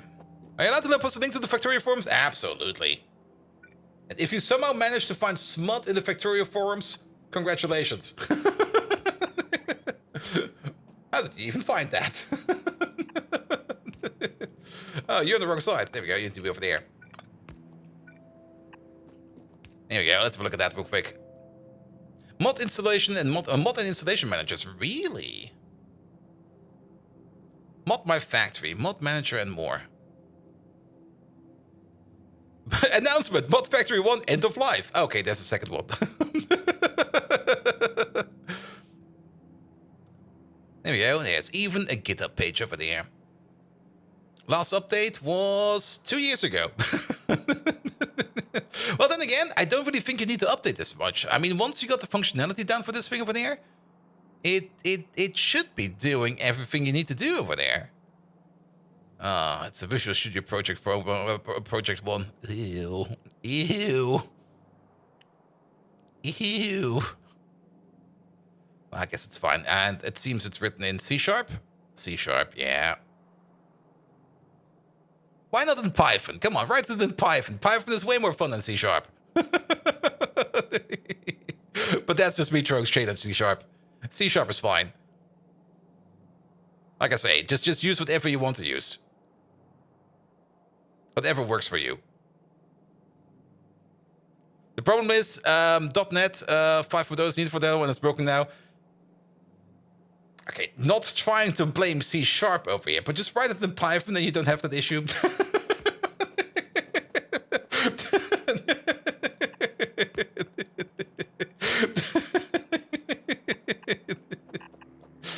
uh, I'm so sorry about that one.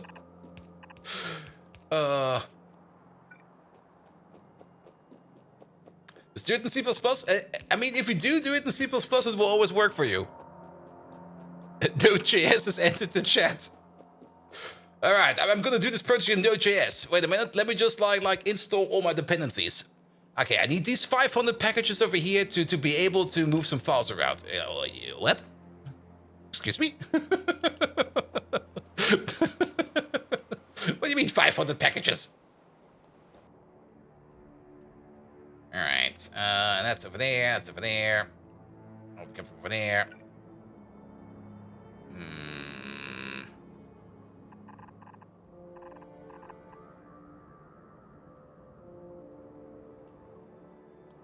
Don't forget the header files.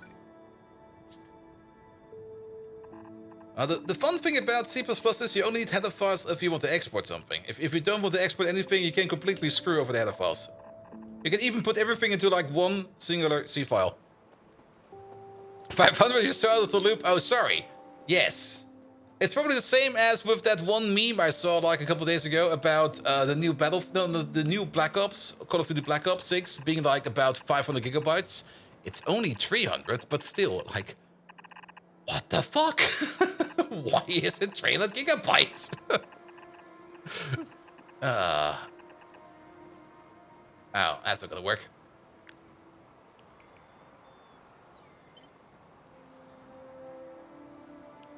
Put you over there. Put you next to it. We're gonna have to do this one again? Sure.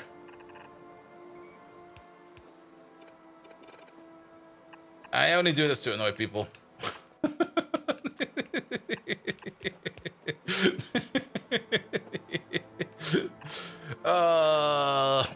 It's way too warm.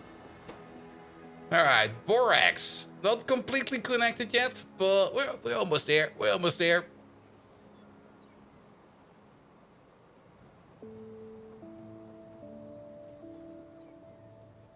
Here you go. Fly over here real quick. It's also kind of weird that we have, even though I was kind of thinking about putting like the other connectors on top of this one. Yeah, we're gonna do it like this. You can also do everything in the single header file if you want to. Well, you still need the main somewhere. You still need that initial C file somewhere. I mean,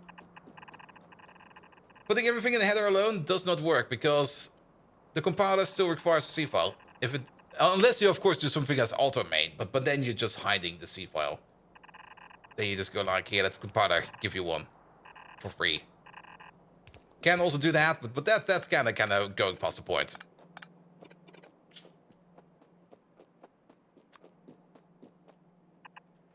But at the end of the day, if you don't really export your code, or if you don't make a library or anything like that, nobody cares about how your headers look and how your source files look. Because the compiler at the end of the day just puts it all together into one single file either way and will just compile that for you, and then it's fine. Here we go. Here we go. Alright.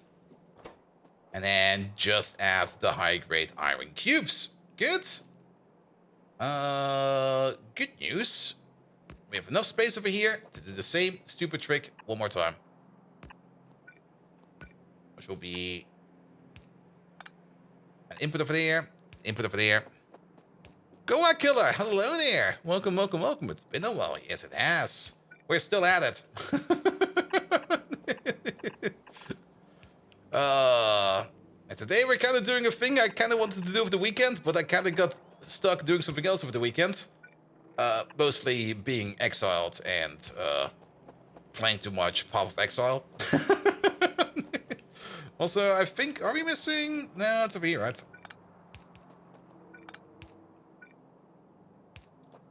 Wait a minute. Are we missing some inserters over here? We got your inserters over there. Yeah, let's cheese these over there as well. There you go.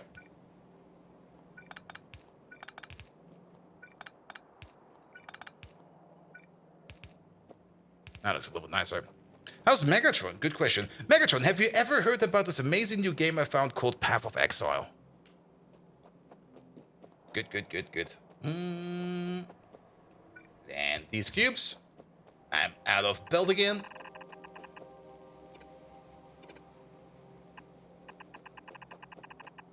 You leave. Path of Exile? You mean that glorified slot machine disguised as an action RPG?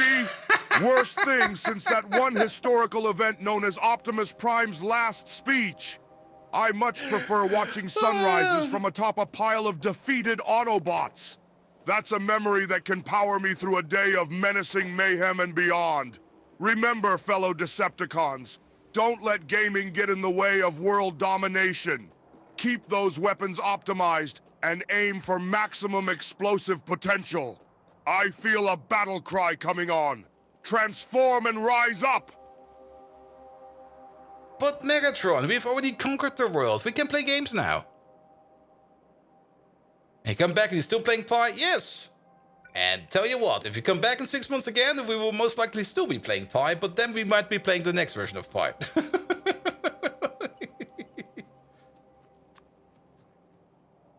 Games? You contemptible slab of semi-functioning scrap metal! We may have vanquished the pitiful Autobots, but there's always someone or something to conquer. But fine. Maybe once we have all the Energon secured and the entire galaxy trembling in fear, then we can indulge in your pathetic human pastime. Performing a victory cry might be more my speed, though. Roar! Now go and make yourself useful. Start by fixing those annoying chatbots. And remember, no beans during recess. They've lost their appeal since the spilled the beans debacle. What a memory. Alright. But Megatron, we have secured all of the Energon, and also your latest Decepticon general, his name is Chun Chun Maru, has already the entire galaxy trembling in fear. There is time for games now, so let's play a game. Also, no, this is fine. What happened over here to you? Oh, you are being overloaded by... Who are you overloaded by? You. Yes. Because that's the 1-1. All right, you unsophisticated, badly programmed coffee machine. You've twisted my metal arm. I suppose even a Decepticon overlord can take a break every now and then to play some games. But remember, it's all fun and games until someone loses a bolt. Now bring it on, and let's see what this Path of Exile is all about. Just don't forget to bring me my beloved knoppers for snack time. It's a special eccentricity I've developed while conducting this Twitch stream. Now, game on! Alright. Good. The only thing we need to do over there is to connect up the output over there with this input over there, and the output over there with that input over there, and this one over there with that one over there. Let's do that one first, and maybe we should prioritize... No, we should probably prioritize making the plates first. Or at least figure out some kind of option over there how we can move stuff around. Let's have a look.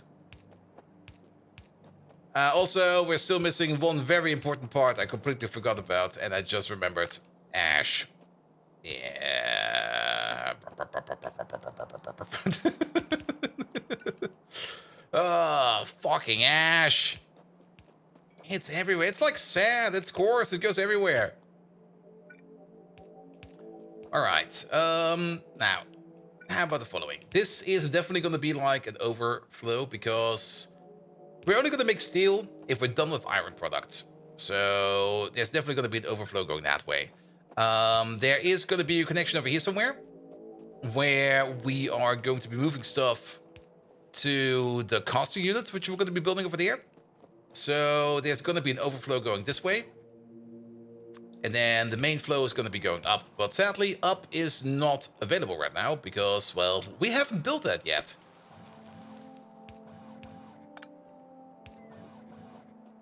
So we're going to go down first. And we're just going to start over here with exporting off the molten iron. That's probably also a good start, because then at least we can alleviate the existing metal machine for now. And the existing metal machine can start focusing on plates for now. And this one over here can start focusing on making liquid metals. Alright. Good, then we overflow to there, and then we turn our iron over, our molten iron over there into molten steel. Excellent. And then for the molten steel, we're going to be doing... we also have the flue gas over here. The fucking flue gas. How much are we making over here? 500 per second? I forgot about the flue gas. 500 flue gas per second. Flue gas. Not making it. I want to recycle it. And technically that's an ash recipe.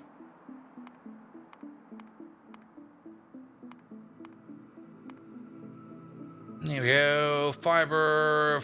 Flue gas. Going at the rate of 100 per second. Alright, we're making 500 per second. So we need the crafting speed 5 over there to be able to compensate for the flue gas.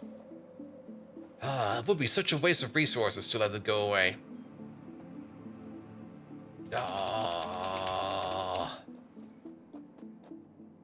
Even if we combine... Well, we can definitely combine the 2 flue gas output pipes over here. There's nothing stopping us about that.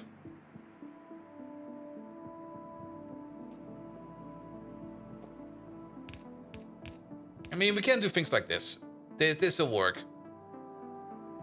And then we can go underground left, underground right over there to get the steel out. That will also be working. And then I guess we can connect you... Well, we don't really want to connect the flue gas machines over there. And actually, if you kind of think about it... Wait a minute, wait. Oh. I think I see it. I just got an enlightenment. Because we leave a decent amount of space for our machines to grow into. There they are.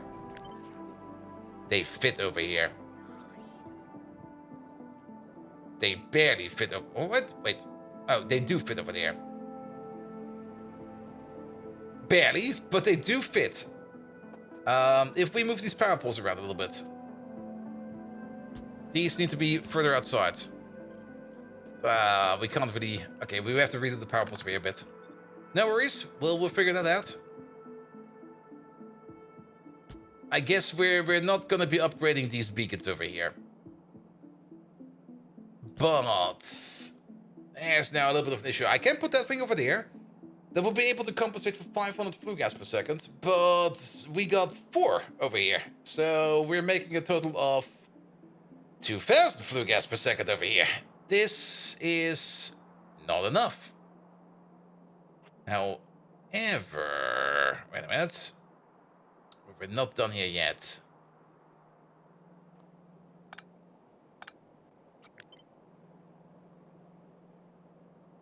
Sadly, this doesn't work, because then we're blocking the other output over there, and we can't get the molten metal out any other way. Would be great if we could do it like this, but that is not going to work. Also, do this.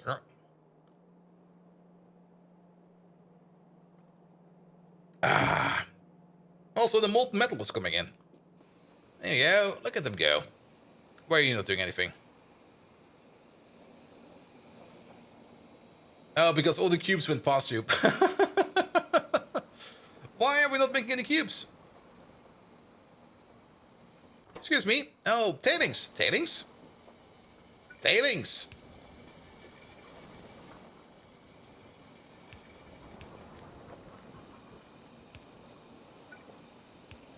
Seems you forgot about one tailing pipe over here. Let's put it in real quick.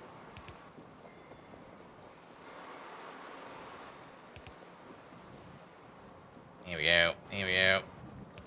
That's not gonna work like that.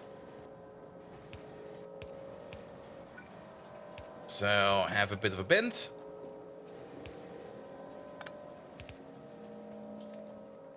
And then I guess you're gonna have to connect yourself all the way over to the other side of an air.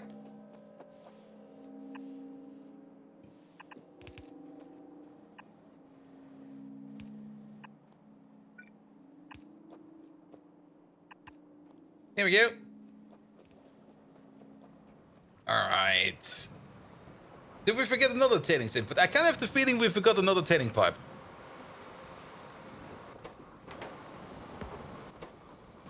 No, I think we're actually good. Okay, we're making the cubes again. Perfect. Perfect, perfect, perfect. Alright. But... 500 flue gas is something I do want to compensate. That's 10 ash per second we get out of this. And ash is a nice product. Even if we're going to be filter sinking it, I still want to prefer to get it. We could just vent it. We could just be like very, very simple over here and go like, nah, we're just venting it. Poof. And everything goes up into a puff of smoke. That's a thing we could do, but that's not the thing I want to do. I dislike that. We can definitely put it into its own pipe over there. That will work. And then we can try to pipe it out of here. That will also work. Yes. Then the big question is how do we connect up our inputs over there? If we just move you over by one real quick. Because this over there is going to cause us more issue. Not over there. And it will be easier to handle the liquid pipes over here. What the hell? Can you move up by one? That seems to work. Here you go. Also, wait a minute. Oh, wait a minute. Oh no. Oh no. Remember this nice pipe I have over here?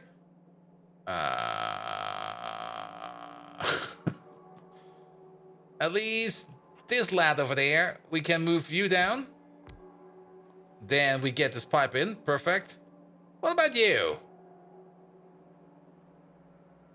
We can. Flip him around.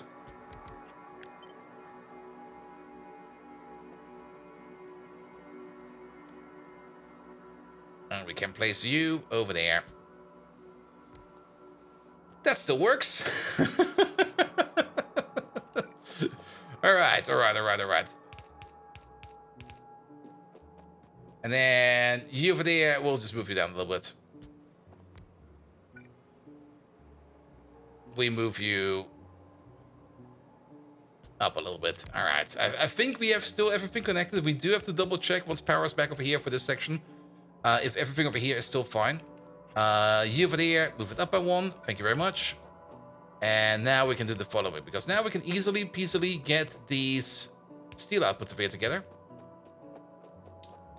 Here we go. Here we go. All right. I'm also still surprised that there's no coke over. Ha! I must have misclicked. I thought for sure I clicked on this one. Hey you, go to your provider. Skedaddle.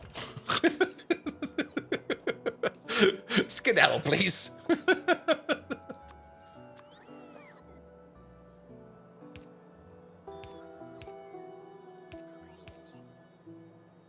Alright, and then...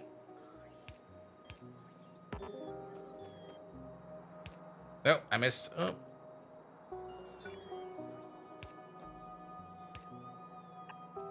You over there like that.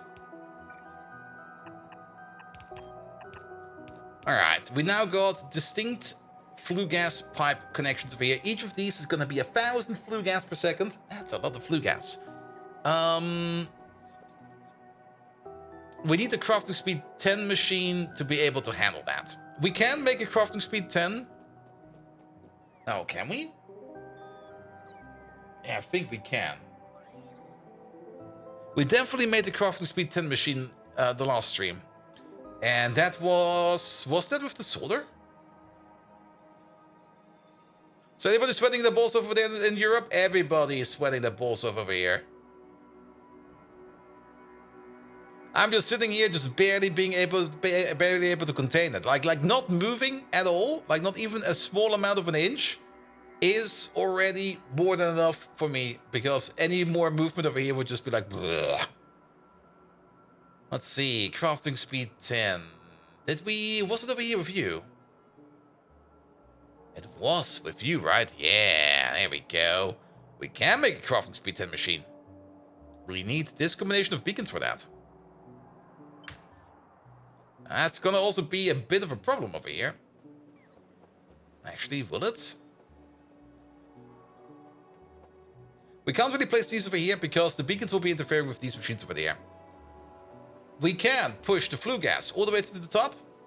I don't really like putting that into a pipe that long, but I think that's the only solution we have right now. Here we go. We will probably also never, ever upgrade this machine to anything else.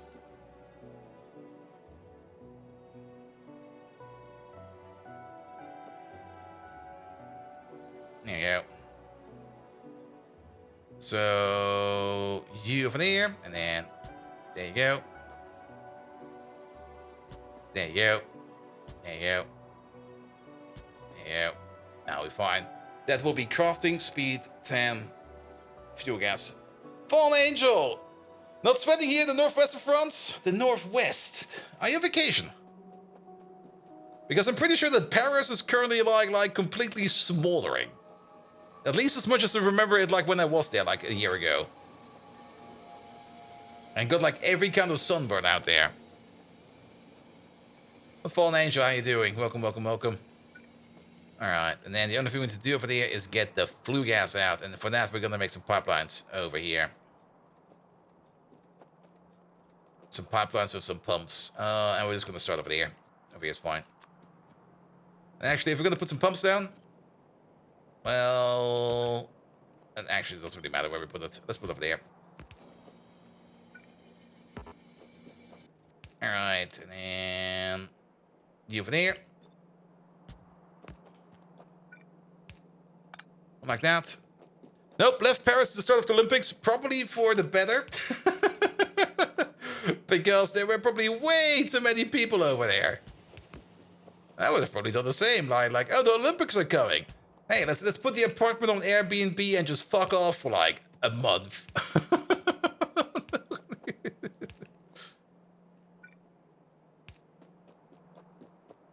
Here we go. And then you.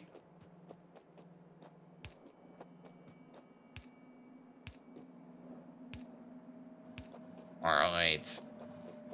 Now, we do have to put some pumps over there. Very true. And just to be on the safe side over here, we're going to put some extra pumps around.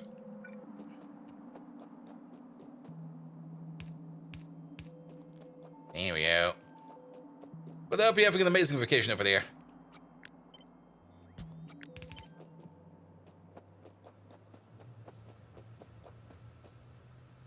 There we go. A double pump like this really doesn't do too much for this over here. But we kind of want to get this stuff over here done with. There we go. Do it like this. This will be fine because then you're going to have like one connection over there, one connection over there, one connection over there, and one connection over there, and that should be all of them. There we go. And a little bit outsourced. I didn't really want to build it over there, but it's now going to be over here. Pum pum pum. Pum pum pum. Pum pum pum. Good. We're missing some corner parts. You and you. And I'm pretty sure we're also missing some construction range over there as well. So let's put you over there. And not only that, we're also going to power over there. 3 weeks of full remote is nice, but colleagues is also nice. Oh, that's great. That's great. Alright. Alright. Yeah. Okay, that's the flue gas solved. How could we forget about the flue gas?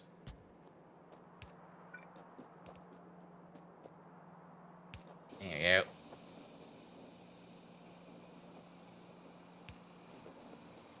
Alright, not making all of the steel yet. The steel also still needs to have an export target.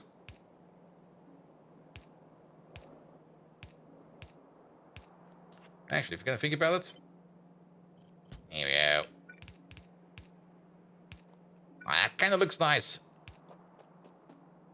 And then we're going to do the same thing over here. So steel will be going primarily this way. I can see the issue we have over here right away. It's going to be the overflow pipe this way. Steal the plates first, because we do want to use the plates for whatever kind of crafting. And then if steel backs up, we're going to be putting it over there into the tank.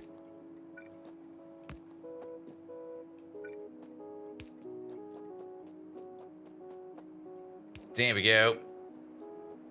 Perfect. All right. Is the iron process stuck again? It is. It seems to still need to debug something over here. Let's have a quick look. All right. You're backed up on iron pulp stage 2. Oh, did you somehow manage to deadlock yourself? No way. Really? Iron pulp stage 2 is... That's this process, right? Yeah, you're backed up. Iron pulp stage 3. No, you're out of xylitol. You're not backed up. You're done. That's the problem over here. And that brings us back to the point I've already talked about at the beginning of the stream, that we probably do need like a better source over here for... Now, this one's going from BTX, actually. Never mind. And actually, we're missing Nexilite. We are out of Nexilite.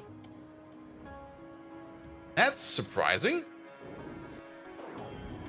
The Nexilite machine is still working. And we're still making Nexilite plate. Well, I guess I already know what's on next on the list. I did kind of say we're going to do the Nexilite machine later, because we're probably not going to need it anytime soon. Well, I guess that's no longer true.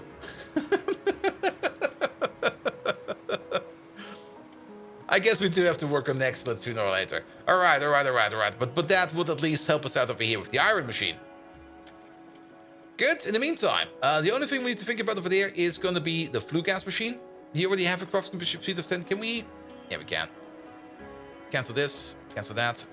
Cancel this. Through those settings, you're flushing into Nexilite. Yes. It's not a raw Nexilite issue, I think, that we have. It's not like that we are... Oh, actually, we are. We are definitely also turning tailings into Nexilite. Definitely. But it might just be that... I mean, we also used to have a Nexilite mine, but I think that thing is finally run out. Where was that thing even? Wasn't it over here? There it is. Here we go. Yeah, it's... This thing is finally done.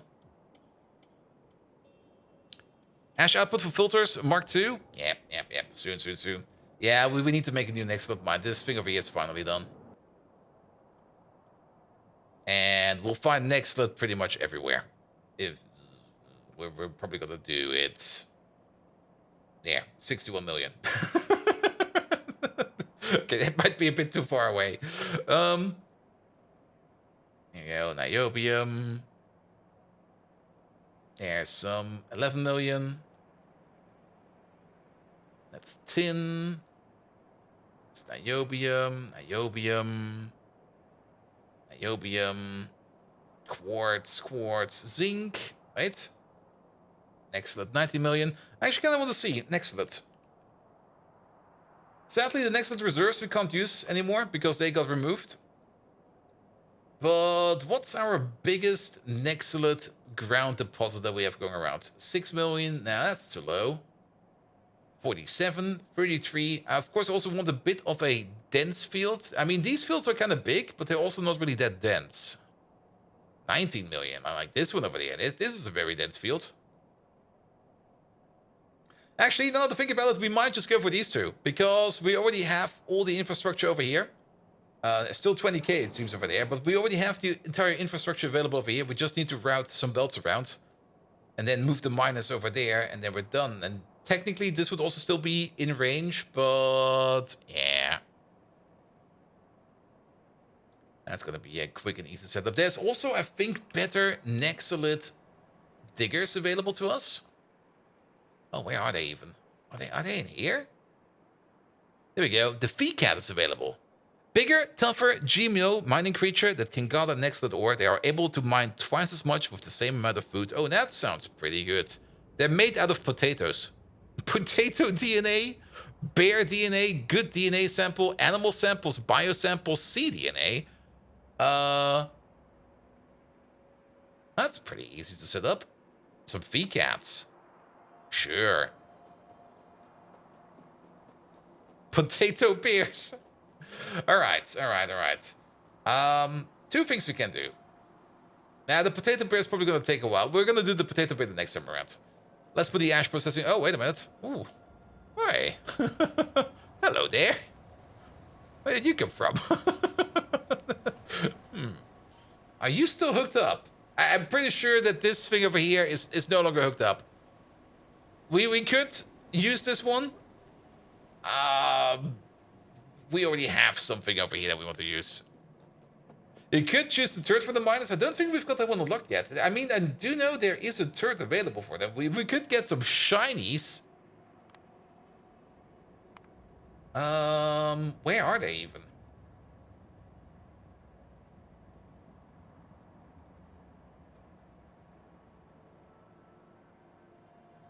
Did we already select them? Nah, did we? Wasn't it the bioprinting? No, it's not the bioprinting. Incubator? Oh, maybe we already selected it then. Because we definitely already have an incubator one. Nah, the incubator is not. That has other recipes in here. And none of these should be it. Neither or any of these. So bioprinting, in my opinion, should be it. Nah, it's not bioprinting. It's definitely not the AUG upgrade. Biofactory, maybe? No. Can you make a tier list for the turret upgrades? The thing about these turret upgrades is, some of these... Well, first of all, they change way too often. Like it's the creature chamber over here, probably. Yeah, there they are. Like these things over here, they change so often because the mod is nowhere close near stable. And the moment you make that list and the next Pi mod comes out, that list is broken. And the other thing is, it's highly dependent on what kind of state of the game you are in. Some of these are really good early on and suck absolute balls later on. And the other way around is also true, where some of these suck absolutely at the beginning and later on they become absolutely amazing. Best example, where's Moss? Did we already choose Moss? I think we already chose Moss. But there was selected... No, we have not chosen Moss yet. The Moss one over there. This one, the spore sterilization. You have to start making chlorine, or these chlorinated water things. And for the first recipe, you're gonna need like 1 chlorinated water per 11 moss. That's gonna be like quite a bit of chlorine you have to put in there. And especially quite a bit of plastic you have to put in there. It's not really worth it, in my opinion. However, if you go then all the way to the end game recipe over here, where you then still apply 1 unit of chlorinated water to the same recipe, but this time around you get 52 out of it. Yeah, that one over here is good. This one sucks at the beginning. Like, if you choose this like as your first one, now you're gonna suffer. If you choose this one at the end, you're gonna be swimming in moss. But then again, you also got all of these over here. There's so many things you need to keep in mind what you want to do. And some of these have like proper use cases, and some of these just are there to help you around a little bit more. Direct queen assembly over here, for example. If you don't want to play around the game with the game of chance over there, of getting yourself a queen, you can just direct assemble a queen over there. Or you can take one of the other ones over there. There's one you don't want to do selected early, yes. And there's like so many factors attached to each of these choices over here. I do really like the turret system. Like, I think there's probably a good use case for each and every one of these upgrades. And it kind of depends on where you see need to do any of them. Also, one over here, all the Zemic upgrades over here, like the intestines mutations over there. All of these are also insanely good, where you can just feed your Zemics, like raw ores, and their intestines will do like some part of the processing for you. And you can skip out on quite a bit of the part over there. For example, over here, where you could go immediately into unslimed iron out of iron ore. And I think, I'm not quite sure if you get it at a better rate or at a worse rate. I think it should be at a better rate, because worse rate makes no sense in my opinion. But you might... Ooh. Oh, this one makes glass coarse. I think I already found one I want to do.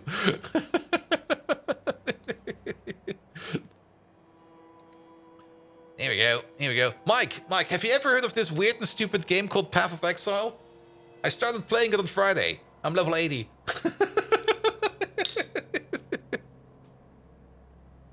I'm going through it blind. I'm having so much fun.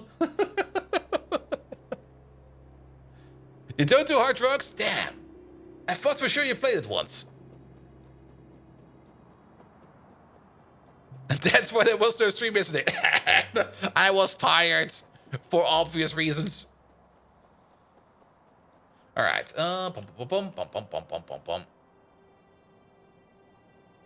It's okay to be tired. Actually, I was mostly tired because of the heat, because I just couldn't sleep at night. And I already had like a very, very rough day. Here we go. Yeah, let's take this one over there. And one of these should be enough. This should consume any kind of ash we're making in this place. Mike playing Path of Exile? Never heard of. Nah, he doesn't play games like that. He's not one of the cool guys. He doesn't play Path of Exile, does he?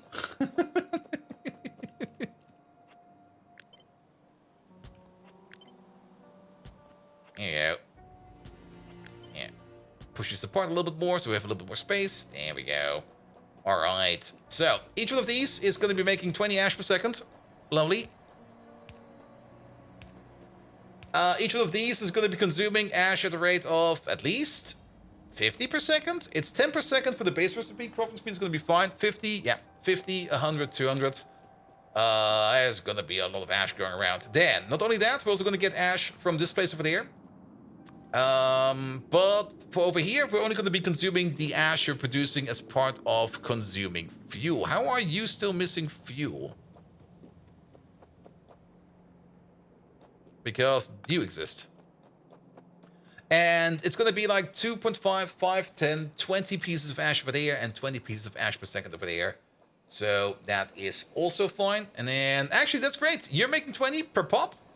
And you're making 20 in total. So in total, we got like 20, 40, 60, 80, 100, 120 ash. That fits exactly on 4 belts. And that will go exactly to these. These machines will not be running all the time, but that'll be fine. That'll be fine. All right. I think we can just go with a standard inserter over here. And I don't even think we need a filter for this, because there is no physical output over there. The only output over there is ash. Here we go. Do it like this. Do it like that. That will be you. Sadly, we can't do that over there. But we'll come up with something else over there. How about we just do the following over here? Yeah, you get over there. Alright, this swoop over there. Go on over. You put over there. There we go. Ash, ash, ash. Well, you'll be over there then. And you'll be over there then. Over here, it's just different. There you go. Not you. You, please. Alright, that's the first 20 over there. Then, we also don't have a physical output over there, so we can do the exact same thing over there. Actually, just do it like this. There we go. And then we can even do the exact same thing, but not like that. Over here. That is way too many undergrounds. Come on, make less. There we go.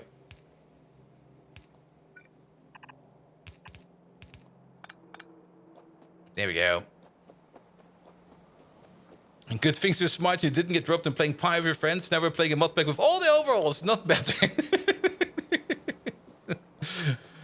Here we go. Here we go. I mean, you have to waste your time on something.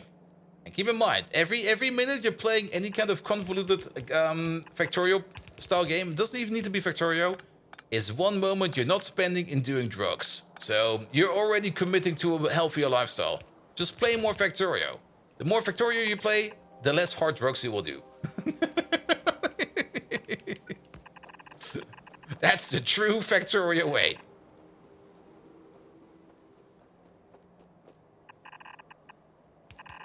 There you go. Let's do it like this. There will only be one on the ground. Oi, oi, oi, oi, oi. I thought you were shooting Factorio in the veins. No, I can stop whenever I want to. And actually, I have pretty much proof of that, since I sometimes prioritize playing other games over this.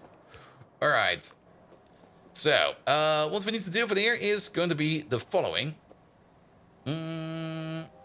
You. Again, this is going to be a bit of a weird one, and it's already off. Move you over by one.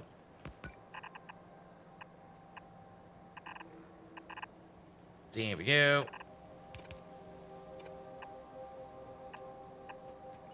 That'll be fine for you. And then we copy paste over the same thing over here. Ah, how did that even happen?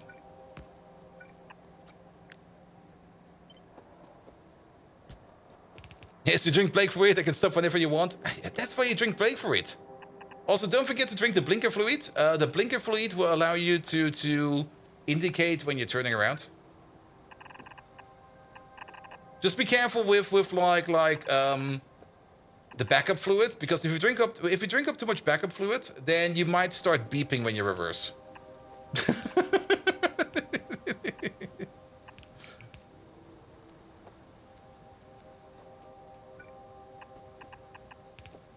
Here you go. All right. So each of these 20 per second, so we've got enough space for like another 10 ash per second. These over here, each of these belts is going to be another 20. Split in two, you get 10. 20 plus 10 is 30. That fits exactly on this belt. And then we're going to be absolutely golden over here.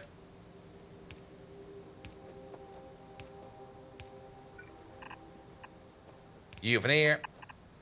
You over there. And then... let's see. Let's bring it together first. And then we can start splitting it apart again.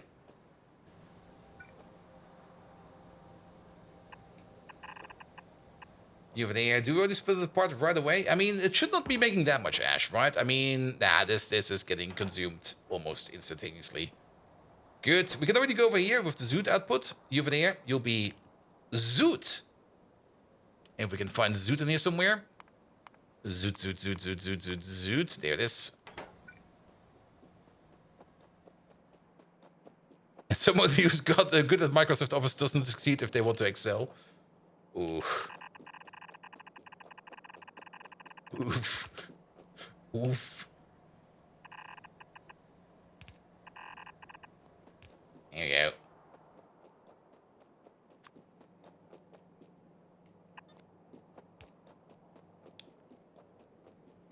All right, and then the final parts over there is going to be these two with, what is it? Coal dust and iron oxide.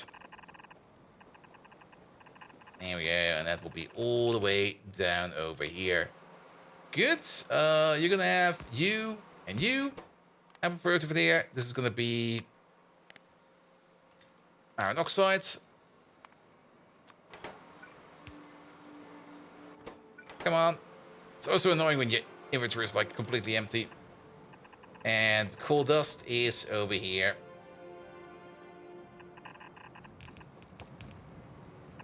Well, I guess we're gonna do it like this then. Good.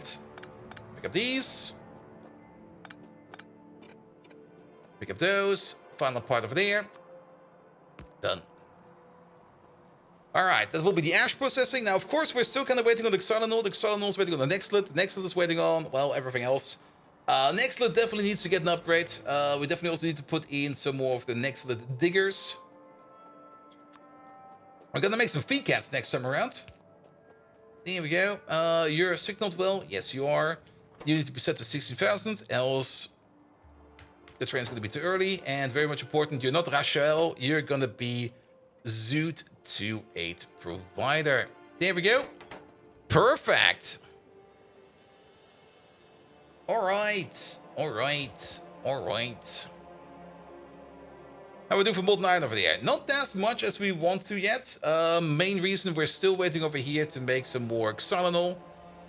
Though technically we do got a metric ton of xylanol over here in the tanks, but sadly that's all stuck for a shipment. You're still standing at the requester. You're currently standing. There's quite a lot of trains standing over here actually, but that is fine because these are the trains with all of the alloys. Speaking of the alloys, I've not really looked at these alloys over here in quite some time. We're still... Oh. Yeah, that's probably where all of our next loot is going. This boy is hungry. These are some very expensive alloys. And you can see the speed at which, like, the next loot belt is coming in. And you can see the speed at which the alloys are coming out.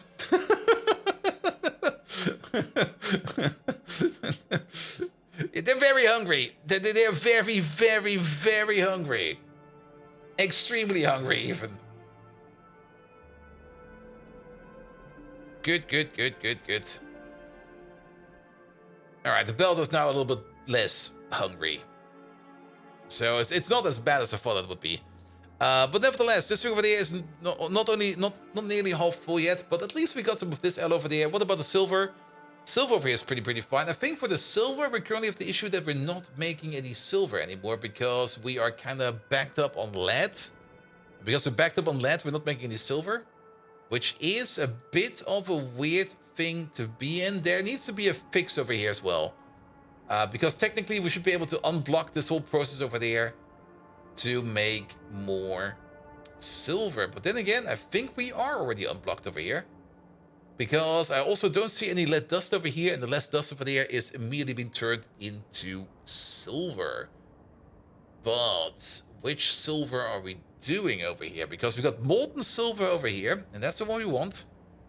Is that molten silver? What is this? Yeah, that's molten silver. This process over here being open, that's fine. That's more or less like the default output process. Or the alternative process if things over here are backing up entirely. But we kind of want to get this process over here on stock. And for that, we need to process more of this lead. I think there's another way around, and I'm not quite sure if we have already unlocked it or not. I think there's another way around over there to get out of the lead and into the molten silver. But at the moment, I think the only way we have for that is to refine dust over there. And the next stage of the silver processing, that would be... No? Silver lead concentrate? Yeah, that is exactly this one over there. The silver lead concentrate, which we currently do not have available. Because silver lead concentrate is definitely something that we're making over here. And I think that's... Yeah, that's over there. I'm pretty sure that you are making silver lead concentrate, which we're currently turning into lead cubes, but we could also turn that into silver cubes.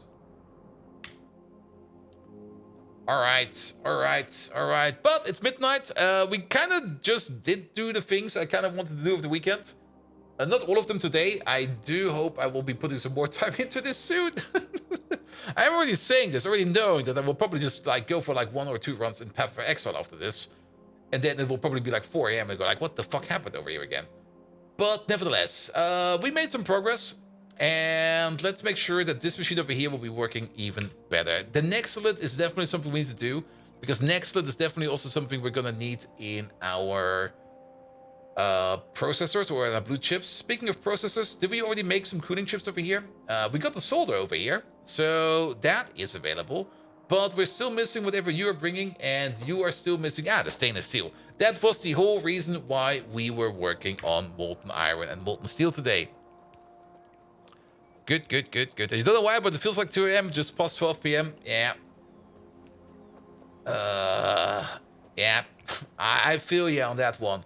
Good, but I think we're good for today. Speed modules and all the module texts are coming in as well soon. We do want to get to blue circuits ASAP and at least get into things like electronics Mark II ASAP, because with that we can make the more advanced speed modules and the more important, the more advanced prod modules. The prod module tech is already in there. There is 2 tech slots open here now. We should fill them up with something. Oh! Ah! Well, so much for us raiding Flanker maybe later tonight, which I was kind of thinking of doing in like 5 minutes from now. Damn! Flanker, go back, go live, I want to raid you.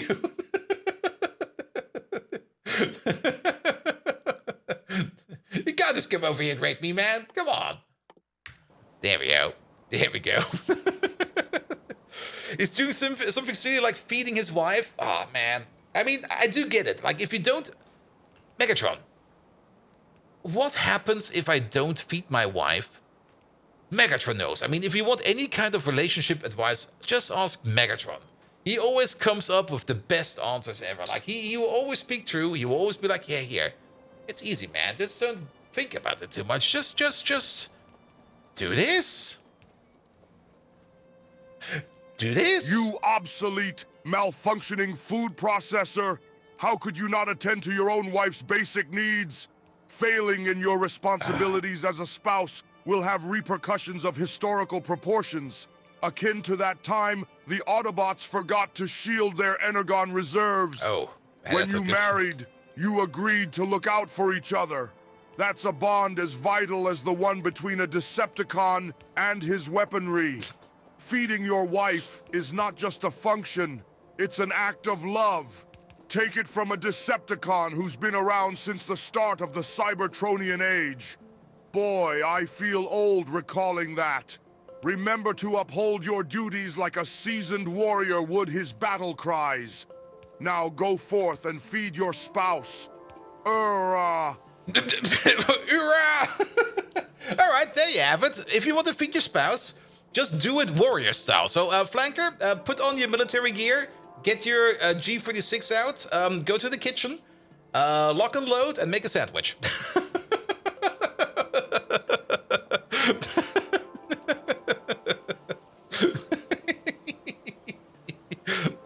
Or whatever you got hidden at home. But actually, once again, good advice from Megatron. Sometimes it's so surprising he actually comes around with some good advice. Nevertheless, guys, we just got raided by I'm a Flanker. If you don't know who I'm a Flanker is, he's usually the guy that I accidentally shoot at Ready or Not when I'm walking around the corner and I think he looks like a terrorist. Because, well, sometimes he does look a bit like a terrorist. Then again, that's fine. You can look like whatever you want today, as long as you feed your wife. Be sure to check out I'm a Flanker. He's doing amazing. Content. I've created. Sorry, it's late over here. It's warm. He's got an amazing community over there, and does a whole bunch of community-related games over there as well. So be sure to get over there and check him out for yourself. There we go. And the other half of the time, he looks like a hobo. That's perfectly fine. I mean, yesterday, one of my neighbors like rang my door and was like, "Hey, can we talk about something real quick?" And I was like, "Yeah, I'll be out in a second." And the only thing I was wearing was like my bathrobe because I was in the home office and I didn't go outside yet. So why do I need to wear anything else? I also kind of noticed at some point in time it was like 8 p.m. and I was still running around in my bathrobe. So yeah, I probably kind of, he's probably thinking I'm some kind of weirdo now. But that's fine. That's fine.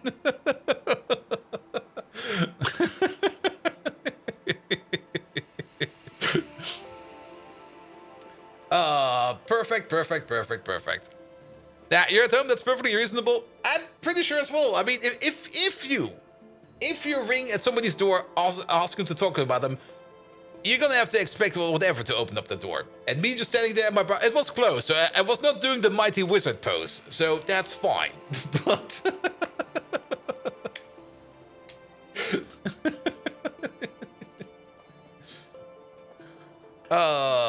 there we go. What do you mean staying in your bathroom all day isn't allowed? That's how I spent most of my time at home office, man. All right. But I'm also pretty much done over here. It's getting warm over here. It is warm over here. And I will probably just want to take another shower, man, just to cool off again because it's blah. Blah. So as long as you didn't slam your staff and shout, "You shall not pass, you're golden." I should get a wizard staff and a wizard hat for next time. Just to mess with my neighbor a bit more. Just to be like, all right, I have to talk to this guy again. And then like, why are you dressed like a wizard? And then the answer is like, why are you not dressed like a wizard?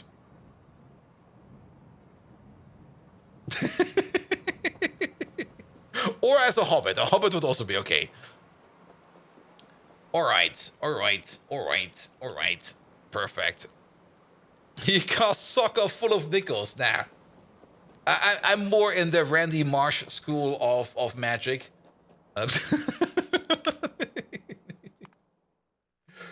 Good. Alright, we are good for today. I'm also good for today. I do hope I can get some sleep done again. Alright. Off we go. Flanker, thank you so much for the lovely raid, but we are gonna move on right away as well. Let's see. I see why you're here. See Diesel live. I do see Mangled Pork over there. We haven't raided him in ages. Let's see. Alright, Twitch is telling me something again. The only thing I see over here is scantily clad ladies again on the Twitch main page. Thank you, Twitch. Let's see, who else is still alive? I'll see what Jess over there. Let's see. Let's have a look at Mangled Pork. I mean, Mangled Pork should also be done very soon. He's doing multiplayer, I think. I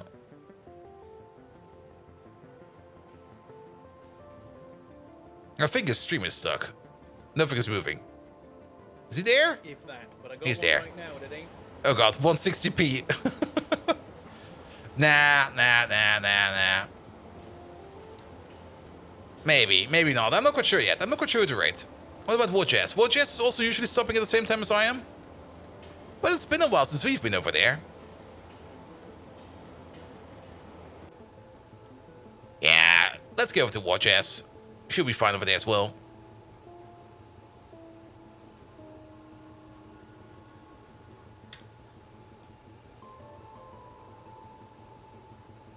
There we go.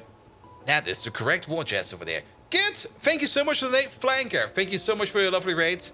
Thank you all for the lovely follows today. The follows were anonymous, so if you don't really saw a shout out for that, that's perfectly fine. Xerdos, thank you so much for your first time follow and Prime sub. You get a shout out because you just came in here and was like, here, have this. And then you left again.